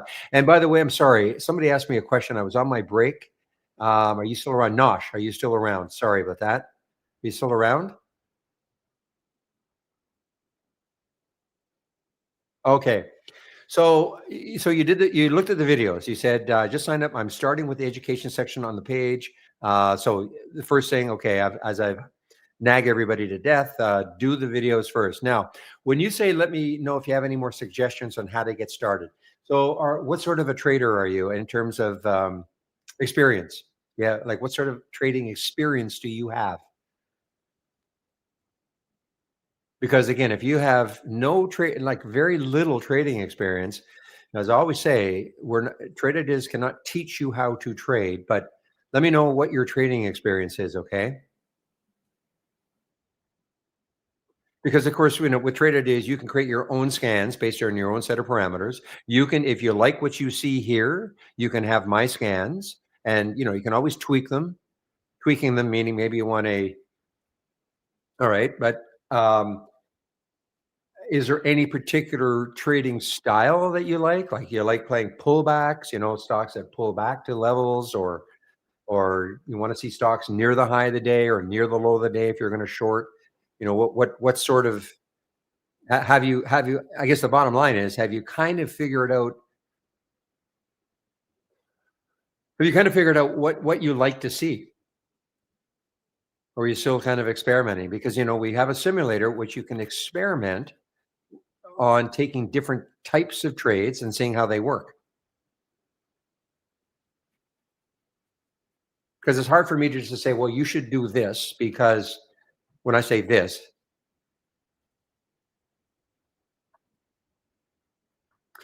so as well, you probably don't know, but as we don't have EMAs at all. Okay. So pullbacks and breaking high of days. Okay. So um, pullbacks to what? The VWAP or to a moving average that you like? We don't have EMAs at all. Okay. Okay. You know what? This is something that I created for somebody on, I think it was on Friday. Okay. And now it's called VWAP hold, but these are stocks. Now, so you can take a look at this. Okay. This is what we call a top list window. So take a look at PACS, PACS. Okay. I'm going to click on it. So you see you see where the VWAP is. So it is, I mean, did it pull back right into it and touch it and bounce? No. But you could take a look at something like this. Let's take a look at Beam as an example. Where is it with relation to the VWAP? So these are all stocks within 1% of the VWAP on the upside or the bottom side, but like either within 1% on top of the VWAP or within 1% below the VWAP, as an example. Okay. So this will at least show you stocks that are around the VWAP. So here you go. Like here's ARMN. I mean, it's sitting right on the VWAP, isn't it? As an example. Okay. So if you're looking for stocks that are pulling back, to the VWAP area, I mean, I could give you this, but here's what I'd like to get from you. What sort of price range? Because this is what it's looking for. Now, I have the current volume of at least 2. So what that means is a very important filter or very useful filter that we've got. Okay. And that tells me that the stock is trading at least 2 times normal up to this time of day. Because, if you're going to day trade, you want to find stocks that are trading somewhat abnormally. Okay. Out of the thousands and thousands of stocks out there, one of the great ways we can sift down is by using that current volume filter. Now, that's not a huge number, but doing the VWAP, just two. So this is no more than 2% above the VWAP or 2% below the VWAP. So if you wanted $1 to $20, I got 1 to 50 here. So this is what I can do. I'll duplicate the window because I want this. Okay. I want this. So I'll duplicate the window. And then we can start making the changes you want. And in order to see what the filters are in an alert window or a top list window, you right click and you click on configure and then, click on the summary, and that's going to tell you exactly what the stock is looking for.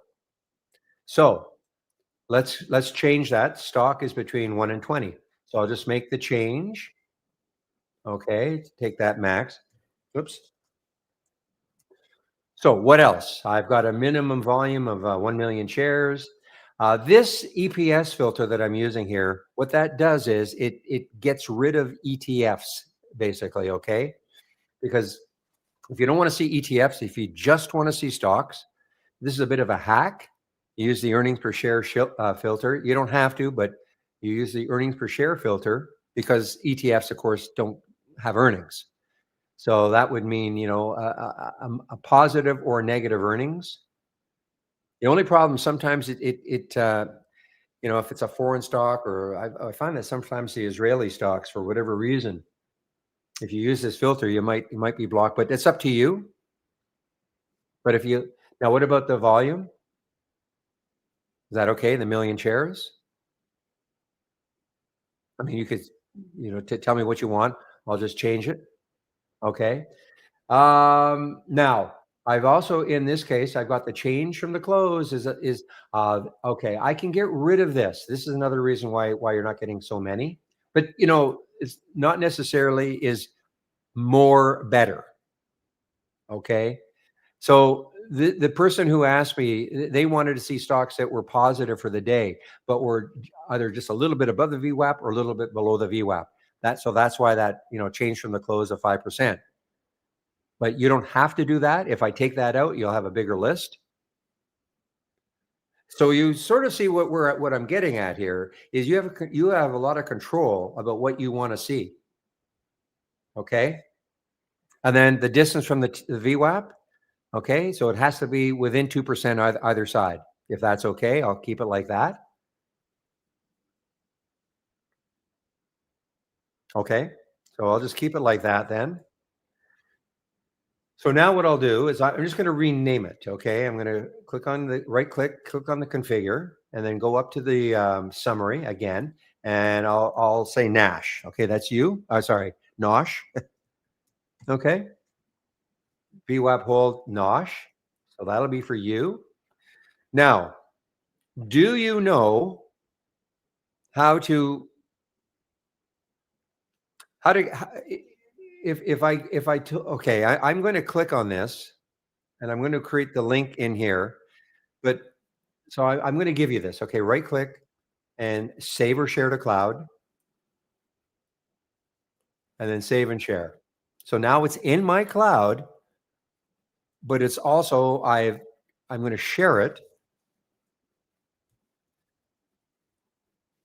because basically what I've done is I copied this, and then what I did was I pasted it in here by Control V.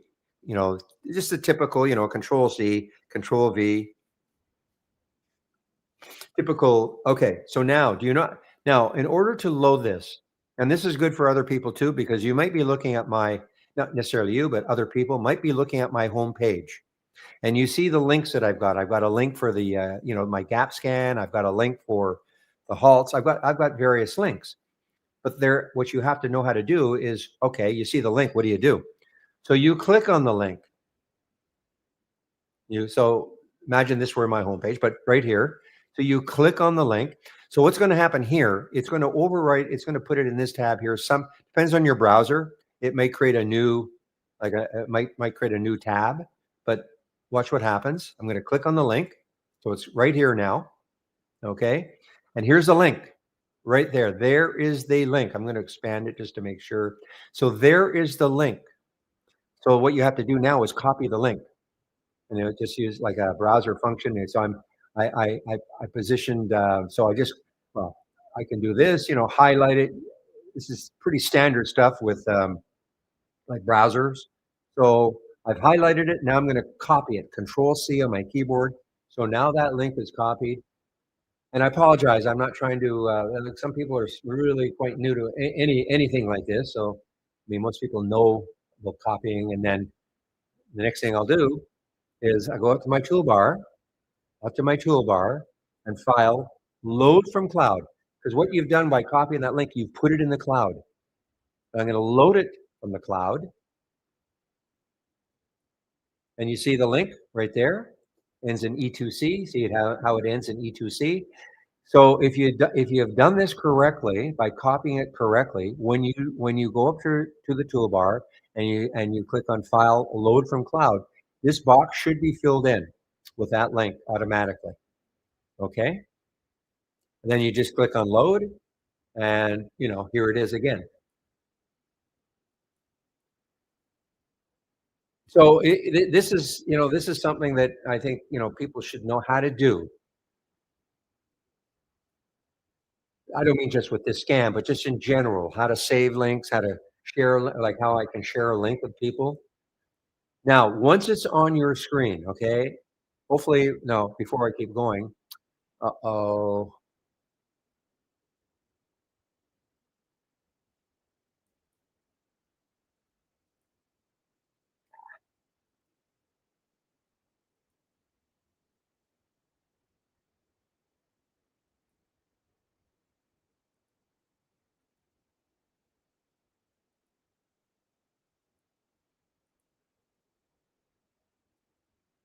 Okay, sorry about that, guys. I accidentally shut down the whole, that's the problem when it's a browser-based program. So just give me a moment. I'll get the screen sharing going again. Luckily, it's a fast fix to get back in.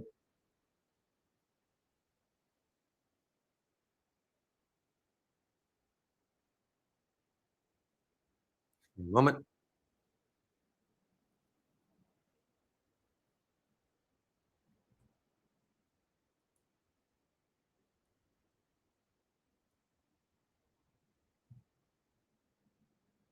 Give me a moment, just sizing it on my other monitor.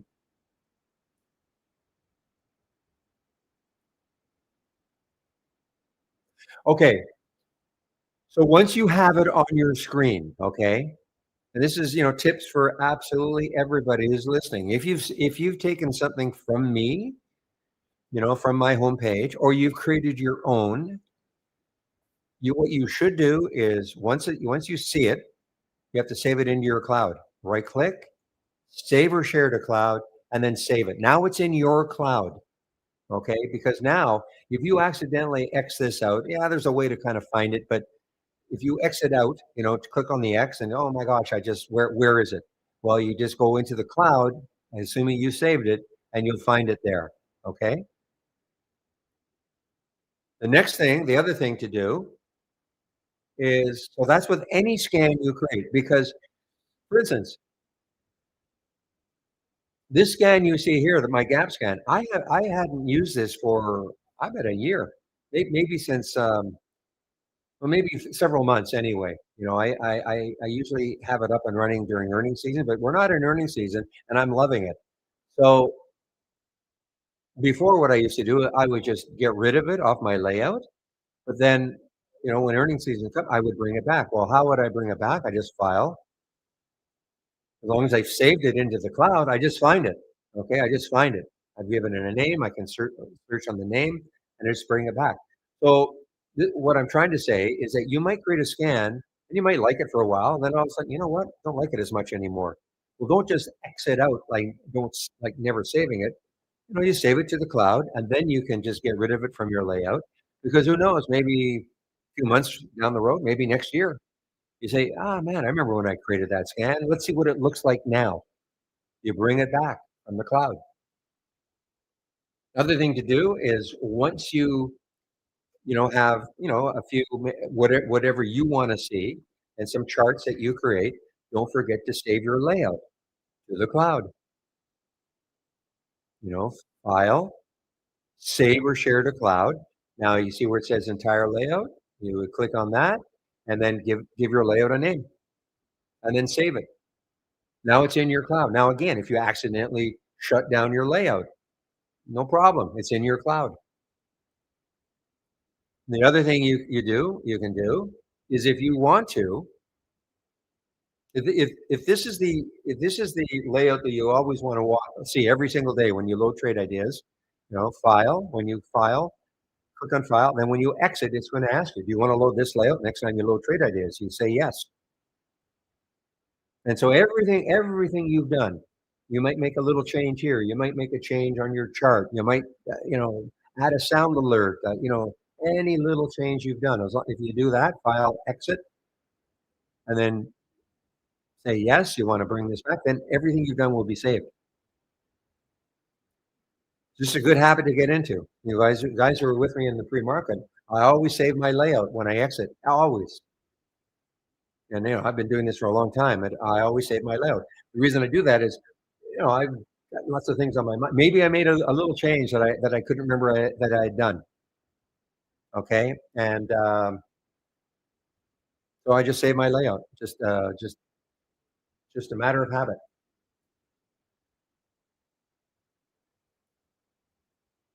Now, the other reason to save layouts and to save individual scans is because you can have trade ideas on as many different devices as you want. So I'm working off a desktop computer, of course, but I've got a couple of laptops. I don't really use my tablets anymore for it, but I mean, I do have I have a couple of tablets. So, but if I ran out and bought another laptop, all I have to do is just download the program, Trade Ideas program, and then file, load from the cloud. So I don't have to recreate everything from scratch. I probably shouldn't have to keep talking about it like that because I think most people understand not just our cloud, but how the cloud works. That's why you have a cloud. So you don't have to, you get a new device, you can just load things from the cloud. But for those of you who didn't know, that's now you can only have trade ideas up and running on one device at a time. Okay, so in other words, I'm on my desktop computer now. If I open my laptop and I tried to run trade ideas, I couldn't do it. You can only have it running one device at a time, but you can have it on as many devices as you want. So if any questions about that, fire away.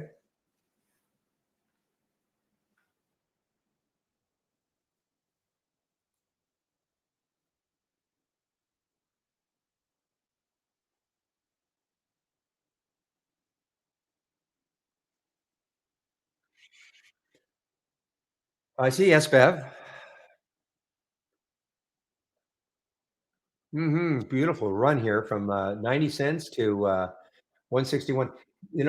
I was looking at something else that was under a dollar just before I came back on. I don't see it anymore. It was like 90 cents and it looked like I had a ton of room. It wasn't SBEV. Okay, guys. So what I'm going to do now is to go over my homepage one last time for the day. And you'll see the information I am sharing, including scans and races, compare count windows.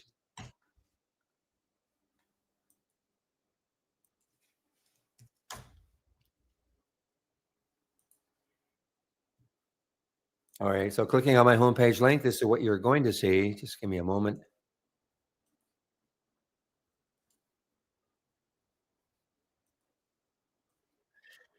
So click on my homepage link and you're going to see this. So this is at the very top. So maybe a little confusing, but we have two promo codes going. So the Barry 30, only for those of you who are pretty sure you want to take out a premium annual subscription. Okay, that implies that you understand using the program and you want to have access to our AI, which gave you the INHD today. Okay, so you can get 30% off a premium annual subscription. You can get 25% off everything else. Everything else meaning a premium monthly subscription, a standard monthly subscription, or a standard annual subscription. Basically, you have four plans. So the premium annual, you can get the 30% off. Okay. And remember, the monthly subscriptions at 25% off, that is good for the first month only. You know, so many people saying, hey, how come I'm being charged full rate? I mean, it's pretty clear. I think, well, maybe it isn't, but I think it's pretty clear that it's only the first month. Otherwise, why would people take out an annual? If you could get the same percentage off every single month, why would anybody take out an annual subscription? So all I ask though is that if you do take out a subscription, use my code. The company tracks the usage of the promo codes. And if they see my code being used enough times, they'll keep the YouTube room and this room for free. Okay, the trading room. And segue into the trading room. So if you're sitting in YouTube right now and wondering what I'm talking about, there is another trading room. It's a lot more active, more interaction amongst traders. It's free. You can come on in. If you want to stay in YouTube, that's fine. But if you're looking for a little more activity in a trading room, this is a far better room. Okay, and it's free. And this room was open at 6:45 Eastern time in the morning. And I opened YouTube at around 8:30. And the reason that happens is I don't open the room myself at 6:45. That's 6:45 my time. I live in Vancouver, Canada. So Obi in this room opens it up. I don't have anybody in YouTube that I shouldn't say that I can trust because the rooms have to be, because they're free rooms, they have to be moderated. So that's why I don't allow anybody else to open up our YouTube room unless they want to moderate it. But until I get there, until I do it. But I get on the mic at 9 o'clock for both rooms. Now, this room, the trading room, I do take off sometime, usually between 2 and 2:30. Always stay later if there are questions. I really enjoy questions, but if there are no questions, I will take off sometime between 2 and 2:30. But this room usually is going to be open after I leave. There's no screen sharing and nobody's on the mic, but there's still action in the room. I'll just have to find out from William how late he wants to keep this room open, if he wants to at all. Understand that Obi nor William are they're not obligated to do what they're doing in terms of Obi opening the room early or William keeping the room open late. They're not obligated to do that. But I do appreciate it, and I hopefully you others do appreciate that. Education. So if you do take out a subscription, the very first thing you must do is go to the education section, click on the more info, and right here, the getting started with trade ideas. That's the very first thing you must do if you take out a subscription. There are 12 short videos. And if you don't have a subscription, but you're wondering about the product, I would start off on that second video and go to the to the 12th. And that should give you an idea about whether or not you want to at least try us, say for a month. You have an idea what the program is capable of doing. You might want to try us for at least a month. There's no obligation on a month-to-month subscription. It's not really what's a subscription for 1 month, but you're not tied in. Back to basics. If you are new to trading, this is a free series of videos. If you're new to trading, there are 15 of them. Scroll a little bit further down. Oop, I'm wrong. Forgot to do that up here. So on my homepage, if you scroll down a little bit more, keep it simple. Get the trade of the week. This is sent to you before the market opens every Monday morning, and it's free. So if you sign up for it and you don't think you're getting it, before you contact us, please check your spam folder. And if you have Gmail, check your promotions folder. You don't see it in those two folders, and certainly contact us and say, hey, signed up for the trade of the week. I'm not getting it. Now, my scans. So if you're looking, well, they're not information, okay? Not just scans, it's different types of ways of presenting trade ideas data. So if you click on my homepage and you scroll down, so for instance, these are two races, okay? The large cap gainers and the biggest gainers. These are two different races. This biggest gainers, this will give you some stocks that are really pretty volatile because they don't have a market cap minimum or a float minimum. This will give you larger cap stocks that won't be as volatile. I'm not running races right now. I may start running them again, but I'd much rather concentrate on just these two. This is what I use in the pre-market. The pre-market actives up and the pre-market actives down. That's how I find the stocks that are moving. Ooh, look at Pony. Momentum scan. I don't have it up and running, but that's a scan you can take a look at. And then the Pepe combo scan. Again, I don't have it up and running. Doesn't mean they're bad. It just means I've really whittled down the number of trade ideas screens windows that I'm looking at. I've really whittled them down. Basically, just these two now. And here's the gap continuation scan right here. This halt and resumes is, it's a scan, but it's more information, I call it, because it's just telling you when a stock is halted and when it resumes. And then the movers to the upside versus movers to the downside. So when this is a very active day, and I'm surprised. I guess it's because the market is kind of having one of those days.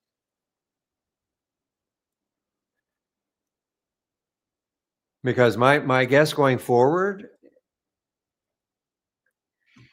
remember now, this is the don't repeat. That's why I call it DR, don't repeat version of this. So I'm only going to see the stock the very first time here, the very first time that we had the alert, and it'll show the time. Then I can go back and say, well, what did it do from there? So this is pretty darn active in earnings season. This is almost like it's earnings season. And the reason why I say earnings season, because that's typically when yes, thank you, William. I'll also make sure I keep my screen up and I'll surf. Earnings season is when you have a lot of stocks that gap at the beginning of the day, either up or down.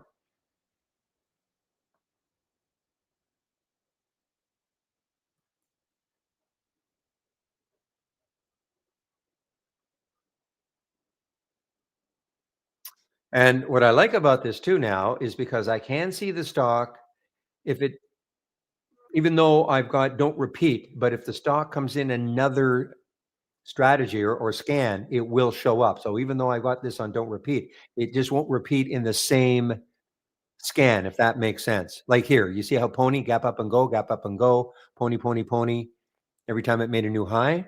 But here's the first time you had the alert. Where are you? 1194 at 950. All times Eastern.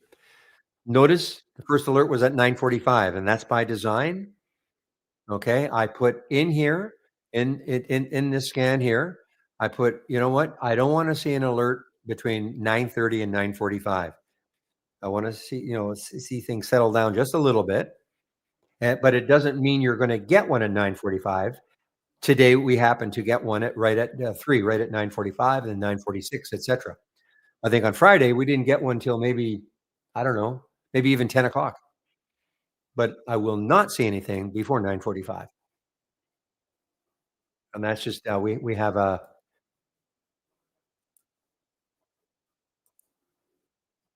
a time of day, okay, a time of day filter that does that. So when I put min 15, that means don't show me an alert in the first 15 minutes. If you don't like that, you can take it out. Okay. You want to see them right off the bat? Yeah, I just tell you though, you're going to get a lot of stuff happening right at 9:30. So it might get overwhelming, but up to you.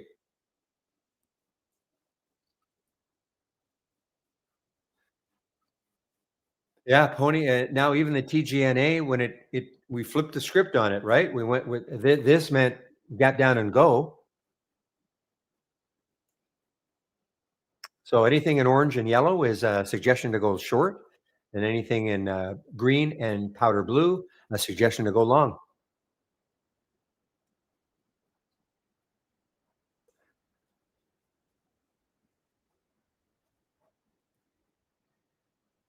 All right. So William will keep the room open till 3:45 or so. Okay. So when I leave, whatever time that is, sometime between 2 and 2:30 or later, depending on questions.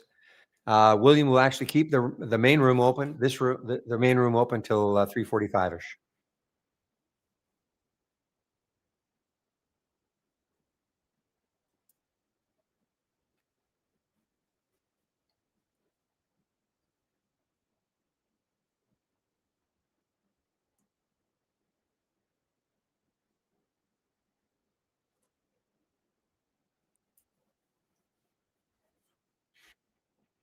So again, guys, anybody who's new, please common.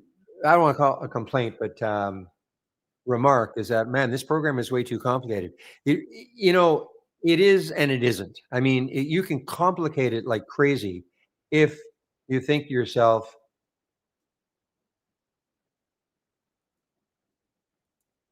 how am I supposed to learn all these? These are all the different alerts we have. New high of the day, new low of the day, etc. All these different alerts. Okay. And if you thought, man, I can't learn all these, well, the good news is you don't have to. And then if I keep scrolling down, these icons represent the different filters that we've got that we have. So the same sort of thing. Oh man, I can't learn all these. I don't even know what 90% of them mean. So consequently, people look at this and go, "Oh man, it's so complicated."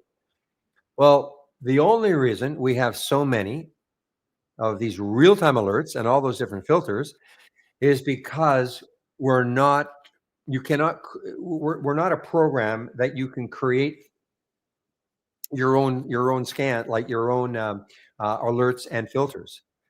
So what the company, and they did that on purpose. They felt, well, we don't want to force people to learn a programming language in order to create what they want to see. So they tried to create enough different real-time alerts and all those different filters so that if you had any trading experience, you could kind of scroll down and say, oh, I know what that one means. I'll use that in my scan.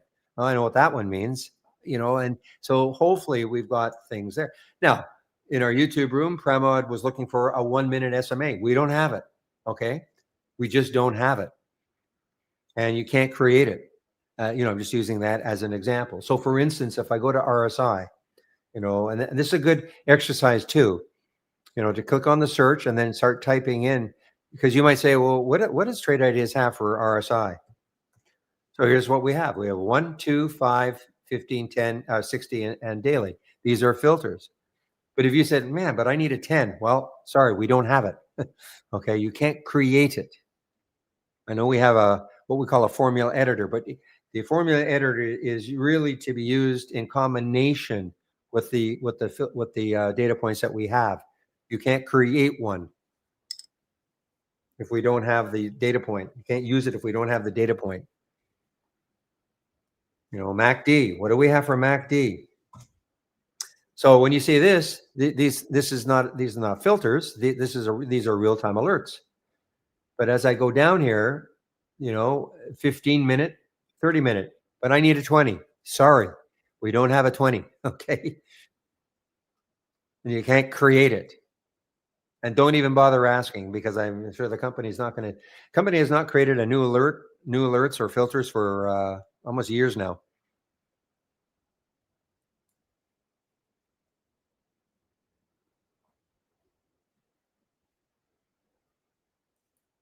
That's a good exercise to go through to see, what we have. Especially, with that implies that you have an idea about what you might want to see. If you're using MACD or RSI or stochastics or things like that. So just to see what we have.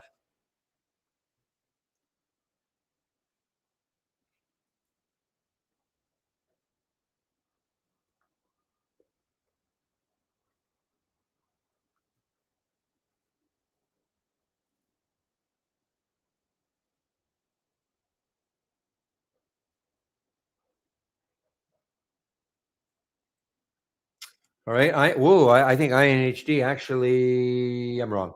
I thought it did resume, but it resumed a little bit on the downside. It's right underneath the VWAP now. So, I mean, in theory, if it took out the VWAP and that orange started to curl, so it became blue, it may have a late day run. Still up 142%.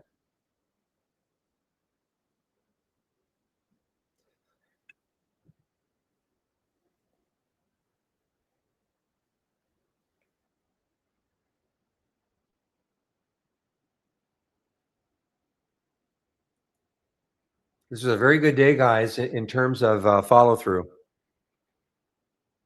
We get a lot of days where you get a lot of different like what you think are good looking alerts, and you click on it, and then they do nothing. They just don't do anything. They just sort of sit there, or they chop around. This is from well, the ones I've seen anyway have not acted like that. Not I mean, I could go through every one of these. I'm not saying every one of these was a rocket ship, but a lot of them were just fantastic trend trades. And this, of course, was my big one today, ALHC. Now it's pulled back. I could have flipped the script and maybe gone short, but look how choppy it is now. Whereas before, look how beautiful that was.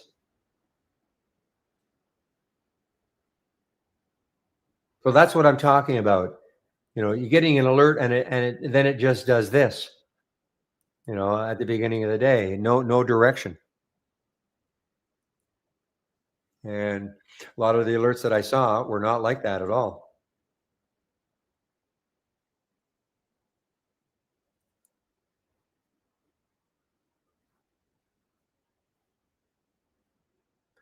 Kura long. Okay, let's take a look at Kura from Amen.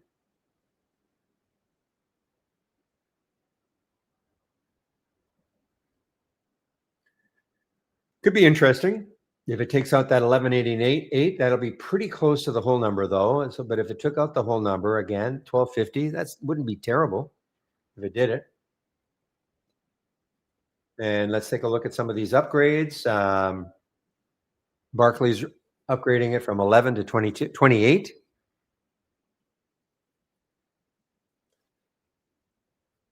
See if there are other analysts doing it. Looks like it's just Barclays. Looks like it's only Barclays that is. Again, this is my news from Interactor Brokers. Okay, nothing to do with trade ideas. Our news is not what I consider that good for intraday stuff. Not bad if you're looking back in time to see what happened, but intraday I use Interactor Brokers.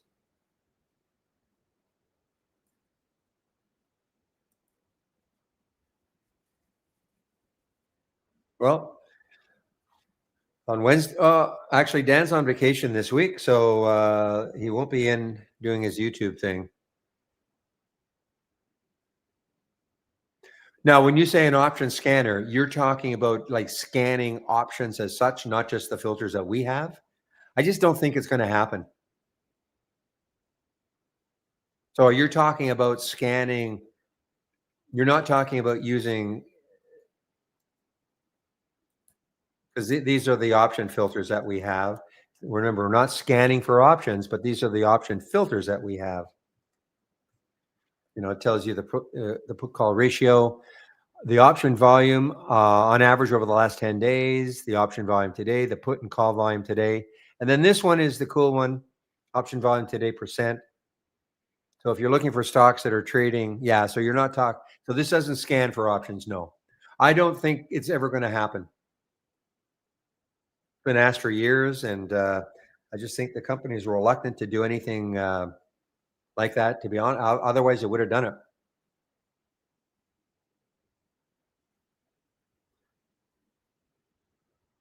But not this Wednesday or the following Wednesday. You can come into YouTube and ask Dan, the CEO, how come? So just to tell you just a little bit about this, the option volume today percent. So used in conjunction with the option volume, this is the average number of contracts over the last 10 days. So let's just say a stock has traded on average 5,000 contracts over the last 10 days. If you use this option volume today percent, and say you put 300 in here, whoops, 300% ratio of 3, that stock that is traded on average 5,000 contracts over the last 10 days, for you to see that stock today, it will have to trade 15,000 contracts minimum. Okay. That's what the 300% ratio of 3. So that's why. So at least what you can do using those filters is zero in on stocks having abnormal option activity, but it's not scanning for options.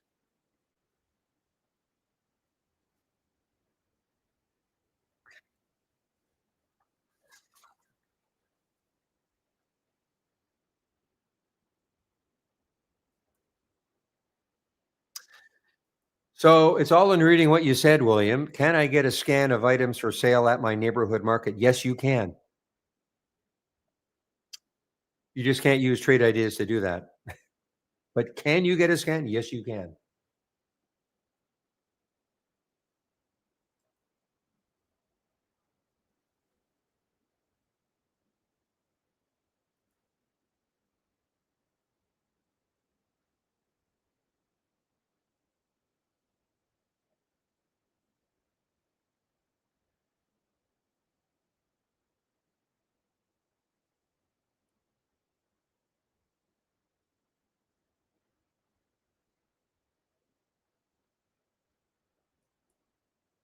So, guys, I'm not really looking to do too well anything really. I've sort of done what I wanted to do today regarding trading. Um, when I take off, there's time. You might see my the pointer move around. I may do something, but typically I'm going to probably not today though. Got a few things I want to do, so probably just going to leave the screen. This was an early one we saw. A nice move, 1190 up to 1290, 13. This was an early one we saw.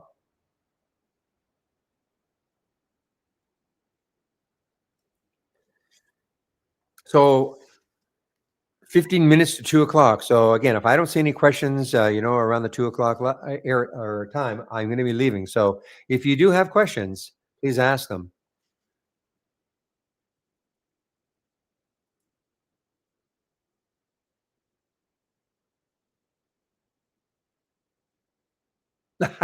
No, I don't think so. Anyway, the bear attack, no, no, Bella, that was Bella Cool, I think. No, not remotely close. Yeah, it was pretty scary.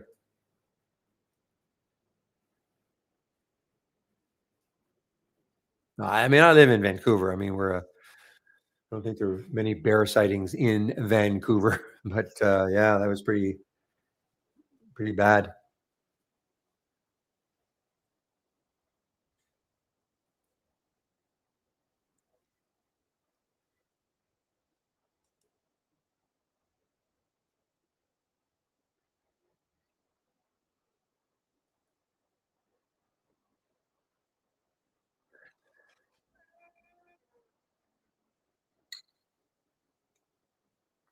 What are my strict rules of trading? Well, okay, no, I can't say that. Will I take a pre-market? The only reason I would take way more pre-market trades if I lived on the East Coast.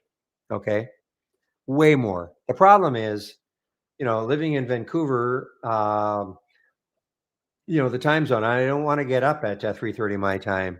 Okay, so I used to.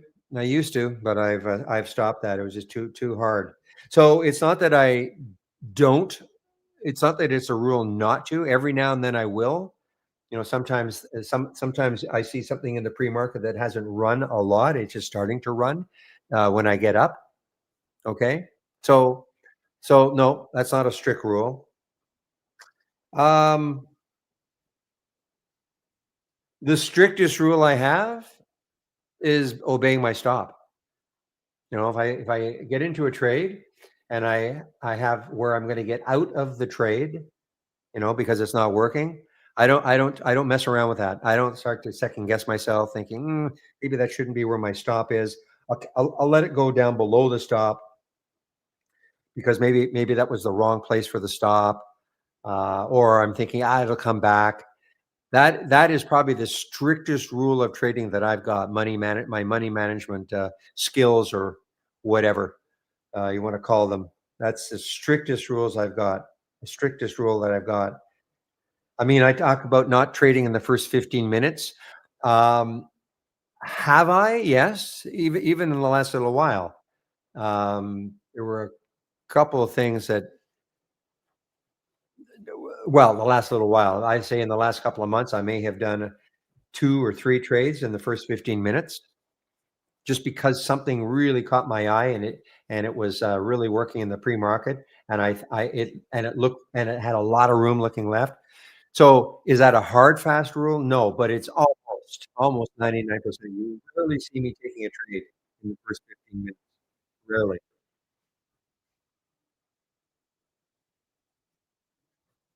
Okay.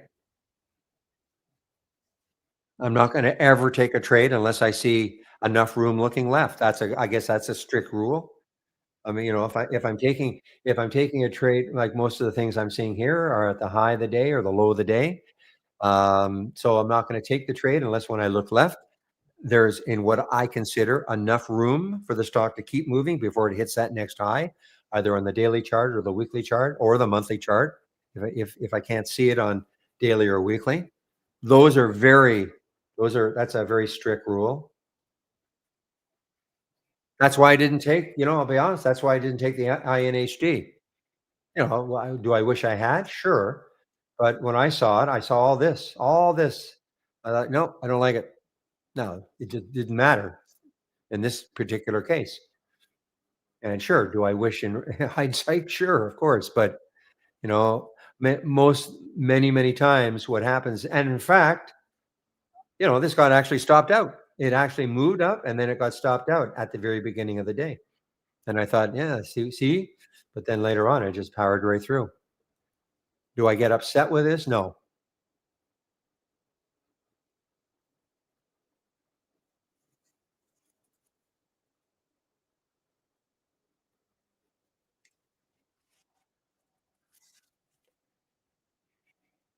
So those are, I don't know if that helps you. Well, it helps you. I'm just sort of telling you how I look at things. Obviously, another one would be the 200-day moving average, or even the VWAP. Now, I do pay a lot more attention to the VWAP. So if I saw something that even if it had a lot of room looking left, but the 200-day moving average was just on top of it, that's that, or the VWAP was just on top, I wouldn't take the trade. I'll wait for maybe the break of the 200-day or a break over the VWAP. So again, those are, I guess you could call them hard and fast rules too. I mean, that's one of the reasons why, I really don't take many trades. I mean, I'm pretty selective.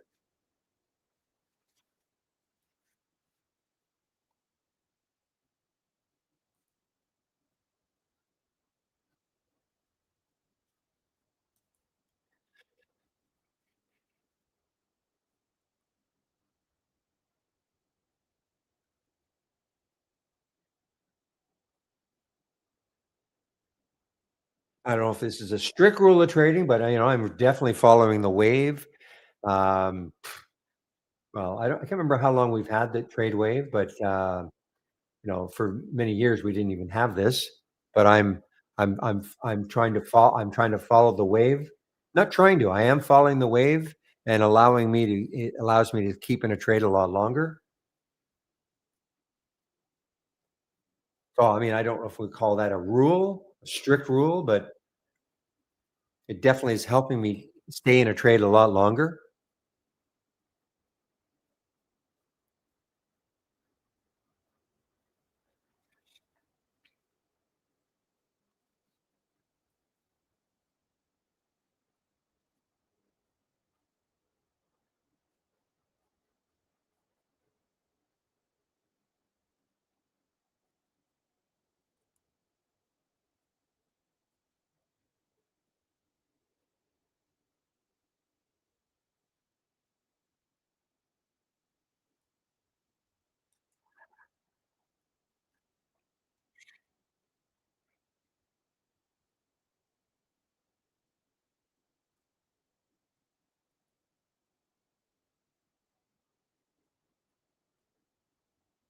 I mean, this one might have a late day just drop. I mean, it's it's been chopping around a little bit. This was something that showed up early as a potential short, 1364. It's just underneath that now. I mean, it's been, a little bit choppiness, buy flag, sell flag. But, the reason why I would even consider this is that, I mean, look left. I mean, the next low is on Friday. Now, other than the low of today, and it's way down here. But I'm probably not going to do anything because I'm taking off pretty soon unless I get more questions. 7 minutes, guys.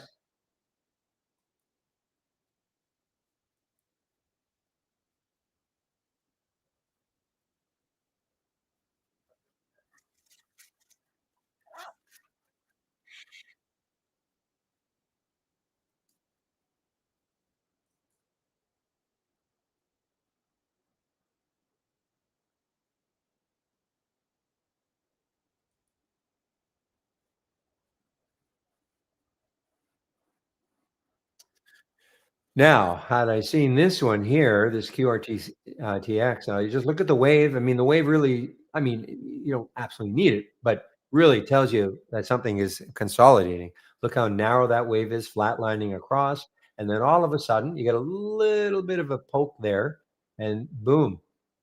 And that's on the QRTX, 684, 718, not bad. This is not from the gap scanner. This is from down here.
Give me a moment, guys.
Okay, guys, 157.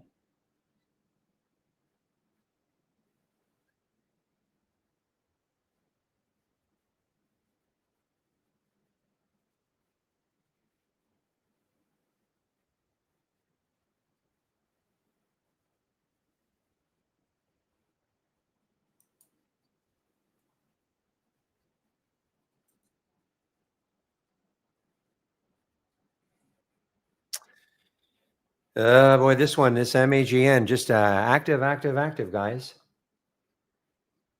Another 16% move. Now, look at this. It's coming right into the VWAP. Sorry, the VWAP, the 200-day moving average.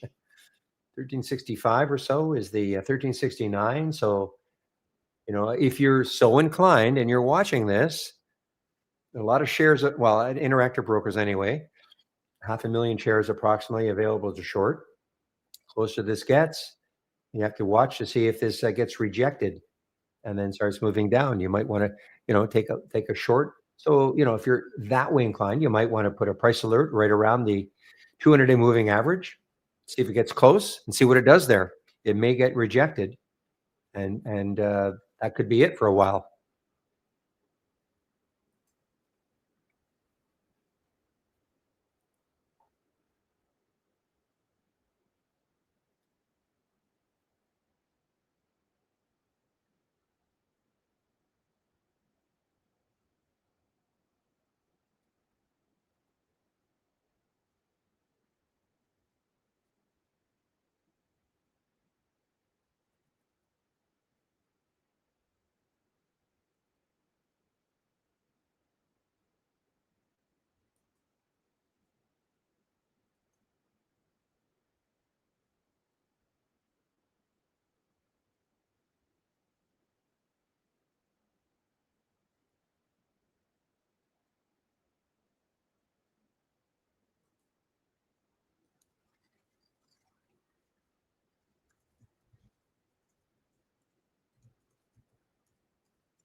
Okay, guys, it is now 2 o'clock, so I'll hang around for another minute or so. Don't see any questions.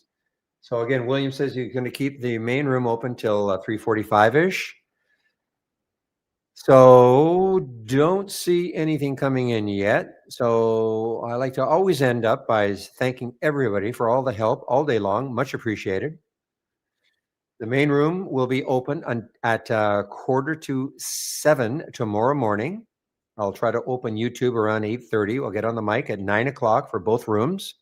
William will keep this room open until 3:45, he says. So I will now mute myself in the main room, and I do have to shut YouTubers down. So before I do though, I'll put my homepage link in case you do want to head over to the main room. So now YouTubers, you can still hear me. So if you do, you just click on my homepage link. Scroll down a little bit on the right-hand side, you're going to see a link for Trading Room. And now also I'll put I'll put it on surf mode right now.